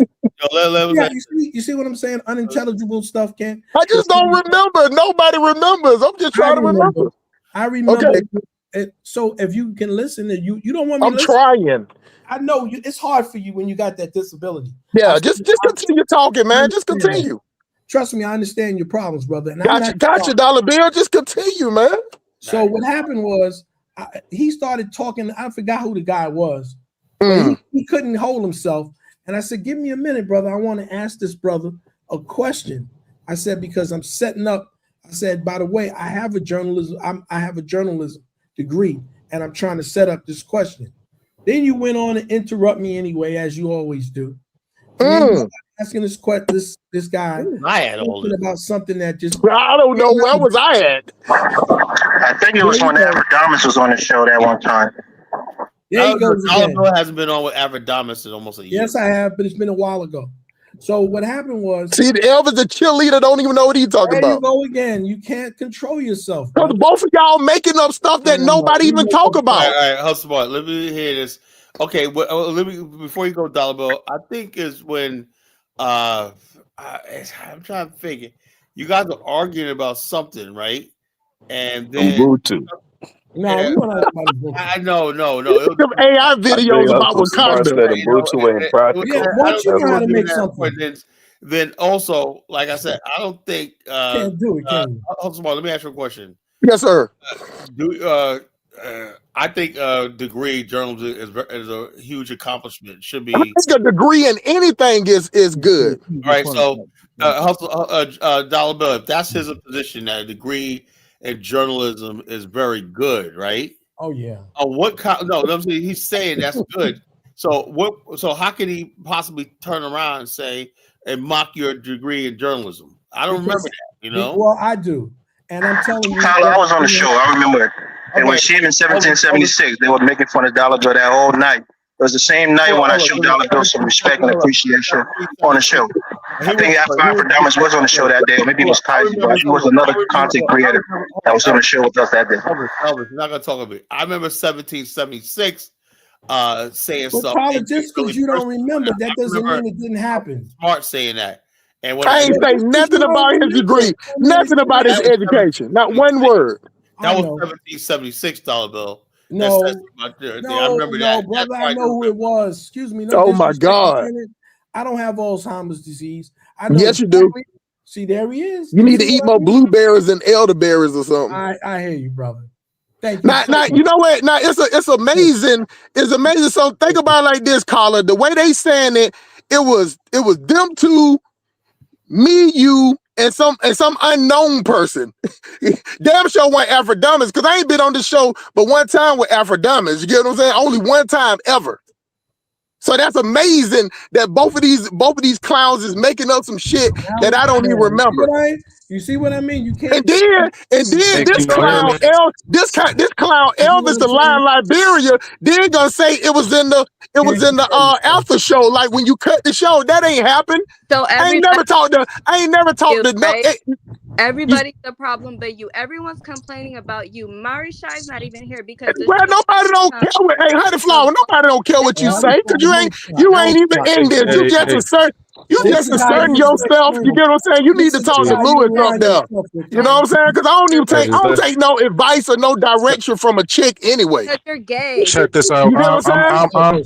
I'm the voice of calm and reason. You said that you would I'm never the voice of calm and reason. Yeah, I would never pay attention to a chick like you. Like we went far off topic. The topic is the image of Black society in Hollywood, right? We went all Dollar Bill was telling us about Hollywood. Is there a war against Hey, Colin. We're still technically on the topic Can I because right finish my now 2 we're dealing with black Can I finish my 2 with the minutes, black man? image right now. Hold up. Everybody, Hustle Smart got 40 seconds left. Go ahead. Now, it's amazing how a chick that come up here and call me gay. Now, if that one, so I go in. I don't even take a silly female that talk like that. I don't even give her no type of credit anyway. But just the point that she think that she can come up and talk like that and say something like that. Don't know me. Don't know nothing about me at all. And then now you sit up here. You came up here this girl. I ain't said one thing about you to you. You ain't that important. But you feel the need to come up and talk to me and call me out my name when I ain't never called you out your name. But you feel the need and think that you got the right to do that. I don't even like that. That's some shit. I don't even socialize with female like that on that level. But any clown that let you come up there and do it, they deserve what they get. Hustle time. Okay. But like now, next person before I get Honey Flower, 1776. You got 1 minute. Hold up, 1776. You got 1 minute. like I was just coming up because we like deviated off the topic, you know. Get to it, bro. What do you guys say? What I gotta say is like it's like Dollar Bill. Dollar Bill, nobody's attacking your gravitas or your intellectual capabilities or acumen, right? What we're saying though is that you can't be so sensitive, man. This show is from real men and real women, right? What we say, you don't have to internalize it, man. You know what I'm saying? There's a lot of people being too like childish, man. You know, real childish. That's all I gotta say. I mean, just like let's be mature. Let's talk about the subject. Let's kind of stick to the subject. Who the last time I was on the show spent 15 to 20 minutes trying to call me an old man because I question your credentials as a social. No, Dollar Bill. Every time we talk, you went to circa 1981, and I was just trying to tell you to stay within this decade. No, you see, this is the thing this is the thing that people like you like to do. You come but Dollar Bill, you started rapping. You said I'm the D-O-double-A-R. Have you ever seen a nigga make it this far? He asked me to say a rhyme. He asked me. Stop that. Let's bring it. I remember it was Dave, right? I think it was Dave that was on the show talking about servers and what he does for a living. And I think he was trying to ask you some questions about that. Hold up. Next is Honey Flower. She has 1 minute. Go ahead. And Honey Flower, and I'm sorry for the disrespect that you have to tolerate from uneducated. Hey, stop simping, Dollar Bill. It's just a simp, bro. Look, she lost 8 seconds. I think you guys like these red pill guys are gay. Every time a woman is being treated like a freaking human being, you guys say it's How do we know you're a woman? Shut up. You might be a Yo, I simp. forgot. Shut up. And you Shut up. suffering. Honey Flower got history. How I do you know forgot you're a about woman? that. Show your face, bitch. Oh Louis, no. man, Oh what you man, expect, come bro? on. That's why you What did I alone. do, man? I forgot about Lewis and Honey Flower. Yeah, they have a Honey Flower. One of those acrimonious. You get 20 seconds added on. Go ahead, finish. So, Kala, my main thing is like, if you notice Mari Shai is not here, if you notice I haven't been on your show, I think all the women we're pretty much done with this show. It doesn't matter. You said it's a man's space anyways, but I mean, let me ask you a question. Right? When I do my monologue, right, I'm pretty fair with everybody, right? I'm pretty fair with everybody in the You're not monologue. fair. Huh? You don't put. How am I not fair? Look, I basically look. But one thing I can say is I never disrespected any woman or anything like that. You know, my only concern is with my woman. You know, and that's the only thing I care about. If a woman's For real. reckless, she's ratchet. That's on her. I'm not trying to get that woman. Hold on. Let me have a one-on-one, Honey Flower. Let me ask you a question, right? Do you think that we have, as a black man, I have a right to defend black womanhood? Yes, of course. Okay, you know what I'm doing when I defend, when I attack bad behavior. You understand? The bad behavior I'm attacking is what I see in social. People decide to put out there in social media, and I'm reacting to it. I'm attacking. I'm reacting to it. Right now, just like when somebody puts something racist out there, I go just as hard attacking racist. Right? I attack bad behavior with male, female, black, white, whatever like that. That's why they call me a culture critic. All right, I got one question for Honey Flower. Hold on, let me finish. I criticize the culture, right? Now, what kills me is this. I spent when I get ready to talk about last night, I had a show called The Doppelgangers, right? The enemy within the Doppelgangers, right? People automatically assume I'll be talking about only about black immigrants, stuff like that. But I also talked about the people, in which I'm dead serious about, right? There's black people in our community, right? They like to put on shirt and tie, right? They like in the words of some of our people, right? They're sitting there with a friggin' dirty ass house, right? With soiled baby diapers all over the place, crawling with roaches in them, right? Yep. House all screwed up, dishes not done, laundry not done, bed not made up, nothing like that. But they know how to put on. My grandmother told me about people like this, right? They know how to put on a nice face, go out in public. But the problem is, they go into spaces that we worked hard to get into, Honey Flower. A generation ago, we couldn't get a table in a restaurant. My family going out. I used to go out, and my father said, "Don't you dare embarrass me when you get out here." Right? We knew we had to act a certain way in public. We knew we had to behave a certain way in public, right? When you go to a store, don't you dare steal. Don't you dare bring shame to our family. What I'm doing on this platform is I'm being the father that a lot of these people don't have. So when somebody listens to my show or whatnot, and they're saying, okay, because like Dr. Rico said, I am that father figure. I'm going to tell you when things go wrong.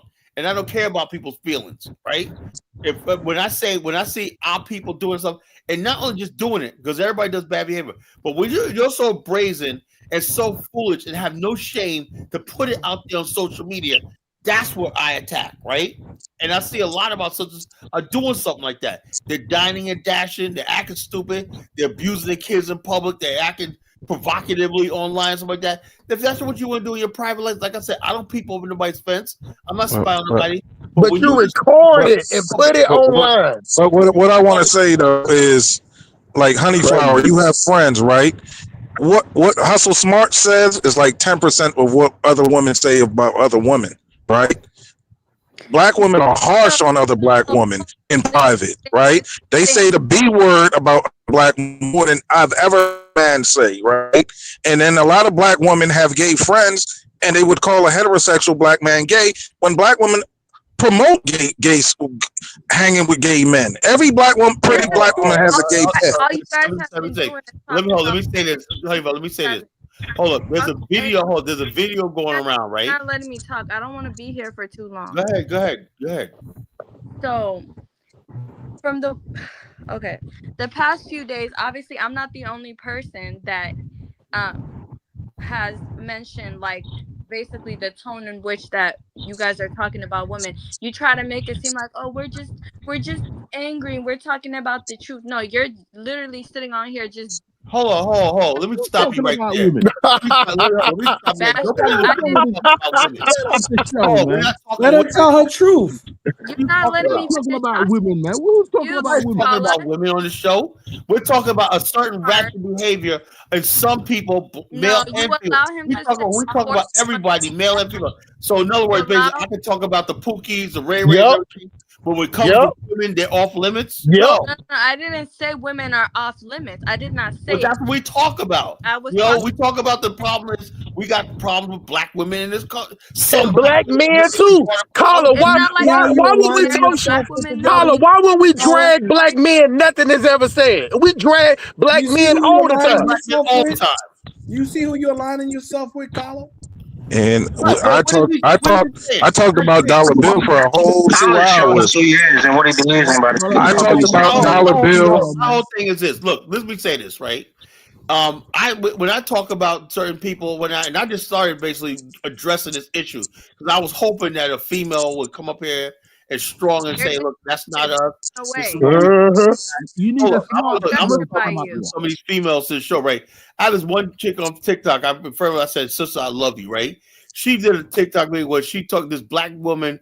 This black lady had an Airbnb, right? A little investment to save the money, bought an Airbnb. Said, something about a dream of the own property, whatnot.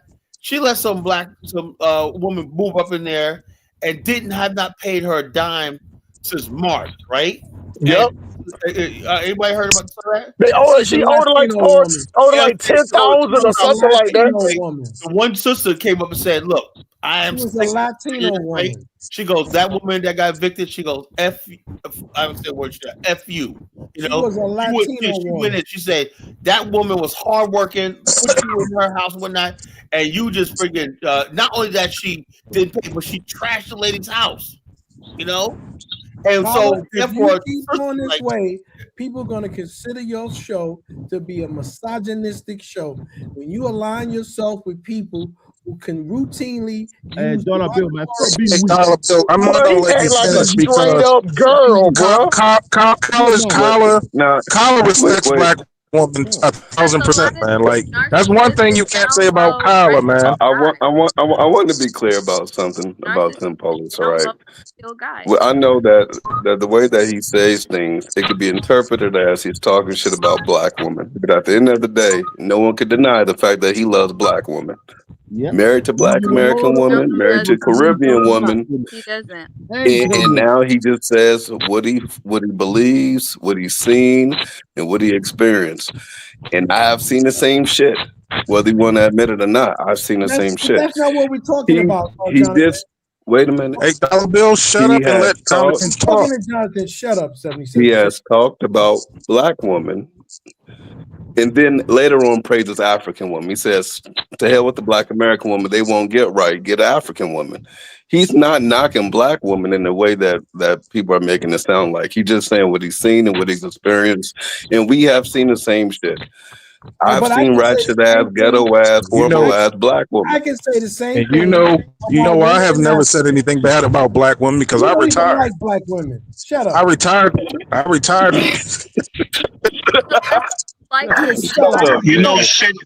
Shit attracts flies. So if you're attracted to shit, then that says a lot about your character. There are good black women out there Get who are off not that doing ratchet shit. Why walkie-talkie you focusing phone, on bro. those Get women off and not that focusing on the good walkie-talkie, women? bro. That's I a can't thing. even understand what you're saying, man. He on a walkie-talkie or something, bro. It's crazy. And nobody don't say that. It's been going on for like 3 days. It sounds like a game. At first it was Steve. Hey, Steve, you remember when you had the bad thing with the earpiece? You tell Steve about this earpiece, he'd go off and come back. This clown had that regular shit sound like a walkie-talkie for 3 days straight, bro. You and 17 Let me ask you a question. get your own little comedy show. How did we get from to me? This is my personal opinion. I could be wrong, right? You don't It seems like there's a style, a personal thing between Hustle Smart and my good brother Dollar Bill. But how did it morph into? Okay, let's say they have different opinions about women, right? Why don't we deal with that issue instead of making it seem like everybody piling on saying, you know something, I got my favorite dollar bill, I got my favorite Hustle Smart, right? And make it the litmus. Someone has set their Uber Eats order already. Let's hold on. Let's put the issue or the women issue on the side, right? We have different opinions about that, right? Let's deal with the whole fact that two black men who I both respect, right? What hurts me is that they can't get along or just agree to disagree. Dollar Bill has a daughter that has a master's degree, whatever like that. Son, he got two. He basically owns a home. He comes from New York. He's highly educated, highly credentialed, everything like that. Hustle Smart pulled himself up out of I admire him because if I was in Atlanta, I'd be still in the streets if I grew up the way he is. But I didn't have that, so I had something to go to. So I'm saying he pulled himself up. He makes a lot of money per year. He pays for his son, daughter, takes care of his family, got a house, all the stuff like that. Both of these men are what I consider black men who are winning, in this world. They're both winning, right? But in their own way, Now, we have to realize, right? Like I realized, right? And I came to the conclusion, right? Not every black person thinks like I do, right? And I take where they are, right? I know if I deal with somebody that, look, let me tell you something. My best friend, Chris, right? I see him the other day. Now, he's from the Bronx, like Dollar Bill is, right? He just got into AI, right? He just got into AI, right? Must be a Bronx thing. But no. But he's not doing Ubuntu, if you know what I mean. He should be. No, look, Dollar Bill. He's from the street. Try to make fun out of Ubuntu. No. I'm just saying what I'm saying. I don't care. Hold on. No, I'm not making you take everything personal. Stop being sensitive, bro. Hold on, Dollar Bill. What I'm trying to say is, hey, Kyla, when can I speak? He's not into colonization. Let me put it like that.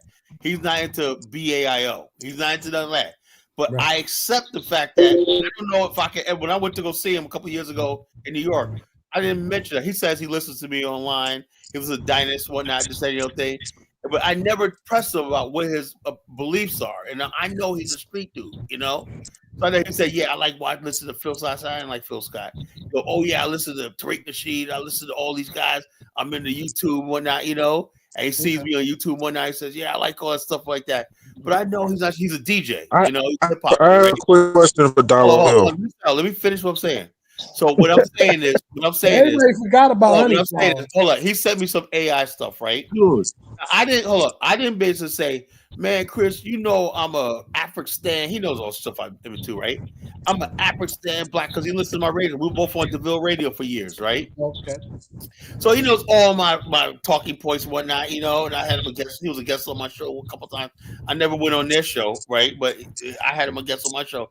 He listened to all my. Matter of fact, if you guys think I'm raw here, you guys should have heard me on DeVille Radio. The stuff I used to say, right? I used to kick that fucking Khalid Muhammad shit, on DeVille Radio. So anyway, he knows all how I feel, right? He knows where I'm at. I'm a black nationalist, whatever like that. He's not, right? But I respect the fact that that's my best friend. That's who he is. I'm never gonna change him. He is what he's a husband. He has a beautiful new daughter. He's like 56, and he has a daughter that's like a year old now. He has a son that's in law school. Out of all of us, we went down the streets because we grew up one night, and he went back to the streets after he grew up. When I stayed in upstate New York and went down to Virginia, he went back to the city one night and got in the streets, got in such. He was arrested 25 times. But I have a quick question. Let me interject. Can I humbly interject? Do not interrupt me when I'm talking. I'm saying I'm not going to say it again. Dollar Bill, so I'm 25 times arrested. But when I saw him for the first time in years back in 05, that was 20 years ago, right? You know what he did? I heard that when I was living in Virginia. I heard that he kept asking about me, my parents. Oh, he's down there. He goes, Dwayne never called me and whatnot, And I was the type of I turned my back on my friend, my best friend, right? And then when I saw him, man, I just broke down and cried. I'm sorry, brother. I went to Virginia and said, yo, I understood why you had to go to Virginia. And I had to go to Virginia to get away from him, you know? Because I would have been like that. But you know something? Yeah. He went his way. I like, but look at him now. Son in law school, beautiful wife, everything like that. Can I never turn my back on nobody. No, when Kyle's finished, I'm gonna speak. No, Let's check this out. So therefore, he's from the Bronx. You know, I'm really from Queens. We're best friends. Brother. And so I'm saying to myself, you know, I understand that he's not me. I'm not gonna judge him by what I am. Let me just say this. Let the man finish, Dollar Bill. Shut up. Don't forget Kwame. Man, he's like a female, but this is what I want to chime in and say. A lot of people castigate me for being 1776, but every time y'all mention success, it's always something about a degree. There's always something about law school. It's always something about matriculating through the white man's system is your of success. You know a friend whose son went to law school. What does that have to do with the price of tea in China, man? See, a lot of you guys are 1776. You love the white man system. You love his money. You love all his trinkets, but you want to put me down. All I said was education shows discipline and intellect. That's what it shows. Hold up. But somebody, my friend who has 25-year-old son in law school right now. Well, what does that have to do with shit? No, he had a son. That's a success. What's to have a child is success. All I'm saying is, you know, you don't throw people away. That's all I'm saying. You don't throw people away. Can I? Because that's an indictment on me. So let me explain this. I don't have a problem. How you figure everything is about you, bro? He's talking to me. Okay, because he's talking about you and talking to me because I got intellect. I can read between the lines. You got like a disgruntled baby mama. Okay, see, he can't because he's okay. And one that a dollar bill, you got 1 minute. Dollar bill got 1 minute. Don't anybody interrupt. He's limited. Okay, so you can't talk to an ignorant person. All right, dollar bill, you waste your time. Let me explain this to you. Malcolm X is one of my heroes, and I think I told you about him. Okay, I've read his autobiography on more than one occasion. How a man went to prison being a petty hustler and transformed his life. So I have no problem with people who've been to prison. What I do have problem with is people who have not transformed their lives. They went to a situation where they made money, but they still are petty, low-lifed, and bad talking people. I got a problem with those type of niggas. He's not back in jail, so what do you mean he ain't transformed his life? He's got his own business, bitch. Who you call a bitch, nigga? Now. Come on. Who the fuck you call a bitch, nigga? Yeah, people who don't change their demeanor, they are not truly reformed.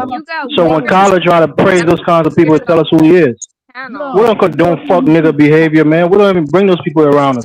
But kind of like these kind of people, man. That's your whole ass mama, boy. There you go again. That's your whole ass mama, boy. I don't engage with this nigga, man. He was in prison getting fucked. You know, he was somebody's punk bitch in the prison. That's what you was, bro. You was talking about somebody catching a handkerchief with the asshole last night. You a fag, bro. You was probably getting pumped in prison, man. Don't talk to me about gay shit. The next person up is Kwame. Kwame, you're gonna have 3 minutes. Go ahead, 3 minutes. Yeah, Kyla, I don't really like speaking on this type of topic, but like I said the other day, you know, I could agree with both sides. Are you gonna talk about the main topic or this discourse? This current discourse that y'all speaking about right now. All right, go ahead. I thought you were gonna talk about the main topic. But go ahead. But regarding the main topic, yeah, I think African American culture, you know, is one of the main cultures in the world. But as far, so was step and fetch it culture at one time. A minstrel show. Is it good or bad, Kwame? This was college show. That's up for debate. But I just wanted to address you know, Hustle Smart and what's my brother name again? I forgot his name. Dollar Bill. Mama. Dollar Bill. You see, he keep calling me names, man. I think y'all chill, man. Shut up, man. I think they both have good points. Like, you know, we should respect the black women a little more. But in the same instance, man, we gotta be realistic with ourselves, man. Like some of these black women are, you know, some of the I would call some of these black women the devil, man. If you're willing to put drugs in people's drinks just to take their jewelry and watches, or marry a black man just to take all his wealth away and then divorce him in the end, man, you gotta say you're sinister. Or you know some of these city girl antics. Don't say that, Kwame. Only say the good stuff, man. Only talk about Rosa Parks. They're using a white man system to turn against the black man. I mean, but to be real, we do have to, you know, use certain euphemism when we addressing our women or use certain titles. But we also gotta be real out here. Like, you know, there's queens out here, then there's devils out here. So we just have to be balanced. We just have to have a balanced approach. We can't just have a one-sided approach. That's why I kind of disagree on Dollar Bill about that. You know, yes, we should be, you know, more forthcoming and be more, you know, and choose our words wisely. But at the end of the day, some of these women, they respect disrespect. You know, they love it. So they love it. Matter of fact, Kwame, lames like Elvis and goddamn Dollar Bill, they wouldn't even fuck with them. You get what I'm saying? Matter of fact, they love dudes. They love dudes like me, bro. I'm a goddamn real men don't follow women that love disrespectful men. That's exactly what it is. Real men don't follow those kinds of women. We were talking on the show last man. Get that walkie-talkie together. That radio set walkie-talkie, bro. You sound like Darth Vader, bro. Hey, Dollar Bill. Hey, Tyler. You remember when we was telling you? I was telling you when the brothers, it was like a group of us. We was all getting out of jail at the same time, and it was right in the time that all the dudes that was getting out of that was graduating from college. It was all the girl from Spelman, Morehouse. You get what I'm saying? All that Atlanta college. Clark, Atlanta. Clark, Atlanta. Check this out. I got an article, right? OG just got out of jail for 30 years, and the whole fucking like 20 people sitting there welcome 30 years, nigga. Yeah. Oh, I don't even want to put the article. Can I land my plane? I thought I had like you're celebrating jailbirds now, Carla. You're celebrating those kinds of niggas. I interrupted Kwame. Carla, I interrupted Kwame when he was talking. Everybody, chill. We cut into Kwame's minute. Kwame, you got 1 minute. We cut into your time. Go ahead. Yeah, like I said, man, we need more Asada Shakurs. We need more, Lauryn Hills.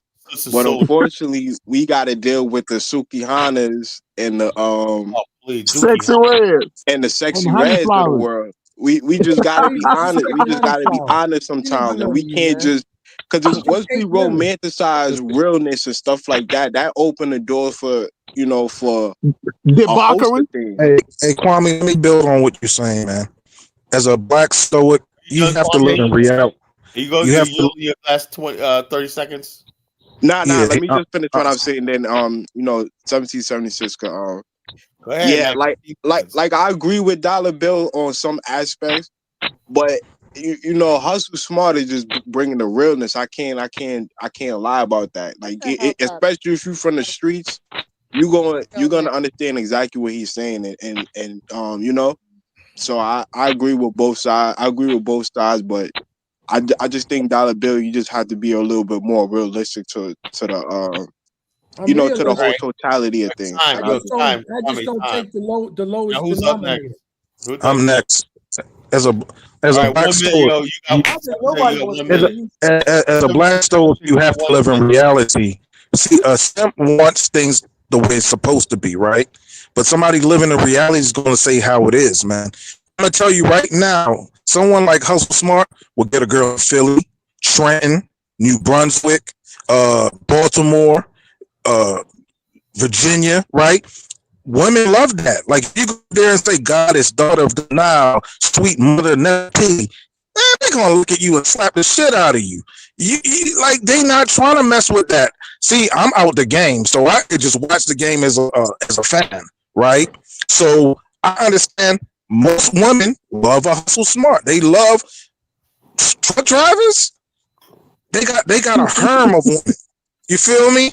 They got two in Alabama.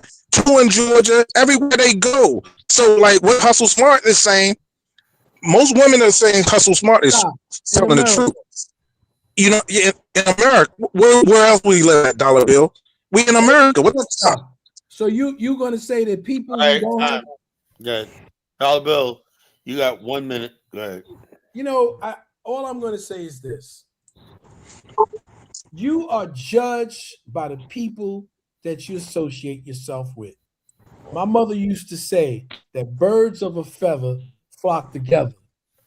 And so it's not about me as a black man, okay, not saying that there aren't certain things that could be admirable about Hustle Smart. My whole thing is I build my life on a certain platform. And I don't want to dig down into the dirt, because if I dig in the dirt, I end up in the mud. So I choose to take a higher plane. And I'm going to take that higher plane because I'm not going to be in the dredges of stupidity, okay, and misogyny. I'm not going to do that, because when people don't, I spoke to a cousin earlier today, and I talked to her about some of the stuff that had happened on the show. And her response to me was, when men openly talk bad about women like that, it's because they have issues with their parents. Now, let me ask you a question, Dollar Bill. Let me ask you a question, Bill. Take care of them. Dollar Bill, let me ask you a question, right?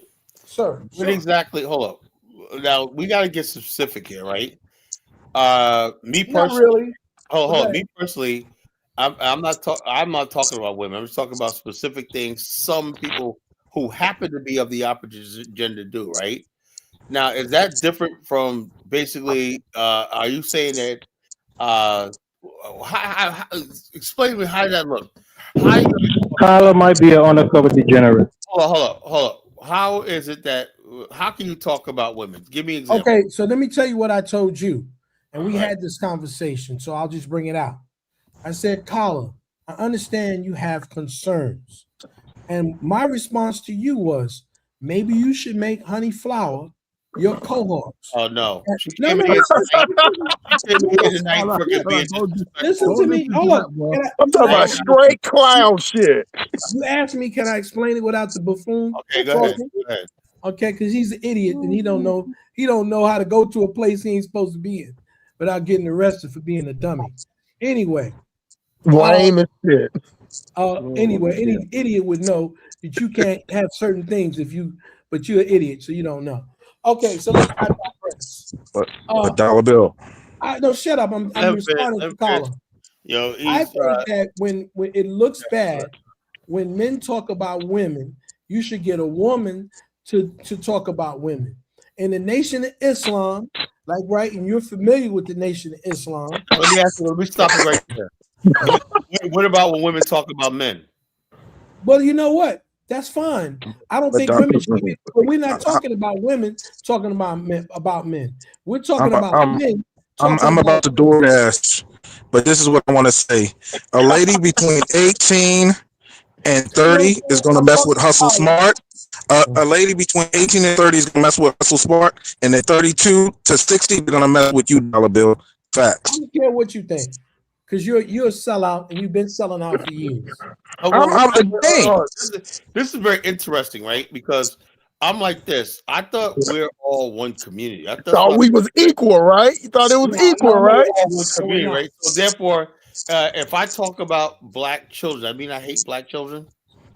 If I talk about you don't want to accept the fact. If I talk about the YNs and all the stuff I see, which I do, right? Why is it that when I talk about black men or I say things like deadly clowns and stuff like that, people get all happy when that? But then I say to myself, okay, I see another part of our community that I got a problem with. Look, I have a serious problem with some of the stuff I see in our culture. You know why it don't look good? Because first of all, you're not married to an African American woman. And you're talking my mother, my sister. No, but you're not married. So what that so it matters who you marry to? Dollar Bill, you moved the goalpost too much. He's married to a black woman, right? No, why you keep moving the goalpost? If somebody say something, then you're gonna say, "Oh, Come on, Dollar Bill, you moving the goalpost. Can you shut the fuck up, bro? He wasn't talking to you, man. He wasn't talking to you. All right, one You're person at a losing. time. One person at a So time. first One of person all, at a you're time. not I'll you're go not finish. you're not married to an African American woman. You're married to a woman from the continent, okay? And you're not talking predominantly about African women and some of the things that they do. So it's like it's not as bad as a guy who's a black man talking about white women, but it's the second rung. You can't come up here and talk about them and what ratchet stuff that African American women do and not address the ratchetness of what African women do on the continent. It's not fair. I don't know It's anything not about fair. that. Let me So tell you. It's not Look, fair. Dollar Bill, let me say this. Carla, let me say something when you get a chance. I can't talk because Look, all the women there got things, but there's one difference, Dollar Bill. Like I said, I don't think Well, you what's hear the what I'm saying, difference? right? I want to hear it. Those African women are not putting it online where people can see Oh, it. really? You must not look at the show. Yes, I don't see it. You know. Well, I'll send you I don't some. Also, if you do it, there's freaking there maybe. I'll send it to you. I don't see plenty no of them. African women acting Working the way we and our women act with over white here. men. I see plenty of it. And if you want me to I send it don't to you, see it. I don't I'll see send it like to you. booty clapping I and shit will. like Well, that. maybe you're not looking. but if you're put it this way, if you're married to an African woman, you can't talk. Jonathan Miller, you can't talk because you're married to an African woman. Kyler, you can't talk because you're married to Hustle Smart. You can't talk because you're married to an African woman. You can't. The only person can talk is Dollar Bill. The only person that can talk is Hustle Dollar Smart can Bill. marry African women. Caribbean. Hey, if she ain't boring, she boring. Shit, right? Hold up. And also, I basically like said, I see it prevalent in the black women in the South. It's like ghetto and ratchet You are down not. here. There's ghetto ratchet women in Africa. Yeah, I know, but Stop the thing is, Dollar Bill. The There's thing fat is, women in Africa. the Stop ghetto it. ratchet women in Africa are not getting fucking viral videos going around. Oh, and yeah, getting well, hyped you're not up looking on- at the video Hold that up. I'm Not only seeing. that, That's not true, Carla. Dollar Bill. It's not true, Hold- Carla. hold on, Dollar Bill. Let me ask you a not question, telling right? the truth. Hold This up. is why you The can't women who are talk doing on this stuff African like that, American women. so they can get TikTok following stuff like that, and they don't care. It's I can see if they said, "Well, only black people gonna listen to this." So Let Jonathan that's answer the that, question. right? Jonathan, But they you're know. in Africa. Look, they Would you know. please that- enlighten God damn, Dollar Bill, can you shut the fuck up? You see how you Oh, yeah, hold on. I can't believe he has 8 degrees and he doesn't know how to be quiet. I'm trying to listen to Carla. He's just talking in the background. Only thing I say is, if you're gonna do that stuff, everybody does it, right? Why does it have to be on social media, right? That right there is a problem, you know. If they wasn't on social media, I wouldn't even say anything, you know. You're not saying anything about the African women Because I don't see it on social media. Well, I'll send you a bunch of it tonight and tomorrow. Okay, you send me that. You know, I never You see. still ain't gonna say nothing about it. It's okay, so not. I can scroll on TikTok or Instagram and see that stuff. Yes, you can. All day, every day. I never see it. You know, I'm on But TikTok, you haven't been looking. Instagram, and you know. Color, it's 100% there.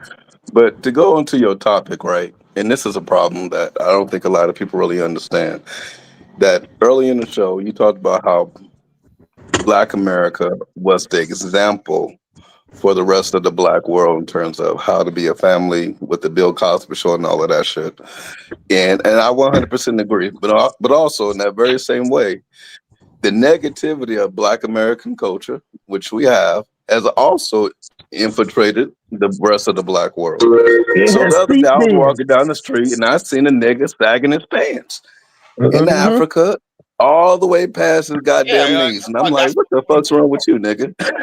That's the point of So my show. in that very same way, we also have I've seen it in Kenya, I've seen it in Nigeria, the ratchet ass females that act like the ratchet ass women in Black America. Now, as the pinnacle of the Black world, if we don't criticize the shit that we see on the men and the women, then they're just going to keep spreading, and we can't complain once it reaches everywhere. Where do you think the ratchet stuff came from? It comes from here. Yeah. So what they're copying it. The thing about it, they're just like 5 years. They're about 5 years behind. You get what I'm saying? But like some of the stuff that boy, can you shut the fuck up, bro? Did that start? Hey, can I get 1 minute, bro? Because it is your show. All right, let me ask you. All this. right, Hustle Smart. You get one. Let me give the timer up. Give me the timer. Yeah, I appreciate that, man. I can lose some brain. Let this geriatric clown boy go get some business about himself. Okay. All right. So a lot of the stuff that's You got 1 minute. Make your point. You know what I'm saying? Go a ahead. lot of the stuff that's going on in America, they copy everything just the same way, just like how you was talking about Burna Boy maybe a couple of shows ago. You know what I'm saying? Then he wanted to come out there and thought he can be arrogant and talk shit in America. You get what I'm saying? And don't know that, you know, America was pulling the shows. And just like you said, because somebody disagreed with you and you was like, the only people was left in there was the Africans, and that's was who. It was mostly Americans that bought the ticket. They had the stats and everything. 80% of the ticket for his shows was Black Americans. So even though I don't even know if the girl was a Black American who he was talking to, but it was just a point that in America, we got this thing like the audacity thing. You know, man, if he would have did that in Africa, it would have been no problem because it's more of a patriarch. You know what I'm saying? So, you know, he would have looked there like, hey, I'm telling her what to do. You know, that's how they act over there. But over here, you can't really do that shit. But you know, it's just funny that it's just funny how we act as Black people to the point that if I don't like how you talk, then I demand you talk like me. See, I don't care if nobody talks like me. You know what I'm saying? I'm not gonna spend my whole life. I damn ain't finna have no conversation with nobody. I ain't never had no conversation with nobody about a show. I'm not that even emotional to even talk about the show to nobody. I ain't not one time it even came on my mind that I talk to somebody else and be like, yeah, I was on this show and somebody said something never happened in my life. Bro, can you stop acting like a chick? Can I get my minute, bro? But you know, your minute's gone. All right, we'll get back. But who else hasn't spoken? Steve, you have not spoken. He on the fence. Steve, you all definitely you belong. I'm a habitual fence rider, man. Good, But habitual. Hey, Steve, do you want 1 minute? Do you want 1 minute to say something? Just give me. No, he wants 30 seconds. He wants 30 seconds. He in the middle. How much you want, Steve? It's like this, man. We don't got to come on. No, how much you want? How much you want, bro? I just said I'm not gonna take long, Carla. Just give me 20, 30 Steve seconds. just said y'all both right. All right, 30. I'll give you 30 seconds. Go ahead, bro.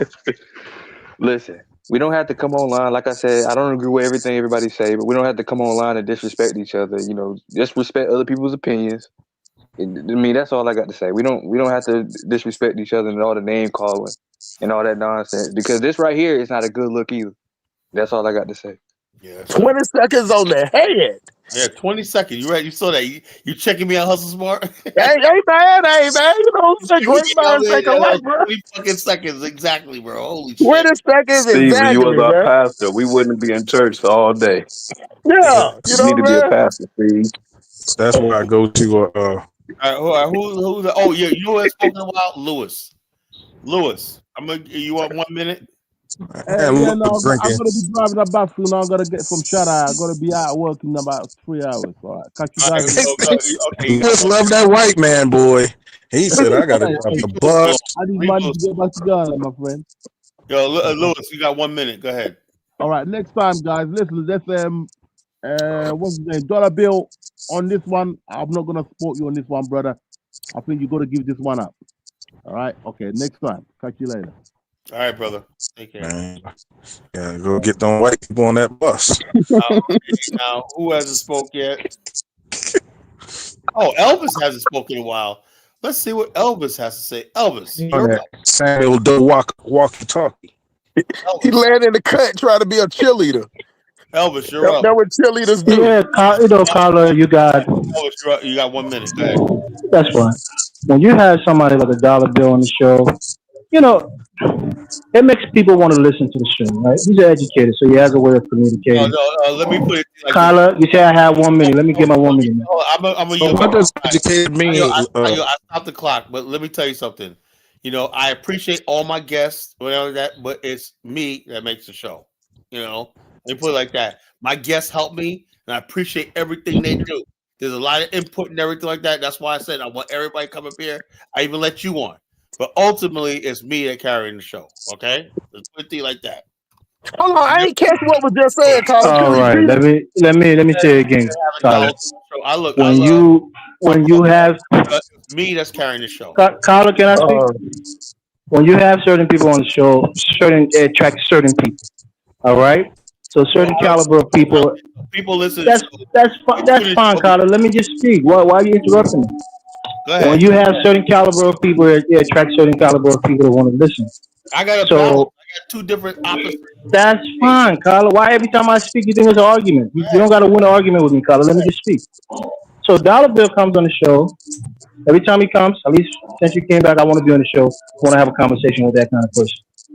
When a different caliber of person is talking, I pull back, or I might just leave the show and listen to something else. Great. So your show has become a reflection of what like you said, Carla. What we really think you are. You really is a Pookie. You just old now, so you can't Pookie rise anymore. So these are the kind of behaviors that you like. You bring these kind of degenerates on to talk shit about women. You like to call women fat. All kinds of stupid shit that you do for a man of your age is beneath you. Elvis, And you do that on your show. It's embarrassing. Kyler, you always throw me off the show, but you let him disrespect you on your show. No, straight man. disrespect. Hold on, brother. I have never called a woman out her name on my show. In defense, of Kyla has allowed women on this platform to talk shit about black men, whether in Africa or in Black America, left and right. They got ate up. They don't never say nothing about that. They spimps, bro. They clowns. And you know the funny part about that clown shit? The same women they was sipping for call him a clown. For righteous call him a clown and told him to shut the fuck up. And then he's sipping for Chanel. And then he turn around the same dude that talking about integrity and character. You degenerate asshole. I've been married to one woman, and I still married to one woman. You got 3 baby mamas that you pay child support to. You're nobody, bro. You can't keep a family. You can't maintain a family. Yeah, you can't maintain a family, bro. Can I get my You're not a man. 1 minute, please, man? All right. Well, Hustle Smart gets 1 minute. Elvis, It amazes me that the dude got so much character and so much love for black women that he stood up here and told a black woman that he'll kill her and he'll eat her raw.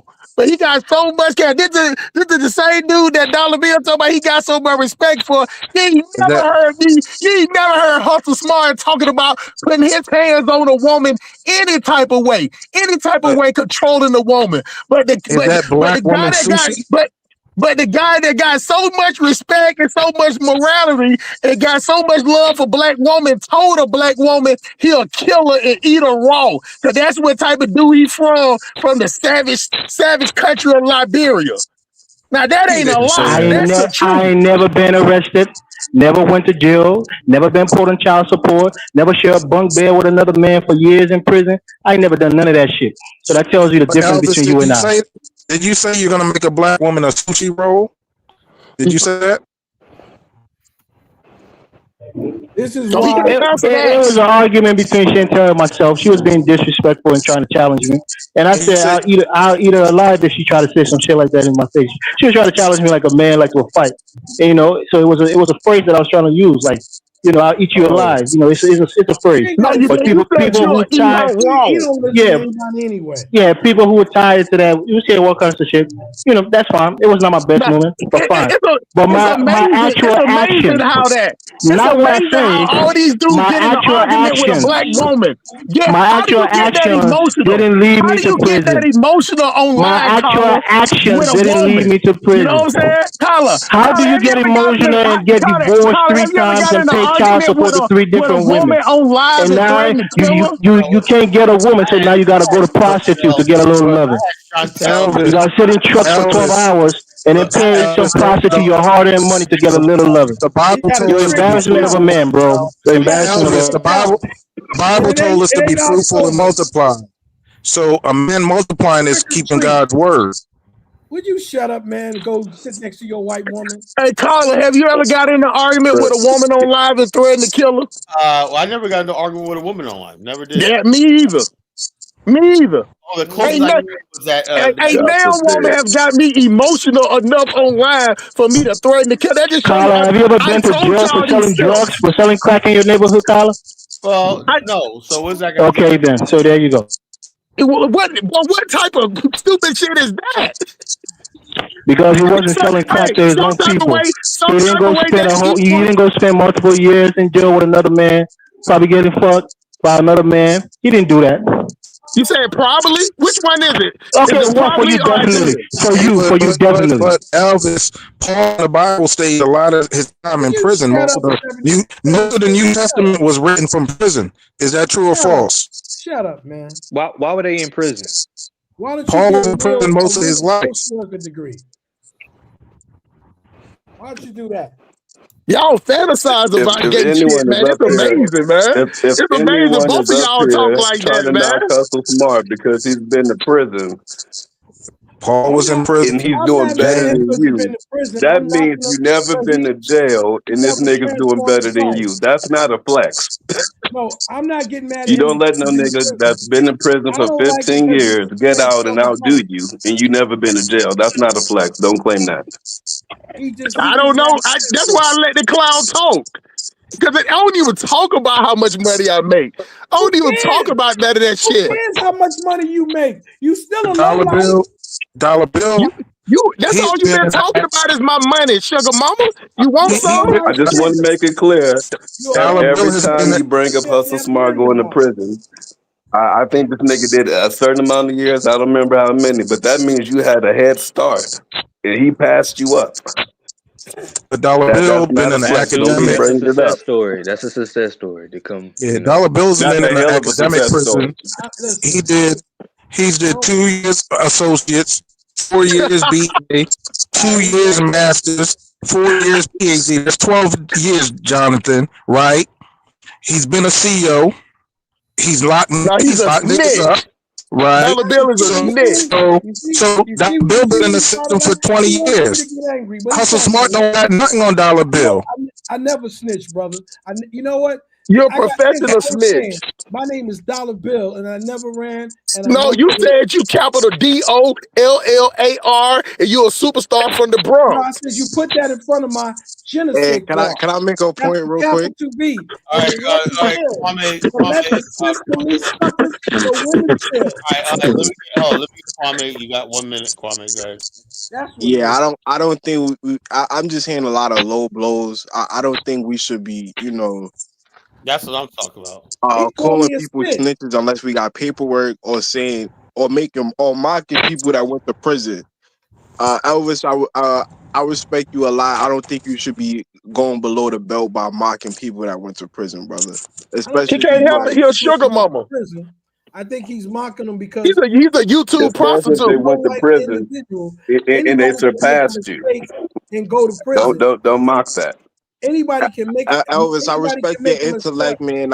You're a very intelligent brother, but come on, man. You don't have to be, mocking people that went to prison or saying that they insinuating that they may have done some homosexual things in prison. I keep telling you, you don't understand. I'm not joking. You don't understand. Kwame, a lot of niggas that go to prison get fucked in prison, man. It's not a secret. Time, Kwame. And also, you don't understand the side. I don't think we should be insinuating anybody is a snitch if we don't have any, paperwork to prove that they cooperated with law enforcement. Why would What's wrong with snitching? Let me ask you a question. What's wrong with snitching, Kwame? Yeah, I agree. I agree. But I want to make this statement though. The insinuating that people who've been in prison, they had sex and all of that shit. That is the most gayest shit ever. Yep. Niggas do not be getting raped or having sex in prison like y'all make it sound like. That's just some weird shit y'all got going on in y'all mind. That ain't a secret, so he knows all this. Hold on, let me reply to Steve real quick, because Steve just asked me what is wrong with snitching. Steve, everything is wrong with snitching. Who did I snitch on?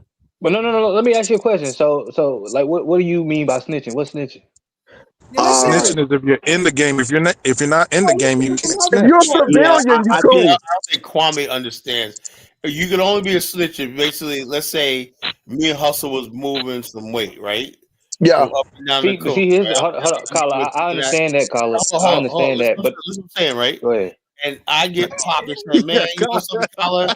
You was laundering money through insurance claims and whatnot, but it don't make up. Then they link some money to me and whatnot. And they say, you know something, we got you, right?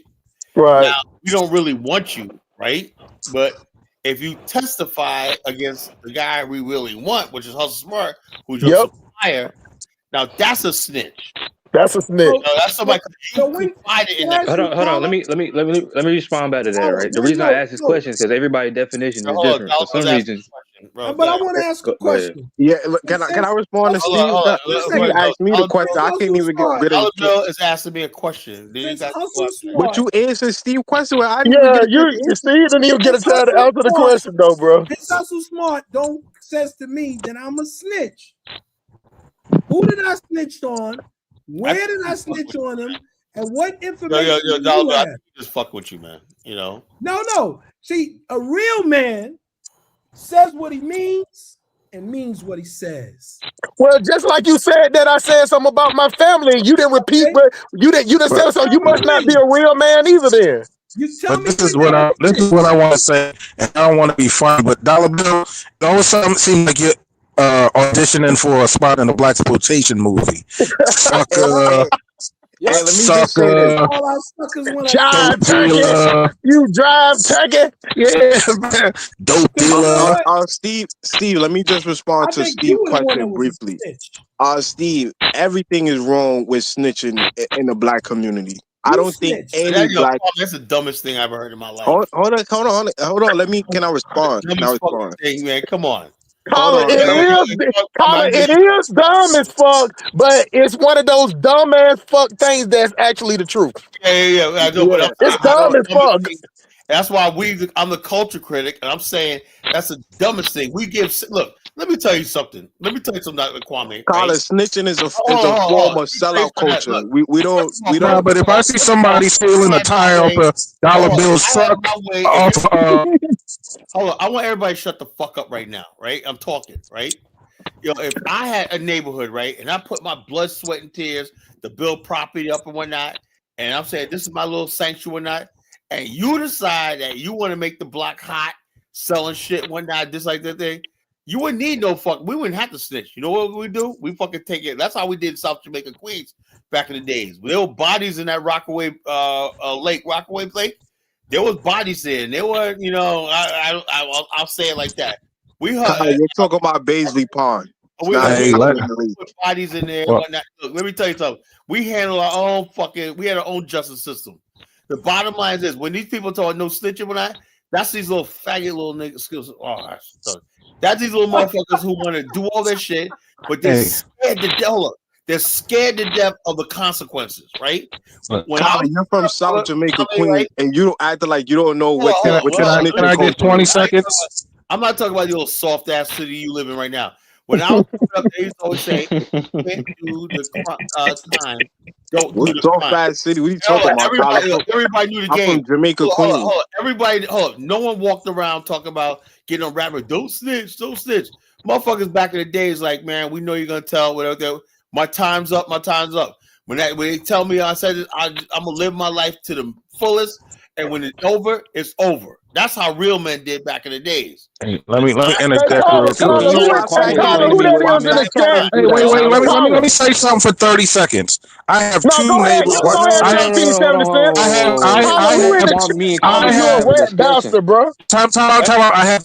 have two white neighbors that flank my house.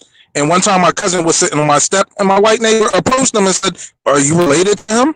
Right? So I don't have to worry about snitching. I have two white neighbors that neighborhood watch. Wait, Colin, somebody in the chat room saying you took the stand. You took the stand on somebody, Colin? Hey, let me clear something up. This is how dumb you motherfuckers are, right? They dumb as fuck. Look, listen to what I'm saying. Please don't nobody interrupt me when I'm talking. I said when I got stabbed, right? I said at the trial, right? I had to put it on the stand, and they had to ask me what happened, right? And I pretend like I didn't know because they say, well, the fight didn't have to happen because the dude was almost out the door and you ran at him, right? I said, I don't remember that. I was on stage. I said, I don't remember. You know, I blacked out. You know, the truth was the dude hit me and tried to run out the store, and I caught him before he could run out. You know, and then I blocked the door so he couldn't escape. You know, and I fought him. I beat him down. That's when they all stabbed me and shit. You know, they all. Oh, you got stabbed. Yeah, you that's was a victim. I had What the fuck? 15 knife wounds. You know. What the fuck? That don't even make sense. And they was like, Carla, was you a street nigga? saying, "Well, No, Carla was a civilian. So what? Well, Carla, you should have snitched on every last you one of them should have said niggas. I'm not everything. You saying a that. civilian. That's what I'm You saying, should have pointed Jonathan. that nigga out.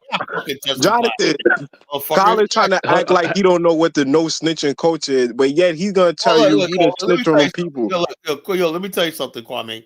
I got no respect for all the shit you're talking about. That's why I don't respect having because you come from that pseudo bullshit. So hold on, let him explain. I was trying to. He didn't get to finish explain what he meant. I don't like these hood rats and shit like that. I don't like nigga hood rats either. You know, no snitching and whatnot. No, get the fuck out of here. Yeah. You come on my block doing some stupid shit. I'm saying, yo, 911. I got this nigga on my. Get his ass out of here.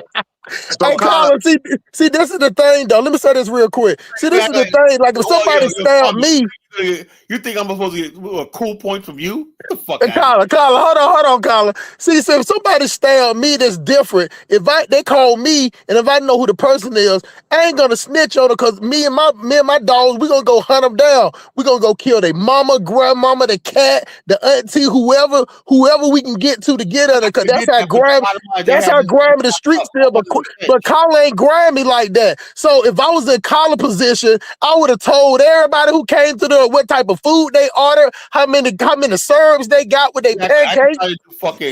And you get stabbed at your job, like Carla was a waitress, not a waitress. He was a waiter at IHOP. So if somebody come in there while you working and stab you, and you go, hey, it's civilian. Civilian got every right to point out everybody. When the Kwame, but Husker Smart, he was quick to defend that he didn't snitch on a person because somebody in the comments say, "Yo, Colin just say he." Yo, shut up for a second. Yo, I guess according to Kwame, I should have been up there like, yo, these guys did some serious time or stabbed you one night. I should have been like, I can't snitch. And walk home saying, look at that sucker. You know, yeah. Sorry. Nah, Colin, but all I'm saying is somebody in the chat. I had people that ready to say, look, they were gonna do because they were locked up in Virginia Beach jail. They said we're gonna get these motherfuckers in jail. If they get off, they're gonna be dead. You know, they're lucky it went down like that because I had motherfuckers that wanted to kill these niggas, man. You know. So, but you know what, Carla? Before you said what you said, Kwame, he didn't know the context of what happened. So the dude didn't put the context in there. He just said you took the stand. Kwame didn't know that you got stabbed at work. You know what I'm saying? Yeah, I didn't know that. Well, so the bottom line is if I see somebody getting killed, robbed, innocent person, you carjack a thing, and I witness it, yeah. I'm saying, yeah, I'm gonna testify. You know so Carla, you basically agree with me. As I said, what's wrong with snitching? If you basically are involved I was never involved in the streets, right? So Carla, you didn't snitch on the dude that stabbed you, right? No, well, I don't care if you call snitch all you want. Say what you want. but no, I'm saying you didn't snitch on him, right? He didn't snitch. Against him. How about that? Okay, so Carla, you didn't snitch. He testified. Kwame, you using the wrong term, Kwame. When you're not a street person, it's not snitching, it's telling. It's telling. Okay, Carla didn't tell on the dude that stabbed him. So he told on him. He didn't snitch on him. Yeah, I said, yeah, that nigga stabbed me. You know. Over there so he told on him. That ain't snitching. Snitching is to get yourself out of trouble. Colin wasn't in no trouble. He wasn't in no trouble at all. He wasn't charged. So if me and Jonathan go down, we both convicted felons, and we got a gun in the car. If I tell on Jonathan, that's snitching. But if Jonathan riding in the car and then he ain't got no record, and I got a gun in the car, he's supposed to. I don't supposed to put that on him because I got the time. If anything, I'm like, Jonathan, go ahead and tell them folks it's my gun so you can clear yourself so you can look out for me, because it don't make no sense for both of us to go to jail. I go to jail and you just put money on my book so I can rent the store. Okay, I agree with that because I thought Colin was trying to say that he didn't snitch. So I'm like, okay, so let me tell you this, right? When did I start snitching? Call it what the hell you want to call it, right? And how did you come up with that? Me, right? I wanted vengeance, right? You Let me just tell you allow something. I mean, let me say Talbo. Let me tell you something, right? What happened to me provoked the anger spirit in me, right? I hear that. I also hold up. A week later, right? I was so overcome with hatred. You know, I mean, because that was at the time of the Million Man March. I was all Black Power. That's why I let my guard down. So I said, "These are my people. We're just out of line and whatnot. We're gonna all get together." Some of that Ubuntu bullshit. No, There you go again. Anyway, I was like, "Yeah, these are my can't help brothers." I was yourself, trying to sound man. like the Nation of Islam. Just an Well, my idiot. brothers and sisters, we got like this. And while I'm talking all that, my brother shit, this nigga came up and cold clocked me in the fucking head, right? Sounds like Ubuntu to me. For the next 3 years, I didn't pick up a final call. I put down my books of Marcus Garvey. All that. I put that shit in the fucking closet. I said, "Fuck this." I was angry, right? And I started getting into the streets, right? I started getting in the streets. Said, "I'm you know something. Fuck it. Is that the way the world wants me to be? I'm gonna fucking be it, right?" And so therefore, only thing that really saved me is the fucking news guy. If those guys would have got off, I would have went deep into the streets when I wouldn't be here right now, right? And then what happened was a couple of years later, I met my friend Chris, right? Another friend, Chris, mine, and he started teaching me martial arts, how to really fight, right? And we started training martial arts in the back of Teddy Riley's studio. You know, Teddy Riley Street. We used to start training back there. And I used to go to his house every weekend. Saturday nights, instead of being in a club or whatever like that, I was at his house. He was showing me moves, how to fight, how to take people down, wrestle. He showed me strangulation moves, how to kill people with your hands. He showed me everything. He turned me into a fucking weapon, right? And I was fucking, I got real in shape one night, and I was like this. And I said, "Nah, I'm a better person," right? But I was just this close for going to the street because I turned that hatred I had in me because I wanted vengeance. I just wanted vengeance back. I couldn't get vengeance like I wanted to, right? My vengeance was when I got on the stand, right? And when the judge said guilty, and when I took these motherfuckers away, and one thing, one guy got like 20 years, you know, and the chick that started, she was the one who started all that. They gave her 8 years, right? And then when I was sitting in the thing ready to go on trial, her little son was like 3 years old, right? And her mom was some. I said, "Damn, man, the whole family's fucked up." I said, "They're from Elizabeth City too." I said, "This is what I grew up around." Anyway, she was over there like, "He knows I didn't stab him. Look at him, man. He should go in there and tell him that I didn't do nothing when I get me off of this shit, right?" And then also her little son came, like 3 years old, came over to me and kicked me. In the courtroom? She said to her son, "Don't worry, when you grow up, you're gonna get him, right?" Wow. Yo, this is what the fuck I went through. Changed me in my fucking opinion. I said, you know something? You know, I was always fighting for my people and whatnot, but I said, I realized the enemy within. We got fucking black people that They some leeches, bro. You know? That's why I don't like Hustle Smart. That's good, bro. I appreciate that. Like that. And let me say something for 1 minute, Colin. See, let me explain something to you, Dollar Bill. Ain't nothing you can do. Hold on. This is what I'm saying. This is why there's no need for you to keep going back and forth, because I'm not gonna change who I am, and you ain't gonna change who you, bro. I'm not asking you to change. You keep trying to tell me. Your whole spiel has been about me. See, I'm trying to come to some common ground. It's almost like he just want to fight. One person at a time. I'm gonna give. Can I get 1 minute, Colin, please?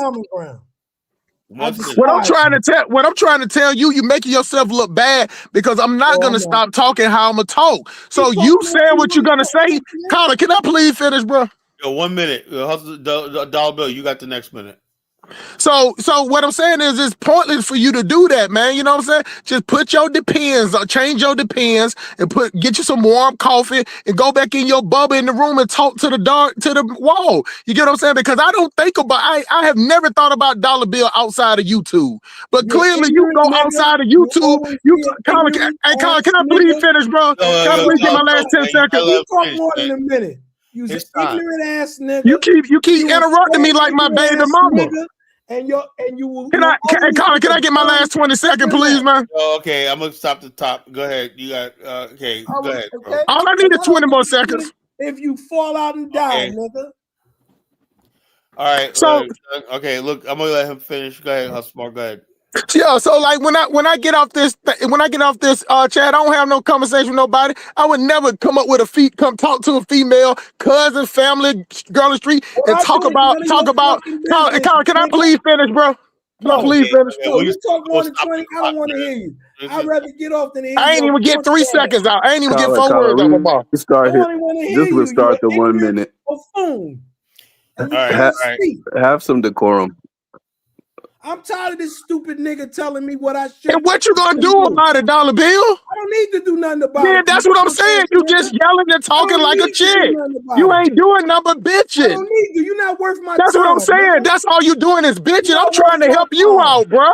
You not I'm worth trying to my help you time. stop yourself from looking bad, because all No, you doing you're is not helping bitching, me. bro. You sound like Everybody, a all the women you know left who you you sound like, because of Dollar Bill. you. You sound like All Medea. the people see that You you're a sound like lazy you sound like Medea, bro. Everybody sees you. That's Listen, Medea good. comes from your hometown, And not that mine. still ain't gonna change. That still ain't gonna change And nothing that's about why me, you bro. dumb. You gonna stay dumb to the day you die. That's good. So keep So on. I appreciate that. I appreciate that. Dumb But what nigga. I'm saying is that you making Dumb yourself look nigga. bad, bro. You Dumb making nigga. yourself a little bad. Like I was Dumb saying, man, nigga. I never get off YouTube and nigga. have a conversation with Dumb anybody nigga. about anybody on YouTube Dumb because I nigga. got more things to All right. do in life. I got You business ain't to got take shit care to of. do. I'm gonna You an wrap this. ignorant ass I'm nigga. gonna Get wrap you a this book. up. All right, I'm gonna let everybody say the last word, man. I had enough, man. I'm Yeah. gonna let everybody. I'm gonna You know start, what it is, Carla? I'm gonna say my start with last word. 1776. I'm gonna say my And last then word. Elvis, and then I'm gonna go the worst to the worst to the best. I'm gonna start with 1776. That was it. Man, Okay. he 1865 now. Oh, he back to 7. Oh shit, Yeah, my all right, bad. 1776. He back to 1776. Yeah, the worst to the best. Then I'm gonna get Elvis. You know. Okay. We Go already ahead. had the worst, but okay. Go ahead. Yeah. The worst 1776. Go ahead. 1776. Your time is running. 1776. Oh, that's right. He went to go do DoorDash. Yeah, he got to go deliver the. Let me take him now. Okay, he's done for the night. Yeah, he done for the night. Retired, man. Next up is Elvis. Elvis, you got 1 minute. Don't let Elvira, the Lion Liberian, come on in here. 1 minute closing statement. Go ahead, Elvis. You know, Carlo, I'm really disappointed in you, man. I thought you were different than what you portray. I'm only You say you give me a minute. Every time I speak, you open your mouth, man. All right, go ahead. So for me, I think you're really a degenerate person. You have a degenerate spirit that attracts degenerate people that you like to associate with. And for me, that's really sad. It's an embarrassment to you and the man that I thought you was, and the man I thought you became after your little hiatus, and you came back. So for me, it's just disappointing. You know, people like you, the people that you associate with, they're low class. What's all that That's what I gotta noise say. in the background, bro? All right, you finished. Okay, first of all, let me tell you something, bro. I'm not a degenerate. I'm a very moral man in my life, right? You know, I'm a husband, stepfather. I'm a son. I'm an uncle. I'm a godfather. I'm many things to many people. I'm a boss, I'm a friend. I'm a business associate. I'm many things in my life. I'm a role model in my community, and I uplift my community and everything like that in my life. I don't run the streets. I don't abuse women. I don't talk out of turn. I don't got baby mamas all over the place. I'm not doing none of that shit. I don't even fucking drink, I don't get high. I don't do none of that shit, right? I live a moral, exemplary life, right? Now, on this platform, right? I created this platform because I found out something that, just even as a sport, that we have serious problems in our community, right? Hey, look, I wouldn't even notice that, that some people feel a certain way in our culture about certain people, and that sometimes it's not for you're not forgiven for your past life. You're not. You're never forgiven for your past. You're always held at. And I can't imagine what that's like, right? Your society says go out there, reform yourself, rehabilitate yourself, and I'm just basically saying to myself, all these guys that we say we want to get out of the streets, do positive. Let me give you an example of something about Elvis, right? I saw this one guy that I grew up with on Facebook, right? On my other one Facebook page. And I remember this guy when this guy was always in trouble, right? Always freaking in trouble with teenagers. Always doing drugs, robbing, in jail, in and jail. I saw him, man. This dude had a really good job and whatnot. He was like a co-owner of a business, like I don't know what it was, like HVAC or something like that. I was like, that's such and such. Get the fuck out of here, right? And I'll go, this is 30, 35 years later. I'm saying to myself, what if you give up on people, right? And you're right, like my best friend Chris, right? If he has 25 arrests. So according to you, man, you know, I should not be friends with him because of his past. Is that right, Elvis? You saying? Because my friend Chris has a Carla, reform people. You asked me a question. Let me answer you. Reform people reform their demeanor and their behavior. They don't continue the same behavior. Before you say this, right? My friend Chris has a longer rap sheet than Hustle Smart does, right? And you don't know if you're trying to say Hustle Smart not reformed. Everything he's told. Do you think I will be talking to him or have a conversation with him and whatnot? And when he talks to me, he doesn't talk about criminal stuff. He keeps that shit from. He only talk about his past. He just talks about his truck driving jobs, his traveling to Africa, and all the stuff he wants to see me do. My kids in my house, stuff like that. That's something I can relate to. You know. Now, if he was coming here talking about, yeah, man, I'm a thug and we like this is life when I'm a member of the GDs, I would be talking to him. Carla, you said one of the things of not being degenerate was being a baby daddy. Is that what you said? I never said being a baby daddy was a degenerate.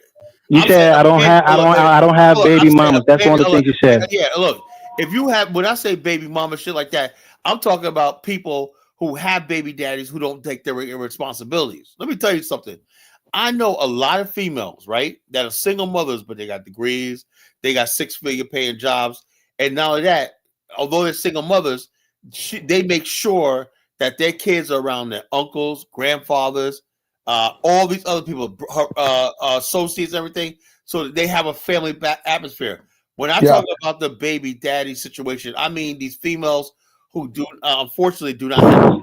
Carla, you're not a father if you're not in your household with your kids, raising them and teaching them how to be a woman and a man. Sending child support to somebody is not being a good father. So yeah, so it doesn't matter, right? That shows how dumb he is, bro. So in other words, basically, wait a minute. He has talked about paying his kids college fees. He ain't responsible for no grown ass adults, but he does it. See, like I said, when you start, that's not you can't shoot that shit down. Hold on, Carla. Just 1 second. He said that paying child support. Listen, you got most of these men can't help if they don't stay with a woman. It's the women that's leaving the men. It's the women that's divorcing the men these days. It's women walking away from 20, 30. Carla, they walking away for 20, 30 years of marriage. So, but you can't help that shit. That's the way the law works. If she don't want you to be with her, you don't be with her. But you want me to tell you what I haven't did? The common denominator is you, bro. Carla, you know what I haven't did though? But you know what I haven't did though? I ain't never argued with now one of them. I ain't never fought now one of them. I ain't never told a woman that I'll kill her and eat her raw. I ain't never been to jail and got fucked in my ass. I ain't never did that. What I will do is make sure that they financially support it. I ain't never been divorced 3 times with 3 baby mamas. And my kids live in a different state and I barely see them. When she wanted to move to Upper Mar, Maryland, Carla, I'm the one that gave her 10 stacks to put down on the house. You get what I'm saying? Like with my other wife that I broke, when she wanted to move down to Miramar, Florida, I'm the one that paid for the house. You get what I'm saying? Because I ain't enemies with now one. Bill, he doesn't understand what it means to be a man. He thinks being an ATM means you're a man. That's not what it means to be a man. Being an ATM is not being a man, you idiot. Ex-wives want to come to my house when I'm not there. They come in town. They don't have to get no hotel, Collar. They can stay over there at the house. You get what I'm saying? What I'm trying to understand is. Hold on, smart. 77 was up first. 77. He was up first. Go ahead, bro. Like I was going to chime in on snitching and then touch on what y'all talking about. There's an old ditto that says, "Why do 10 when you can send a friend?" If you're a partner in a crime and then you tell on your partner, you send your friend to prison to do 10. That's snitching, right? Yep. And this whole thing of being a father, right? A father is supposed to be there. He doesn't have to be there physically, but he has to take care of all his kids till they come to fruition, 18, 21, whatever, right? What a stupid shit to say. That's what's plaguing the black community. Fathers out of the household. And you say your father don't have to be there? That's why Elvis, not all. Ideally, you should be there, But like I said, y'all don't live in reality. Sometimes you can't be there, right? If you play in the NFL, or you're a truck driver, or you're in the military, right? Say you're deployed. You can't be there physically, right? But you have to provide for your kids financially, and make sure they come to fruition as men or women, right? That's what a father is. Your time's up. I got my good brother, Focus Dave, right? You get 2 minutes, brother. My Liberian brother. Go ahead, brother. Yeah, good evening, fellas. How y'all doing, man? Super Dave, do you hear these clowns, bro? Yeah, man. Hey, how you call people Dollar names? Bill, how you doing, Dollar Bill? What's How up, my y'all soul doing, brothers? Hustle, man? How you doing, Hustle, man? So, folks, you ain't gonna say what's up to me, Focus? I'm gonna say what's up to Hey, you know Dave got that slow flow, bro. He's got that slow flow. 1776. What's good, bro? What's good, Steve? What's good, Kwame? Dave, what's up, man? Elvis? How you What's doing? good, man? Y'all gotta tone it down, man. Y'all tone it down, fellas. You know what I mean? Yeah, I was trying to go to all 6 hours. That's the first thing I want to say. We all want the best. You know what I mean? But we all got different views and about ways of going about it. Y'all relax, fellas. You know what I mean? And plus, this Collar show. Show Collar some respect. You know what I mean? So Collar do what the fuck you want to do. You know what I mean? That's true. Once you shut up, And also the war against Black America. It's not just a war against Black America's image. It's a war against the Black image globally. But we lead the Black race, so tearing us down. We're on the world stage, Colin. We're on the world stage.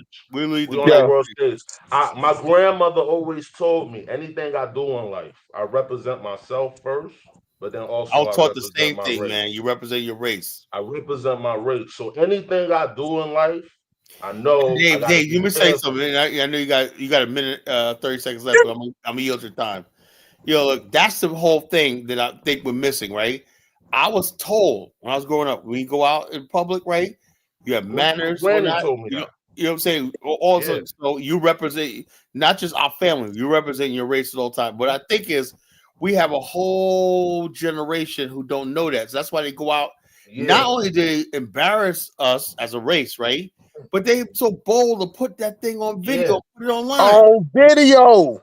That's my point. I'm sorry. I'll never accept that shit. I'll never accept that. No, because that shit is an HD. Dave, that shit is an HD, bro. I thought people were inside of a queue. I saw a video is trending on Instagram. I saw a Black woman in West Virginia, and there was a white guy feeding the dogs, and she was Oh yeah, I saw her. She was on her knees, and you were pouring the dog food in it. And you see Black people in the comments. Oh, is she FBA? That's African. Look, they're not looking at the fact that we have a Black woman on her knees, and everybody's trying to throw each other under the bus. Africans are saying FBA, someone, and understand Black Americans saying it's an African immigrant. So this. Well, how do the white people look at it, Carla? How does the white people look at it? That's all. We all do the thing. They say white people say we all doing that shit. That was real embarrassing, man. That was real embarrassing. Carla, nobody's saying let's go get some mental health. Hold on. What's the video? She's pouring dog food and big ass pot. Jonathan, it's a video of a Black woman getting fed with dogs. Hey, play the video, Carla. Carla, play the video. Anybody got the hustle? You got the video? No, I ain't got it, but I saw it today, man. And you know what?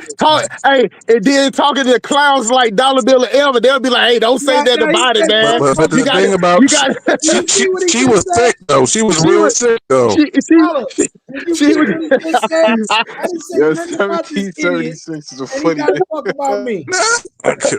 She was sick, man. She almost made me relapse, but the internet. Paula, the internet. I almost had a Black woman relapse. Dave is still up. Dave, go ahead and say what you said. Paula, do you remember the movie Bamboozle? Yeah, the internet made that on The steroids. internet is turning into a big minstrel show. Yeah, I've heard a lot of stories I about told the them minstrel we're show in the days. neo-minstrel age. How they used to demonize our image in Africa and here. Yeah. You know. So it's an attack, and it's like we are initiating attack. Mm-hmm. We are initiating attack. It's like white people don't have to do it. We saying, oh, fuck it. Hey, yo, somebody got to find that video. Sorry, Dave. My part. I think it's right here. Yeah, we don't need to see that. Man, this is worse. Oh yeah, we do need to see it, clown. Oh yeah, we do. Oh my Can I say what I gotta say, Colin? You don't watch it. Close your eyes, clown. I'm talking to Colin, idiot.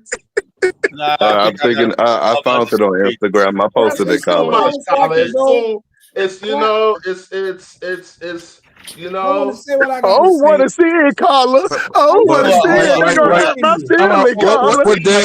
it. What Dave said is real deep, though. It's a new minstrel show age we're in. Everybody, you are too minstrel niggas. Everybody, for a second. Step in and Fletcher. Somebody named Eddie wants to come up. Eddie, I don't know who you are. Put your camera on. If you're a fucking white devil, get the fuck out of here. If you're black, I think that's Eddie Thorne from the chat. I don't know. I don't know if that's Eddie or not. I need to see a picture. Is that you, Eddie Thorne? It's me. No. Why don't you send me an email, Eddie? You got my email, Eddie. Hey, Colin, when that white dude punch her and beat her up, it'll be black people talking about why y'all black men ain't protected. It's not him. Eddie would not curse me. He said, "Fuck no." That's not him. Say something, Colin, then I can go. Okay. I can go. Can I say something? Yeah, go ahead. Give me 2 minutes. You know, when I first heard that guy Zahn talk about African Americans not having culture, I took it to a front, and I even made a film about it and talked about the 7. Hey, Dollar Bill, you got a serious film fetish. Shut up, boy. Shut up. Okay, you're on my time. Shut up. What year was this, Dollar Bill? I'm not talking to you, man. I don't talk to illiterates. Anyway, when I looked at that, I was offended. But then I realized by being Did you have your glasses on? That there are two types, that the real war is between real black men, niggas, and sellouts. And so I'm going to say that the culture of the niggas and the sellouts is what's hurting the real black men in America. So I you know, I might never come on the show again. Not because praise Jesus, hallelujah. I don't want to talk to niggas and like that nigga, and I don't want to talk to sellouts like 1776, because they're two niggas, a nigga and a sellout. And I can't, and as a black man, as a person who's helped many young black children in their lives realize their dreams. So you the type of clown that say you're gonna block somebody before you block them. Yeah, just block them, Dollar Bill. You ain't got to give a thesis. Good night. See ya. Those who want to follow me, you can follow me on the Ubuntu King. Clearly nobody ain't following you. You ain't got but 200 subs. I got more than you. But no, you don't, bro. No, you don't. But on a serious note, Dollar Bill, I've been practicing Ubuntu. I've been trying to hug people and kill them with hugs and love, man. No, he took his ball and went home, bro. He took his ball and went home. Let me go ahead and get my 1 minute in, man. Let me tell y'all something, man. It is sad. Like, listen, anybody that's older than me, I give them the utmost respect. When I first met Collar, man, I ain't no Collar from nowhere. You get what I'm saying? But he was older than me, and when he first told me about I was saying something, I think I was going in. I was like, I was wrong. Y'all think I'm wrong now. I was super wrong. And Collar just came in without talking bad about me. Collar he went on like a 30-minute diatribe of what I said, and I sit back and said, I'm like, oh shit, this motherfucker just said the same thing that I said, and I used to call the way we got cool. I used to call him the hustle smart whisperer because he used to always take my raw words and put them in a more educated way. And one thing about me, I would never talk bad about somebody's education because I wish that I had. I think I wish that I went to prison, but I know for a fact if I wouldn't have went to prison, I would end up being dead or in federal prison for even selling more drugs. Because when I was out there on the block selling dope was easy. When I was on the block getting a gun was easy. When I was on the block getting a chick was easy. Making money was easy for me. So it was nobody stopping me from doing it. It took jail to stop me. You know what I'm saying? But once I went in there and saw all those guys coming back and forth, and I saw, even though with my limited education, I still saw that I was smarter than 80 to 90% of the people in there. You get what I'm saying? So when the opportunity came for me to work a regular job, to work for myself, I took that. You get what I'm saying? And ever since then, my pay has been going up and up and up. And all these people want to talk about, you know, it's just something that we say as black people. We like, oh, this person got so much money, but they ain't got no sense. Like it's okay to struggle. That's why that weird ass Pan-African shit is like to go over there in Africa and be happy and struggle. No, I'm gonna go over there using I'm gonna go to Africa and use my money, you know what I'm saying, and use it as leverage. I ain't finna go over there struggling, shitting in buckets, peeing in jerry cans, and running around there hugging and not Whatever wearing happened to that deodorant. African American dude in Burkina Faso? I forgot his name. Cuddy. Yeah, whatever happened to him? He probably be dead. You know, sit out there eating rocks and eating them dry ass chicken bones with no water and shit. He was just, you know what I'm saying? And then listen, Carla put him in his place because he was slick trying to convince people to come over there. But Carla put him on the block and got him to say that he got kids. He ran from his kids, bro. He got kids. He got kids. I know several people that live in Sierra Leone, Gambia. So they flee in Africa. So they flee in Africa to flee child support. Yeah, he ran. There's no other way. A lot of people flee in Africa to forget where. I lost all respect for him. Carla pulled this card, but he didn't think about it like how I was thinking about it. But when I found out, he was like, "Man, I'm trying to set up this business for my daughter for when she get old." He like, "I ain't coming back," and I'm like, "But if you ain't coming back, how you taking care of your daughter selling motherfucking chickens?" Hey man, that chicken ain't had no meat on it. That guy funny, man. And he used to be studying it, you know what I'm saying, like Albert Einstein and shit, man. And then that's when Carla realized that this dude is trying to get people to come over there, you know what I'm saying, when the hype was up. Some of that Dr. Aracana shit. That's what Cuddy was trying to prove. I lost all respect for him after that, bro. But go ahead, man. Yeah, but bottom line is, like I said, I'm one of the proud for these people because I'm like this. I know these people are destroying the movement I'm trying to build, right? By these harebrained back to Africa schemes or whatever. Look, the bottom line is this: anybody tells you to go to a continent, if they don't say where's our trust fund, where's our savings fund, where's our bond at? We have a bond, we have a mutual bond, do we have a sovereign wealth bond, do we have do we have any money? You know, they don't have all that, man. They ain't got it together, you know. They don't have it together. Let me see. You guys want to see that video about the woman with the dog? Yeah, dude. Hey, Colin. Let me send a shout out to my homeboy Kunguru. My homeboy Kunguru in there. He by Jamaica, senior death and wine himself out of Baltimore. The boy do HVAC. The boy goddamn he restored. Hey, Colin, this is what we were talking about. Black businesses, right? He sent me pictures of it before when he was working on. He put a whole sauna in a basement in about 2 days. He work on cars, HVAC system, anything. He got ties in Tanzania. I'm not gonna, unless he come up and tell his business in Tanzania, I'm not gonna say it. But he got ties in Tanzania, and you know what I'm saying. This is another person that's in America that's going over there in Africa, that's seeing it where it is and trying to find out where we can fit in there. That's why. What's the name of the business? No, my homeboy, his name Kunguru. He in the chat right now. Oh, he's in Maryland?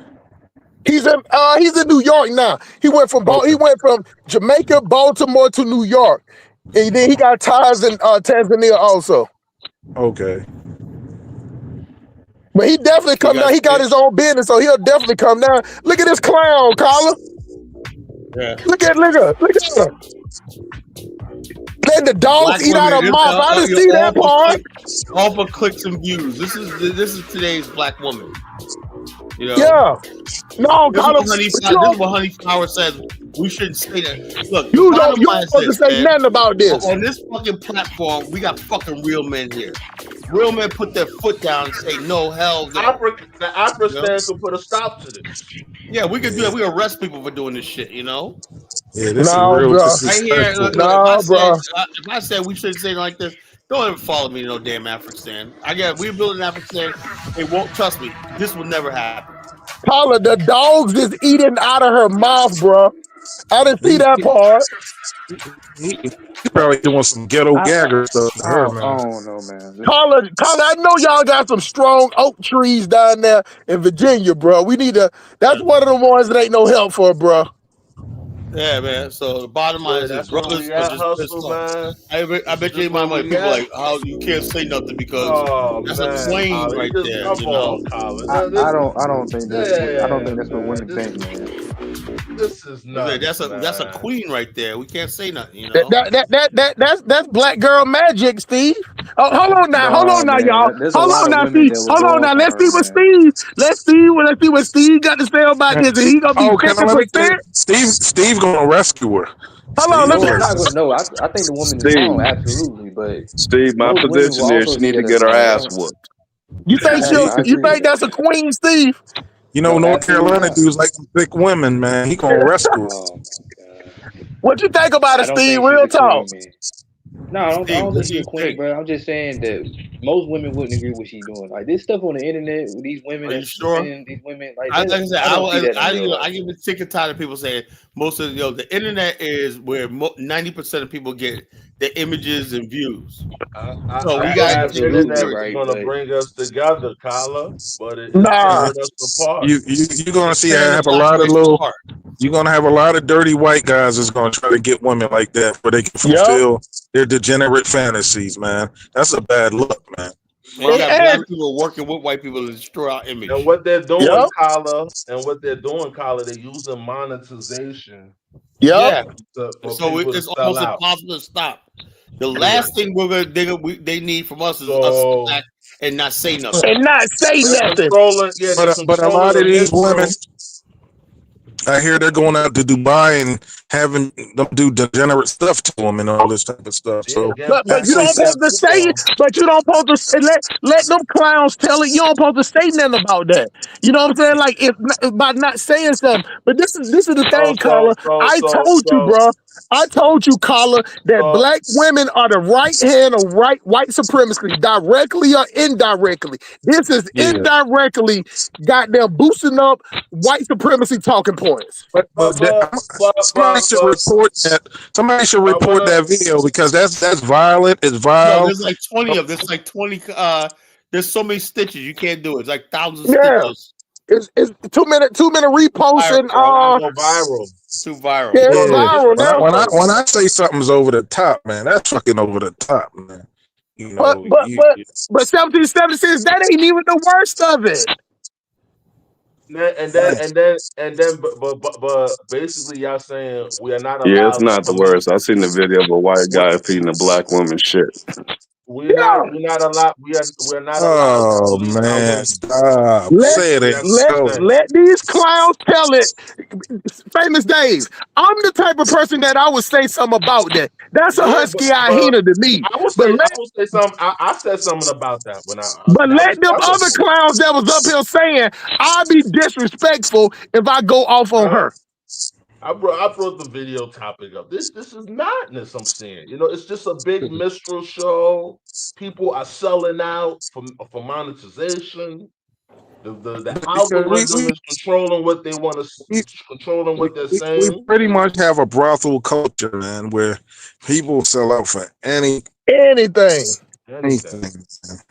You know what's Nobody sad? really Like, wants and to it's work like anymore. we look, Nobody wants to grind Some anymore. our people. Oh, We some of look. these females are inboxing me and stuff like that. They're like, "Well, how do you like this?" Well, I'm like this. If they said when you talk about, in other words, basically, I get it. It's like we're not allowed to talk about black women. In other words, this is what I'm saying. This is what I'm saying. Black women always want to make it seem like the one group of people that we could shit on, disrespect, and everything like that, dismiss everything are black men, right? I remember watching this one girl on TikTok was saying she was like we know that black women are most desired by white men and whatnot, right? And basically when a black guy comment said, "Why do you think that? Why do you care about that?" And also she was like, "Y'all should be supporting us in our competition against white women for attention to white men or not, you know?" In other words, Imagine if a white girl is pouring dog food and a black man is eating it, that guy he would be excoriated, man. Yeah. Yeah, that's just a so terrible my video. point I'm trying to make is it's like when they tell me Collar has no respect for black women, like I never disrespect black women. Yeah, When you talk about certain behaviors in certain women, right? See, the whole thing is if I was a white man, right? Let's say if I was a what was it called, Nick Fuentes or whatever like that, talking like this, they would have nothing to say. They will have nothing to say if white men point out degeneracy in black women. But I think black women are protected. Black I men disagree are with that, supposed man. There's a black lot men of are not supposed to say anything about their own women, but they're supposed to be our own women. Wouldn't should we the ones speaking out? But when we talk about the image of Yeah. certain black women, we get crucified. But if white men, they could talk about white women, right? Criticize white women. Everybody else, Asian men could talk about Asian women, fetishize all the time. Asian But men criticize Asian women in this country, the way they act and whatnot with white men and whatnot. But as soon as black men say something about their women, we're the only group of people that are not allowed to say anything about our so-called women. But other But groups Carlos, will it's say even worse that. than that. Because let me on say one this one thing, hand, y'all. Let me say this. they'll Oh, go ahead, complain Justin. Go ahead, about Justin. Sim Police. They say that he's rude, his tone is a problem. But then if Kevin Samuel says it, he's rude, his tone is a problem. But if Monique says it, who's also a black woman, she ain't got no right to tell us what to do. No matter who says it to a black woman, it's always going to be bad. And But the that men, doesn't make any sense. And that's But why that's white that's America. But these black same black men's women, fault. they want a man to provide for them. They want a Yup. man to protect them. But Yup. don't say shit about me. Don't talk about my problems. Don't talk about my Play along with flaws. their Fuck bullshit. out of The here. thing is, when I talk, people say I gave up, but you can't revert. Like Hustle Smart said, you can't reverse. You can't say shit to a black woman is above reproach. They're a protected class, and you have to live with that. You can't criticize a black woman on anything. So I don't even try. I don't even try. But this is what happened. We like Kala always talk about Afghanistan. We don't control agency over the black woman. That's the problem. That's the problem. We basically brought it to The white America. man will That's all put it is. the white man will. What Let I'm me trying to tell you, say Dave, something. Let you me have say to learn to something. give Hold up. up. Let me say something. The white man will put a black woman in a position of power before a black man. Of course, because they want to fuck them. So it fucks up what No, we it basically it disrupts the natural social order of things. Oh no, but okay. Let me break this down real quick. 30 seconds. The reason why a white man would hire a black woman over a black man, he doesn't want to fuck you. He wants to. You'll be surprised how many. It's like a okay. Look, hold on. All There's right. a myth going around for the longest time, right? That women are more responsible. Like they started with that TV show, What's Happening, right? And That's My Mama. But the matriarch and stuff like that. But like I said, let me go. Let me give you before I get dark. Me going. Let me tell you something about our family business, right? My sister, she has our agency, right? I have no doubt about that. She got me started when that. But every time, like we go, it was me, my sister, my brother, we had our agency, right? And we meet before executives and whatnot, right?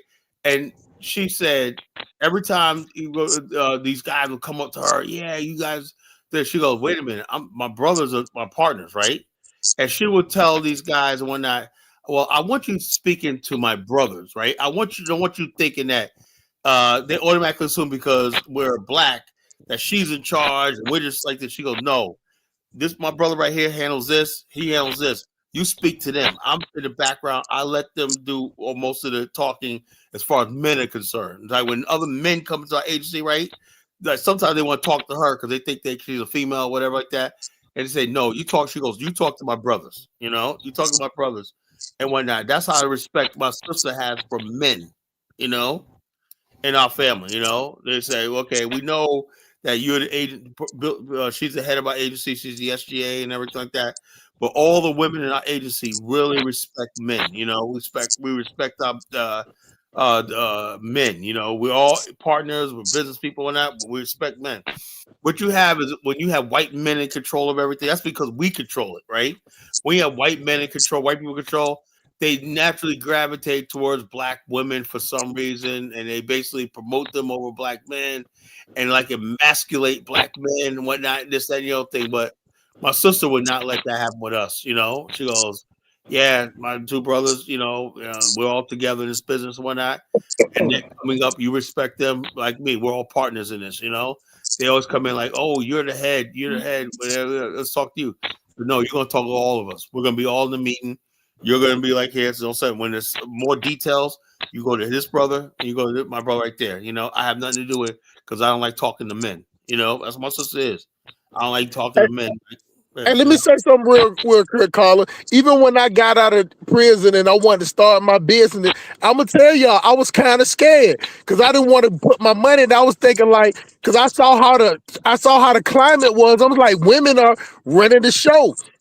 So I talked to my sisters about putting it in their name. Man, my sister sat me down. We was at Spun Divots, the Spun Divots seafood place right over there.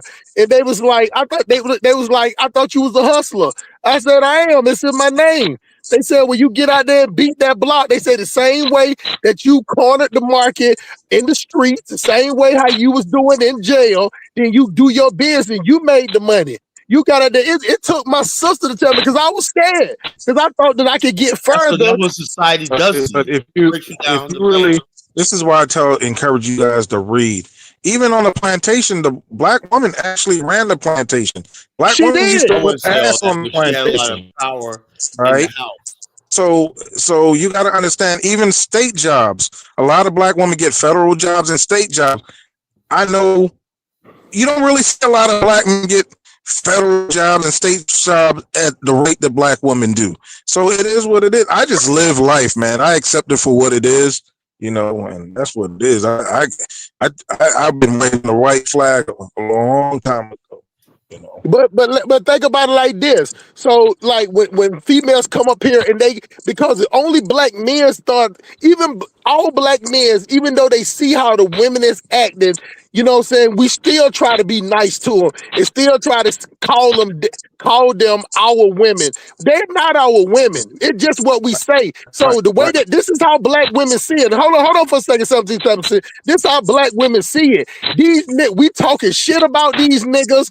We don't want to be with them. We want to take their money. We don't want to goddamn listen to nothing they want to say, but they still want to act like they want to pander to us. So we'll use them. So that's how you got a chick like Honeyflower that came up here. You get what I'm saying? Talking about how she don't like men and all this stuff like this and red pill, and ain't none of us red pill up here. But she came up here talking about it. Smart. And then hold on. This is the last part. Then try to get with Collar, who's nice to her, and try to goddamn corner Collar. You get what I'm saying? Try to get him to agree with something that he don't agree with. And the problem is, and when she brought it back to me, I just told her straight up, I don't even listen to you. I don't even take chicks like you serious. You get what I'm saying? Because all you do is come up here and complain about one group. I told Marie Shaw who I like the most, because Marie Shaw asked me what a simp. I said a simp can be a man and a woman. Nobody is 100% right, and nobody is 100% wrong. But you can't sit up and just say the women need to check the women, because these women that's out of control ratchets are aggressive.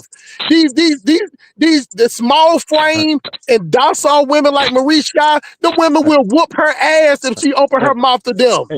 Hey, Sam, let me break this down to you. Of all the men in the universe, the black man worship his woman to the godlike level.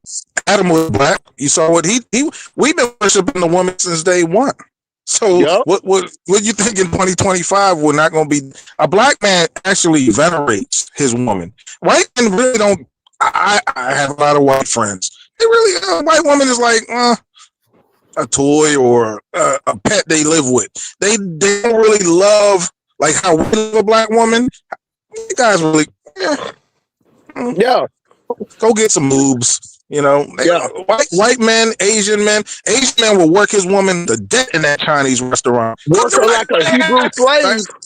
Yeah, he like Asian men be damn near a second from smacking them if you don't put an extra shrimp in the plate. So Indian man, he has these little hotels and shit.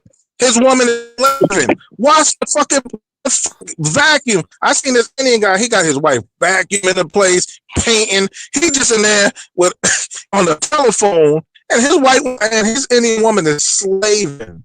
So of all the men on this universe, you got to give a black man an A+ in loving his woman. That's it. Now he got an A+ in over sexualizing. That's what it is. Yeah, you know what I'm saying? What do you think about what El was saying? Oh well, the people you have. Look, I said, what makes this show? Even though I appreciate everybody come to the show, you, Dollar Bill, like that. Ultimately, what makes this show? And I don't like to brag about myself like that. Is me. Hold on. Let me stop you right there. First of all, you got to have charisma and you got to be able to talk. Like if it's only few people that can do it. You get what I'm saying? Like let me tell you something. One time we was in the back chat after it was over, and it was me, Jonathan, and I forgot who else was in the back chairs. Right when you finna get ready to go off, and they were sitting there talking about, oh man, we need to try to get the show together. I said, none of y'all can do what Dollar Bill do. I said, I'm the only one that can sit up and talk like that, but I don't have the time to do it. I said, nobody in this group can do what Kyla do. You get what I'm saying? Because you got to be able to be entertaining. You know what I'm saying? You got to be able to move the conversation. And everybody that don't have that gift of gab, me and you, Kyla, we the only two people up here that can be preachers if we wanted to be. You get what I'm saying? So you got to be able to do this YouTube thing. It's almost like being an MC. Everybody just don't have that. You know what I'm saying? To be able to talk. Kyla can sit up here and talk for 6 hours. I don't know. Famous Dave came on my show the other day. I think when he jumped on my show, I was already at 4 hours.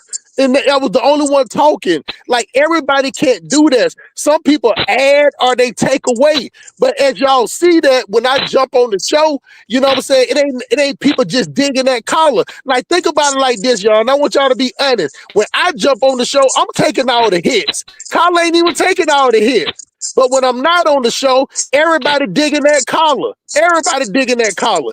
Asking him this, criticizing him about that, questioning him about this. But when I'm on the show, I'll take the hits because I don't mind being the bad guy. You get what I'm saying? But Colin is way smarter than me. That's why I don't like it, because he might be into his point, dropping the major knowledge, and then somebody just come out the blue and ask him some stupid ass question, and then Colin go, hold on. Just stop what he's talking about and then address some stupid ass question. You get what I'm saying? But when I'm on the show, he don't have to do that. I can sit up and take all the jabs. He can look for comments and all that, and it make the show go smoother, even with the dysfunction. You get what I'm saying? But when Colin here by himself, he gets frustrated. Then he kicking people off the show, dropping them down, cussing them out. You get what I'm saying? Because Colin's passionate about what he doing. I'm not. I'm cutthroat. You know what I'm saying? I'm passionate with cutthroat. Colin really love y'all niggas. You get what I'm saying? I think people, like, I'm addressing, you go into the Afrosphere chat, right? And they're talking about us in there and whatnot. And I'm saying to myself, because they got Honeyflower in there now, And what show is that? No, this is a chat. It's on Telegram. The group chat. Anyway, there it Oh, they is. talking about us? Yeah. And so they're basically like, oh man, I'm not, or stuff like that. I was like, look, when it's like this. You know what I'm starting to think? Maybe some of these females, right, are what we put out there. I don't think so. We don't know what people do off this camera. All liberal women in the country are alike. They're not your friend. I'm saying to myself, me personally, if I was a virtuous woman, I would be disgusted by it, and I would love for men to take up my thing and defend me by saying no, black women shouldn't be like that, but these women actually get offended when you're talking about the sisterhood. What they do to Stephen A. Smith. He pandered Simpson. They still turn on him. Well, has Afro Theory, man. She's in the chat. I'm glad she pull up. She has a lot to say. Let's see what our sister has to say. This is my sister, and don't interrupt her. Oh, nobody interrupt the sister. Afro Theory, I love you. You bought my book. Said that you have. I guess you're disappointed. She got an echo. She got an echo. Oh, who's that? Is that her? Afro Theory. Is that? Yes. That got to be her. Oh no, sure. Yeah, because the echo didn't come till she came on. I about to say, it seems like it's only echo when somebody talks. Afro Theory, we want to hear you talk. But do you have what do you call it for your phone? Actually, do she got anything else playing in the background, Carla? Because it's a bad echo. You have the show playing in the background.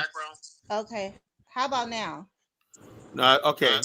No, we still hear you. We still hear echo. No, it's still like echo. you have another show playing in the background. No. Are you on your computer? I'm on my cell phone. Okay. Do you when you logged into the show, did you X out of Just refresh. the YouTube video? Okay, I'll refresh. I'll come back in. All right. I about to say, Carl, it seems like it's only echoing when other people talk. Now, see, it ain't echoing now, Steve. No, I know. I'm saying, but it's like when we talk, it echoes on her mic. Yeah, that's what it does. That's what I'm saying. So it's the echo is coming from her then. Okay, yeah. You might need to go in there and change the echo feature too. You know what I'm saying? But Steve, what you finna say though? Was Colin first said that? What you finna say? You said you don't believe that? I don't believe the women in his space are like that. I really, because even when Honeyflower was going off about African men, after a while, even Frenchie got up here. Basically, an Afro goddess got her. So I mean, I don't. My point about this is I let her say, even Lewis. You said Lewis Heard got history, right? Right. I let her voice her opinion about African men and frustration about Africa, right? That's Mhm. right? But the bottom line is this: just like I let people frustrated, and it's not about African black women, right? And anything like that. It's just talking about a certain behavior, like that. Video I played. That's why do let me ask you the point I'm trying to make is that when Honeyflower, I don't got nothing against her, but when she was constantly going after African men, eventually the women got tired of it and they said, "All right, Honeyflower, you can't keep doing this." And I remember that when it happened. But she ain't stopped though. Are we the only men, right? Only men that should be subjugated to this? I don't see anybody basically complain like, why do our women got to be the butt of the joke? Why do our women got to be the ostracized or whatever? How come our women? We used to have. It wasn't like this when I was growing up. The image of black women was perfect. What the hell happened? And hey, Afro Theory, she back up here, Carla. Like, okay, Afro Theory, go ahead. What happened to the image of black women in America? The global image, black women's global image. Afro Theory. I think our image declined along with the image of black men. And I think the issue that maybe the issue with Honeyflower, I can't speak for her, but I know for myself and other black women have discussed this, is that it seems like we're always critiqued and called out of our names. Hold on, let me ask you a question. And we're not just as much as we're critiqued, we're not defended. So it's so much invalid. Let me ask you a question, right? For a fact, right? If you was in a room, right, and everybody on this panel in the room, and somebody said something to you, some white guy, somebody, another black guy said something, motherfuckers will lay their life down for you, right? You know that? No, I don't. And you know something. The fact that you just said that is sad. But Well, Afro that's theory, you because know how that's many what guys I they seen? generally. Hold up. Afro, 1776 is her and Collins. I'm Her and asking Collins. Afro theory a question. I'm having a conversation. Yo, let me tell you something. Real black men, because you women are so I don't know what's in you, right? The hatred, whatever like that, whatever. I don't know what's this family issues, father issues, whatnot. Real black men want to love black women and protect her. It's innate in us. Yes. But the whole thing is most black women don't believe that. They believe the worst in us, right? You got black women basically don't even want to smile. A smile. You know, if you go by or walk by a brother Afro theory and just smile, you could probably brighten his day up. You could probably inspire him to get in college. You could Yes. probably inspire him to go to mechanic school, inspire him to be great things. A woman could pick up a man. Every woman pick up a man. But a lot of our women choose not to do that, you know? But you know, it's a response to how we've been treated by black men, and it's not all. Listen, it's not all. Of course, it's not all black men, but it's so many. It happens more often than not. Well, let me tell you something. Hold on. Yo, look, when I'm talking, you'll get your chance to talk 776. Don't interrupt. I'm having a conversation, right? Now, I'm going to go on the bat for my brothers, right? Because I'm very observant. The majority of black men in this country seem to be hardworking, decent, you know? Yes. Where are these demons you guys talk about? I don't see them. Now, if you're in the streets and stuff like that, and you're dealing with dudes who swirl and dudes who abuse women and stuff like that, or players, yeah, I can see that. But the average black man, right? The guy you see, you know, studying for his mechanic degree, somebody doing that, doing things, working his way up on a job and stuff. I see him all the time. Yes. And I did not like that. You know, But where do you guys find these men that you guys judge us all by? I think it's a culmination of different experience, like personal experiences that we hold on to. And then on top of that, the media, because I used to think like that. I used to think that, you know, there's no good black men, or it's very hard. They're not in the majority. And I've recently found out that that's not true. That's not true. What you say? Do you think that black men also have the same issues? Other issues like they feel like black women, yes, black women are no good, whatever like that. Is that mutual? Yes, I believe that is mutual. Right, so what I'm saying is when you do see some black men vent about certain things, whatnot that they see, it's certain black women, right? Just like they're not talking about obviously all black women. Yeah. Like, obviously, when you talk about things that black men, you're not talking about all black men. So right. Why is that when I'm looking in the comment section of the Afrosphere, it's like we're talking about all black women, and you know that's not true, you know? Okay. I think we're just talking as a collective, but I know that it's not. Like I said, I understand. I forgive you. You know, yeah. My point I'm trying to make is when we talk about stuff, how come you can't give me the same grace? That you know something, we know Kala. You know he's very passionate what he's doing. There are some, just like if I see a woman talk about like Mary Shy, I know she's been through a lot. Mm-hmm. I know she's not talking about me. I know she's not talking about all the decent black men. She's talking about the people who hurt her. I understand that, right? Right. And I give her the grace. But when it comes to us, right, you guys don't give us that same grace. Oh, I know he's not talking about me. I know he's talking about all the women I know, that decent black women. You know, maybe they came across women that are like that. They are like that, you know, and so they're hurt or they're disappointed in the way some black people act, you know? It's the same. Yeah. Okay, I understand where you're coming from. Where you guys were just talking in general, just like how we speak in general. No, we wasn't speaking in general. We was talking about a specific. We were talking about a specific chick. A specific type of women, you know, in general, yeah. a specific type of chick. Yeah. Yeah. Not Well, But that you. was Carla, take it even further. Even when Marisha came up and said all the stuff she said, and she was talking about black men, not one man on the show took that as she was talking about them. Even though she was talking about We black know she men, was talking that's about the us. difference. That's the difference between black men and black women. So Can I say say there's the Afro theory on right now, and I say something about a black woman, and I'm just using you as an example, Afro theory. I don't know you or anything. I'm just using you as an example. A woman would sit up and say like, "Oh, he hates black women," but when Marisha came up here and said all that shit that happened to her, how she wanted to get away from black men, not one black man on the show, and it was like 9 of us up here. No one thought that she was talking about us. So Afro theory, why do when she was talking about how black men did her bad, all the stuff that happened to her, why didn't we take it as if she was talking about all black men? And when we say something, I'm gonna use me. When I say something about a black woman, the black woman thinks I mean all black women. Can you answer that one for me? Well, I couldn't answer that one for you because I could differentiate between the degeneracy and those who aren't for black women and black men. But Elvis, so you would have these have to ask them. this is just 10 seconds, man. This was like really gets on my nerves when people say that black men don't respect or venerate black women. You know how many guys I seen get knocked the fuck out stepping in for a black woman?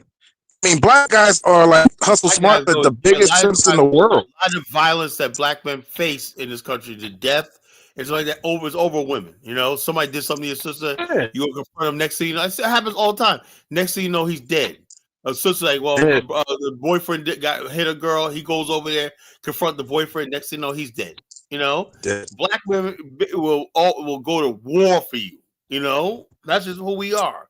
You disrespect somebody's mother, their daughter, niece, whatever like that. You tread carefully in the black community. I've seen coaches get beat up at football games, because somebody, man, like 80% of the fights I've seen is, man, I'm done, man. So I don't know. I don't know where these black women come and stuff like that. They're not protected. Are you kidding me? But you know what, Colin? I think. Go ahead, Afro theory. Go ahead. Thank you. I think that because there's so much. I think we're really sensitive right now and that's not in a bad way. Like it's okay to be sensitive, but I think it's very touchy subject. Like right now, black women in the media, because there seems to be so much content online of black men. I guess the red pill guys. I don't see them around that much. I don't see red pill. Colin, let her finish. Because I got a question for her. Let her finish.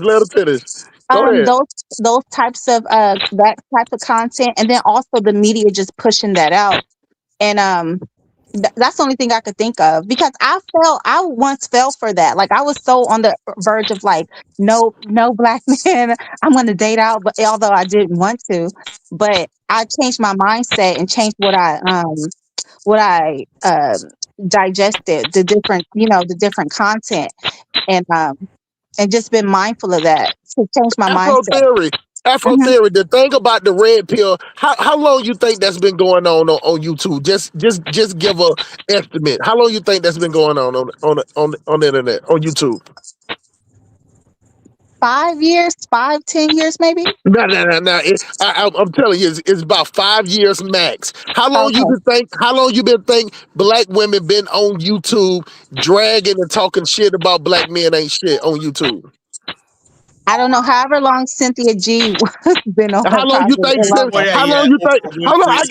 Watch this, Colin. How long you think Cynthia G, Paris Milan, TKO? I can name all of it. It's about 20. How long you think they been on? Maybe 10 years or more. 15 years. So collectively. Now, let me ask you this one question, Afro Theory. Which one you think is the most? Is it most women online talking shit about black men, talking about aborting black babies, calling black men dust busters and trash bag bandits and all type of shit, and that the swirling thing? Do you think it's more women doing that against black men, or is more black men doing it against women? Oh, channels. I don't know. Let me say this. I don't know. But I do think that Black women doing it will have much more fuel behind them because there's obviously a concerted effort to go against the Black man, not just in YouTube, but just in life, in Okay. society.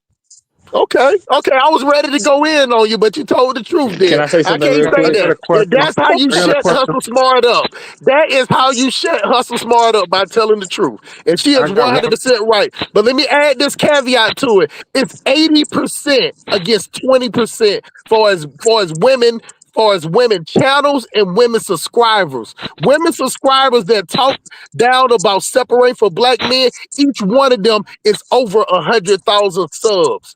Yo, Okay, and I just want to say, can I say something? African goddess, I see your comment, girl. I'm staying strictly Black. I got me a good Black man, so. But thank you. Can I say this real quick, Carla? Yeah, just It seems like I'm gonna keep it real with you. It seems like our community is under attack, man. That's what it feels like. So we're attacking the bottom line, and we need And women to understand that. Yo, no, like that's what I'm saying. we're under attack. We've been attacked on both sides, men and the women. I don't like these red pills. The same reason I don't like Cynthia G and them. I feel like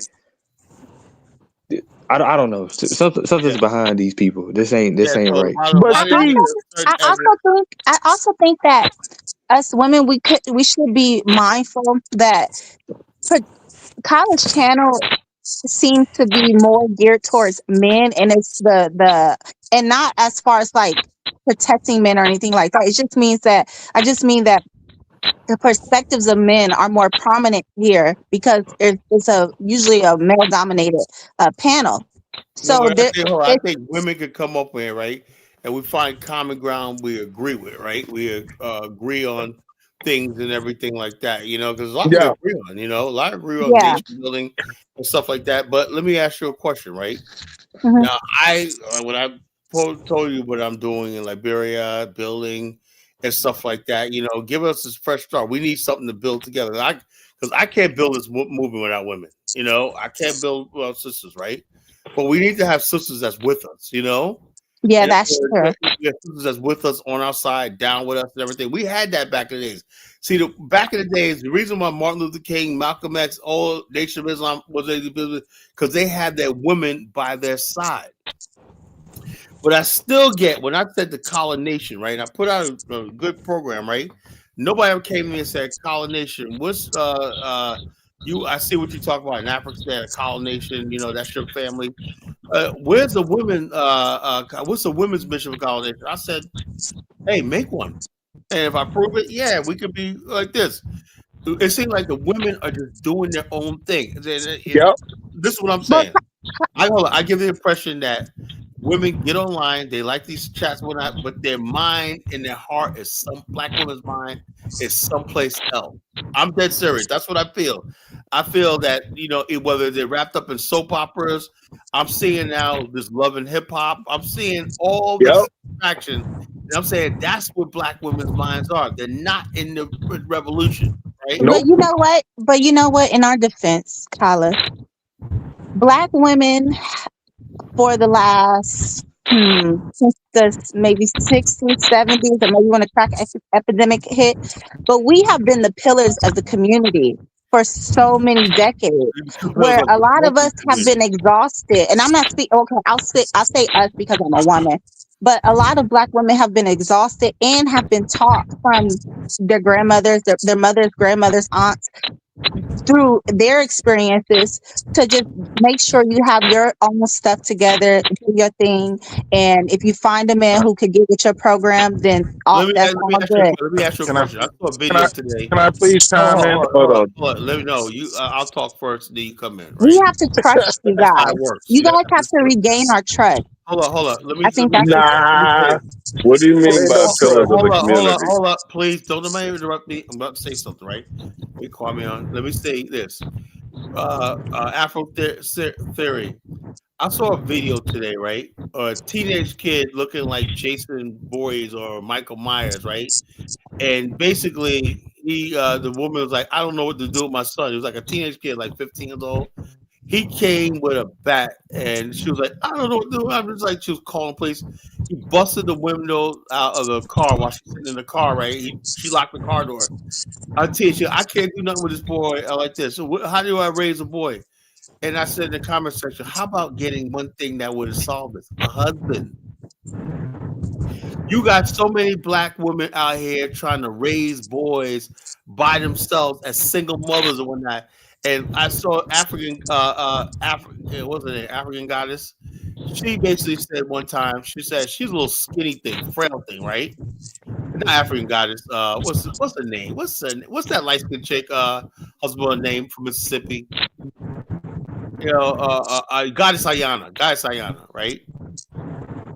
She said that her 6-year-old son was getting out of line, and she used to put him down. But she said, "I just noticed that he's getting stronger. Right? I'm not gonna be able to handle him, and that makes it like because she has like she's a beautiful woman. She has like two different child father and that. She goes, I'm really need him to be a father to this boy because I'm not gonna be able to handle him when he gets a teenager. He's probably a teenager now, you know.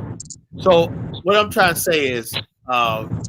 Women have basically written black men off when not they could do it by themselves, but they still having children. You understand? Well, you know what? I also think that I put the blame on both black men and black women. But there's a lot of women who don't think that they but could submit to a being with a man.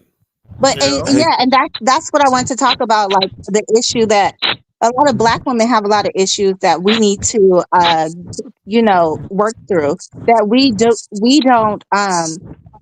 don't acknowledge, and that it is passed down from, like what I mentioned before, the mothers, the aunts, the grandmothers, those teachings. Some of those things that they y'all have taught to us understand. were Since the good, were 1976. helpful, Hold on, but they 1776. harms us as well. Like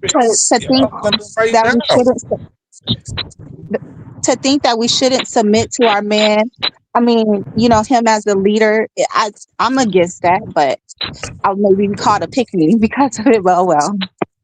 All right, let me chime in. Since the 1970s, the black woman has been married to the state. The black man has no power. Nobody listens to the heterosexual black man.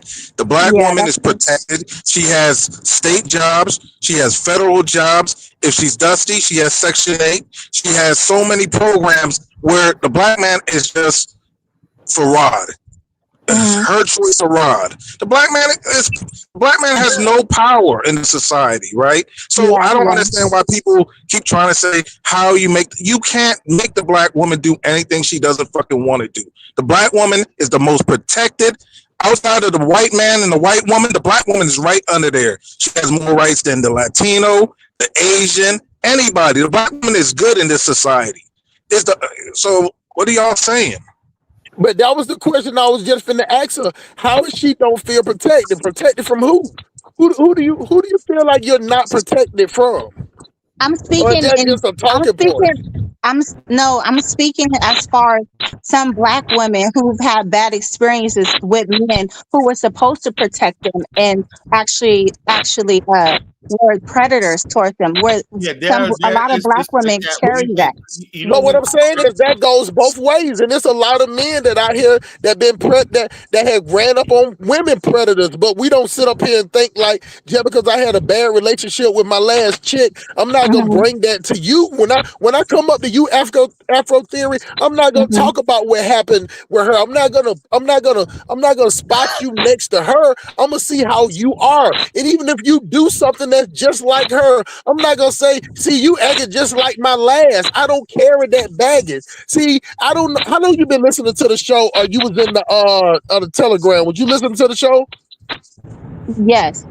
Okay, so I'm the one that they say hate black women. You get what I'm saying? But I actually don't hate them, because if I hated them, I would sit up there and carry that trauma to every relationship that I have. That means that every woman that I meet, I would be trying to be conniving. I would be trying to manipulate, but I don't do that. But also, I don't give a fuck about a black woman either. Not enough to the point that I would let her drag me down. If I feel like it's just like fishing. If if I feel like that line is going up underwater in a bit, I'll just cut the line and just let it go before I let it get to the fact that we're enemies. You get what I'm saying? But I look like the bad guy for saying that. It almost like as black people in relationship, we got to go down and fight to the point that you block me, I block you, my parents don't like, your parents don't like me, my sister don't want to fight you. And like, that's the correct ending of a black relationship is trauma. And I don't think like that. You get what I'm saying?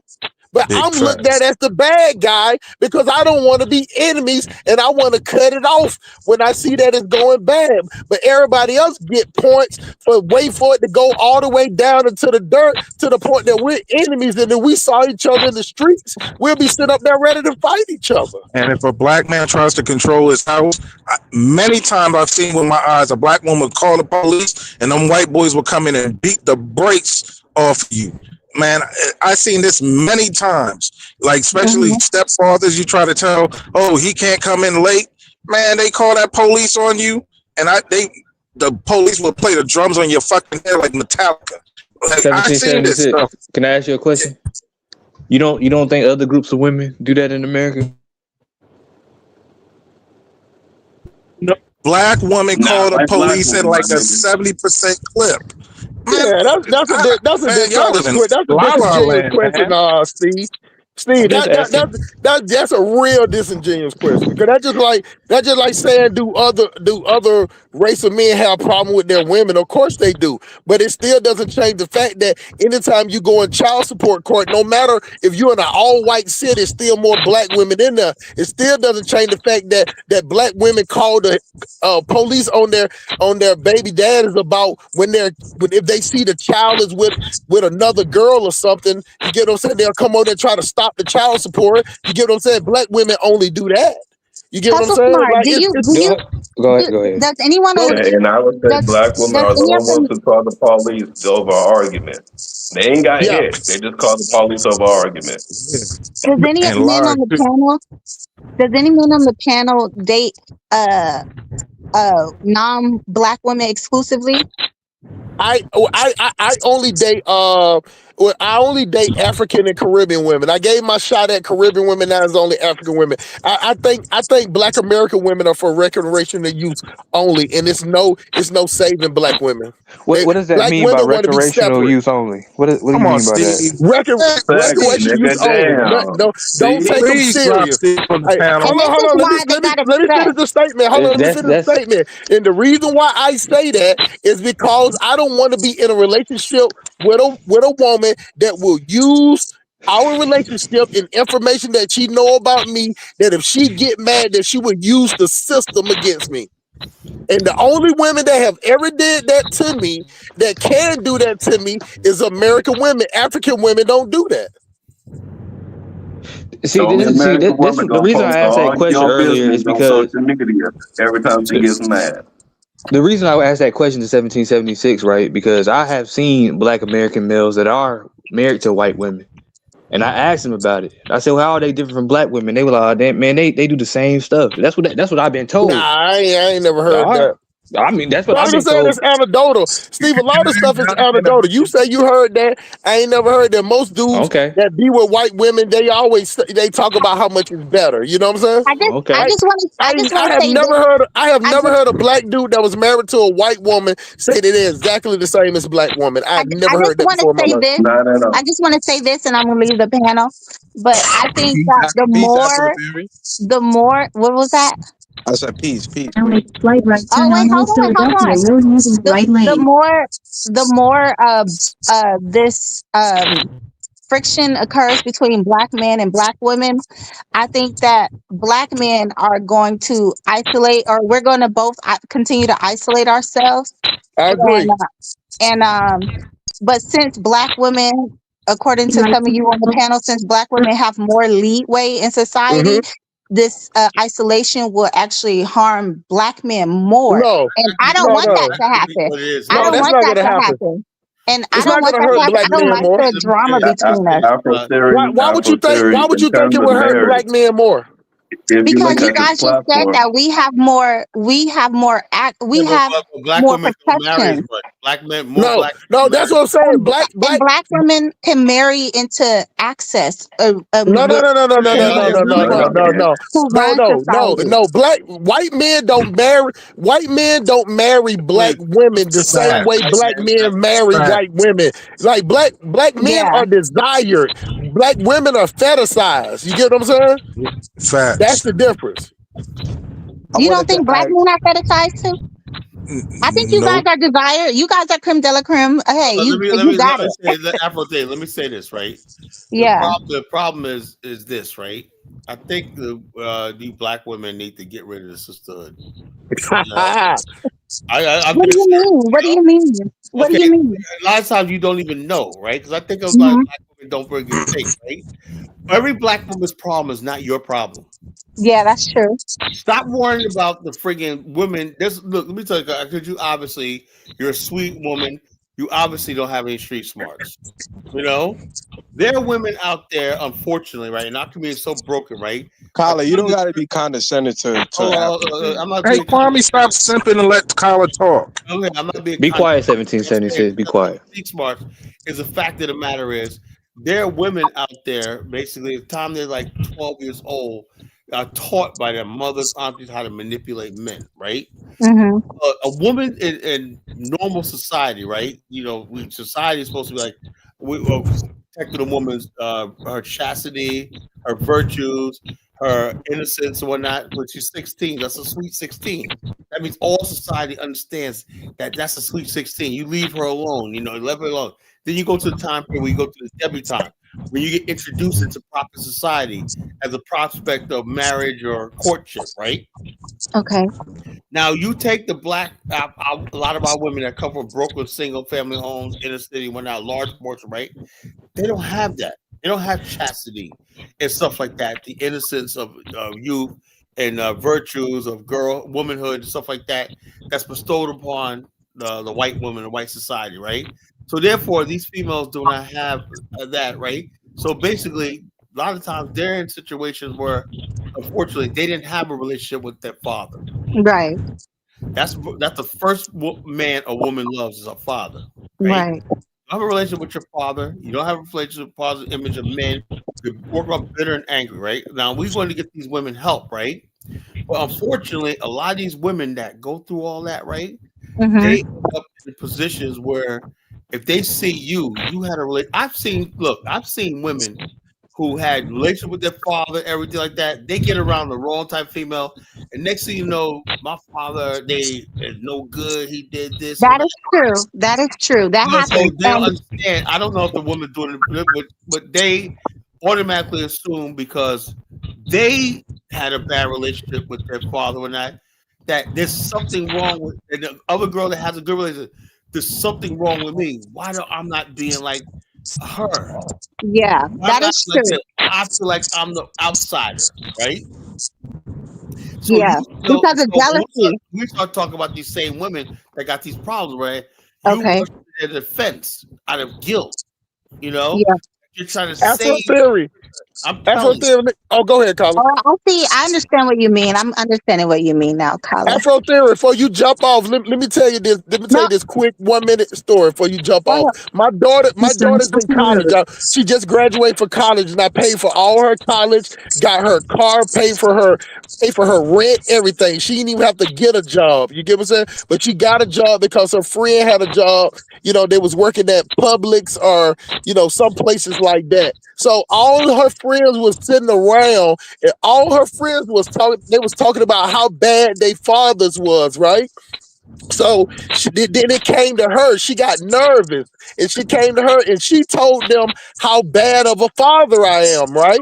So, but then she called me. Then she called me the next day crying.